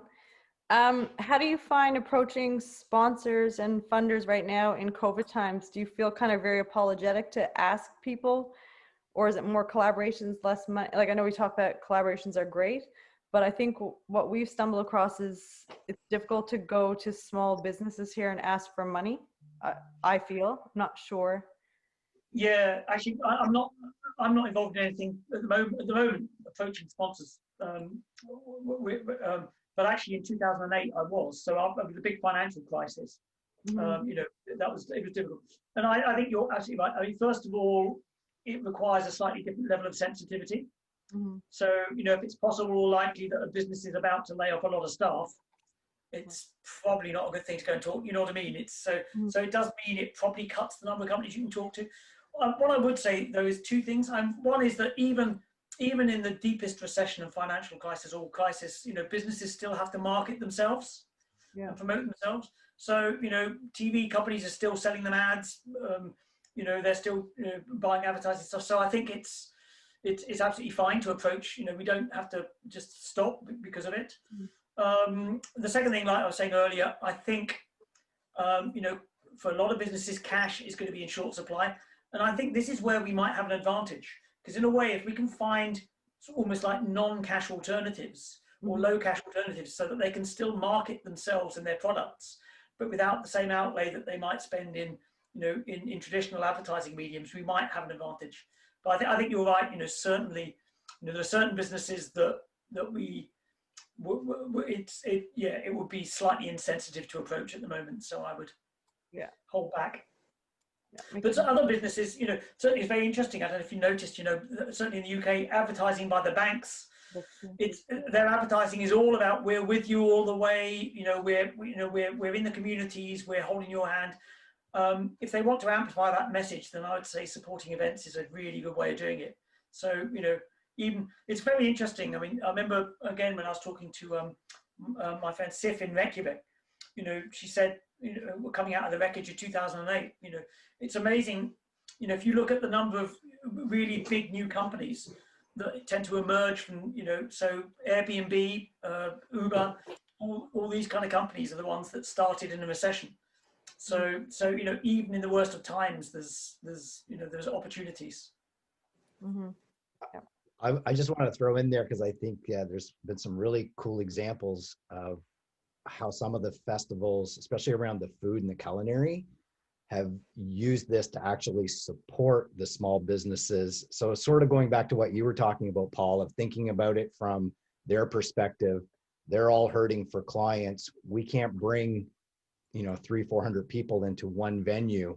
So some of the I think of Roots, Rants, and Roars and what they did with pushing people out into the small cafes and some of the other food festivals where they were able to, instead of having a big venue, they would put the artisan, socially distanced 20 people in a pub or a small restaurant that would then basically, it was allocating money back to those places. And giving them free venue space, basically, for doing it. So it goes back to, once again, thinking about what you can, how you can help those sponsors. Yeah, just gonna have the soup and. Oh, we're getting someone's menu. You're getting near the end. I have a question. Are there any other questions? I have a quick question. Can you Yeah. hear me? Yeah. So, one of the demographics for one of my festivals, it's an older group. They're quilters, right? So the standard practices for safety and security as we move through this whole COVID thing and navigate what we're doing, a lot of the stuff pretty much no-brainers. We all know, the wash sanitation stations, whatever. I'm just wondering, as we go through this, if you have a resource for, some other creative ways to be able to bring people through with that, mitigating the risk of people getting sick, but more importantly, like having people feel comfortable with attending. Like if there's anything that you've, who's working on that, because I'm constantly scouring the internet and trying to pull out little bits and pieces and say, how can I adapt that for what I'm doing? But obviously people everywhere are doing that as well. So are there any resources that you could suggest or tune us into that could help us create safer events? Yeah, I'm probably like you. I mean, just a couple of resources that I look at a lot at the moment, just, one is, as I say, is there's a thing called Event Managers Blog. It's more kind of a lot more commercial, a lot of it, but it's had quite a lot of interesting stuff on, about reopening, because to be honest, even though a lot of us in culture are hurting, the people I think who are really worried are people who run commercial events, who run conferences and those meetings, those kind of things, because they're, whilst people are eager to come back to what we do, unfortunately, I think a lot of finance managers are discovering they don't need to send executives around the world to conferences so often. So the Event Managers blog I found quite useful.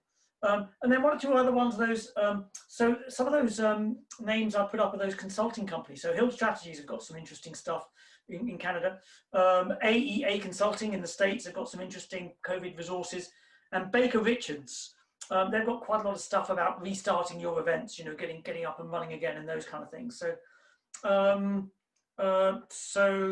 and that's that. And I think if you look again on my website, what I have is on my news section, which I haven't done much to recently, but I've got various social media feeds. So not just my social media feeds, but actually lots of organisations, and quite a lot of those are kind of things like Festivals and Events Ontario have been giving out a lot of advice to their members, and it's available on their website.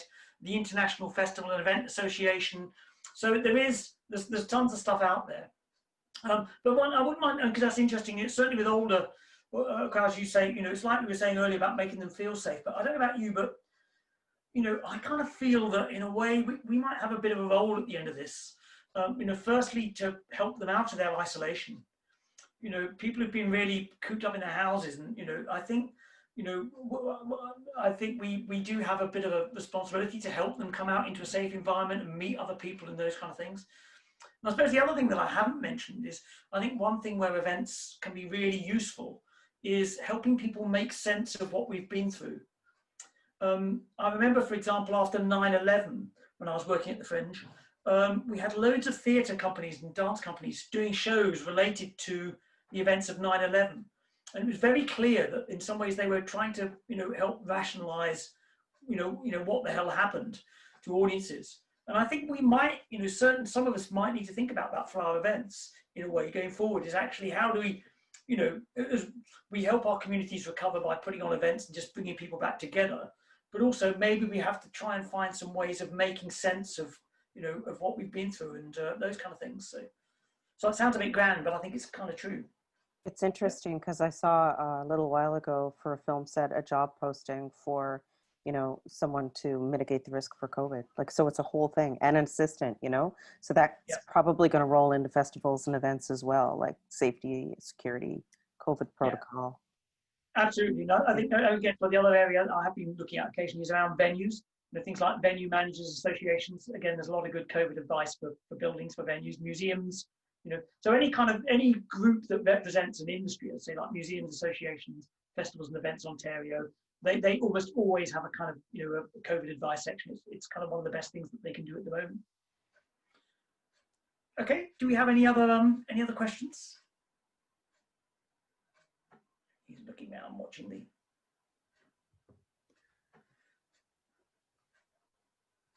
No, right, I've got just one last thing which I wanted to bring up, which just kind of picking up on from today, our conversations all around this.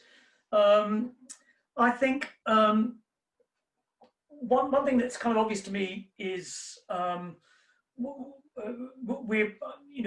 think we would do well to consider ways that we can actually support each other through the next few months. I mean, I think first of all, what's clear is we've all got a lot of difficult decisions to make about what we can put on and when we can put it on, and events, should they be hybrid, those kind of things. And I just think the ability to support each other through all of that could be really important.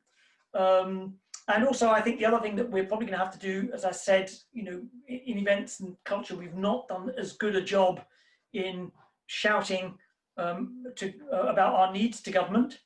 And I think, as when we're coming out of this situation, I think we need to be shouting loud and proud about, maintaining investment in what we do. Certainly the best thing Reykjavik ever did after the financial crisis was to maintain its investment in events. And they're getting the dividend now. So we need to shout to maintain government investment in what we do. But also, I think what we need to do is we need to shout about how we can help achieve all these objectives of restarting tourism, getting retail back up and running, helping communities come back together.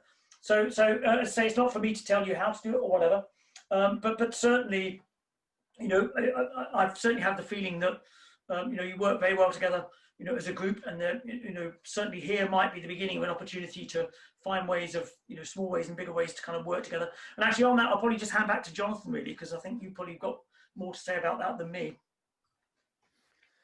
Thank you once again, Paul, for taking the day to be with us. I really appreciate, your insights and what you brought.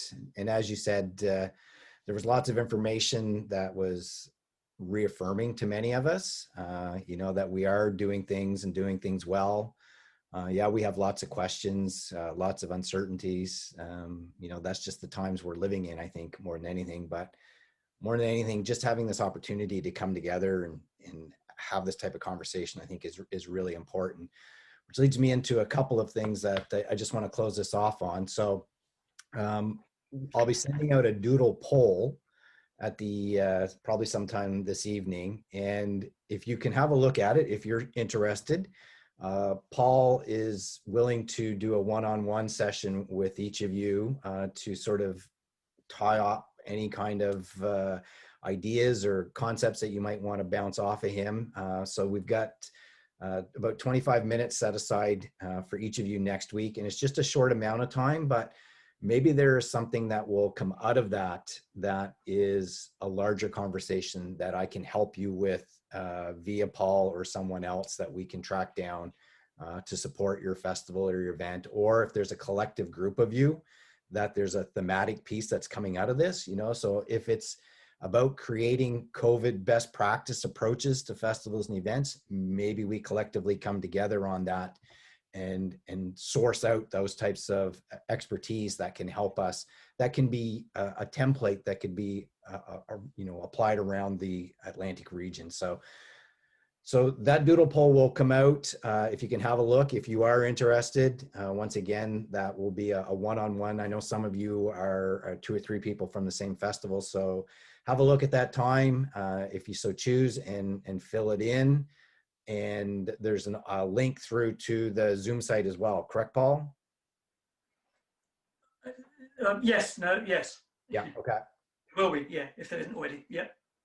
If not, we'll email it back through to you, but more than anything, we just want to get you slotted into those times. I'll send out an online evaluation piece just to get your feedback on the session. But more importantly, to get your insights into other ways that we might be able to collectively bring back either small groups of people. I'd love to hear more about what you guys have done in your festivals. So one of the things we're working on through GMIST is we're calling it the Sandbox series. And it's just to get in the sandbox and play around more than anything. And it's a way for small groups of operators, businesses, festivals, and events to come together and just to do basically what you were doing in the breakout rooms, is to throw around ideas.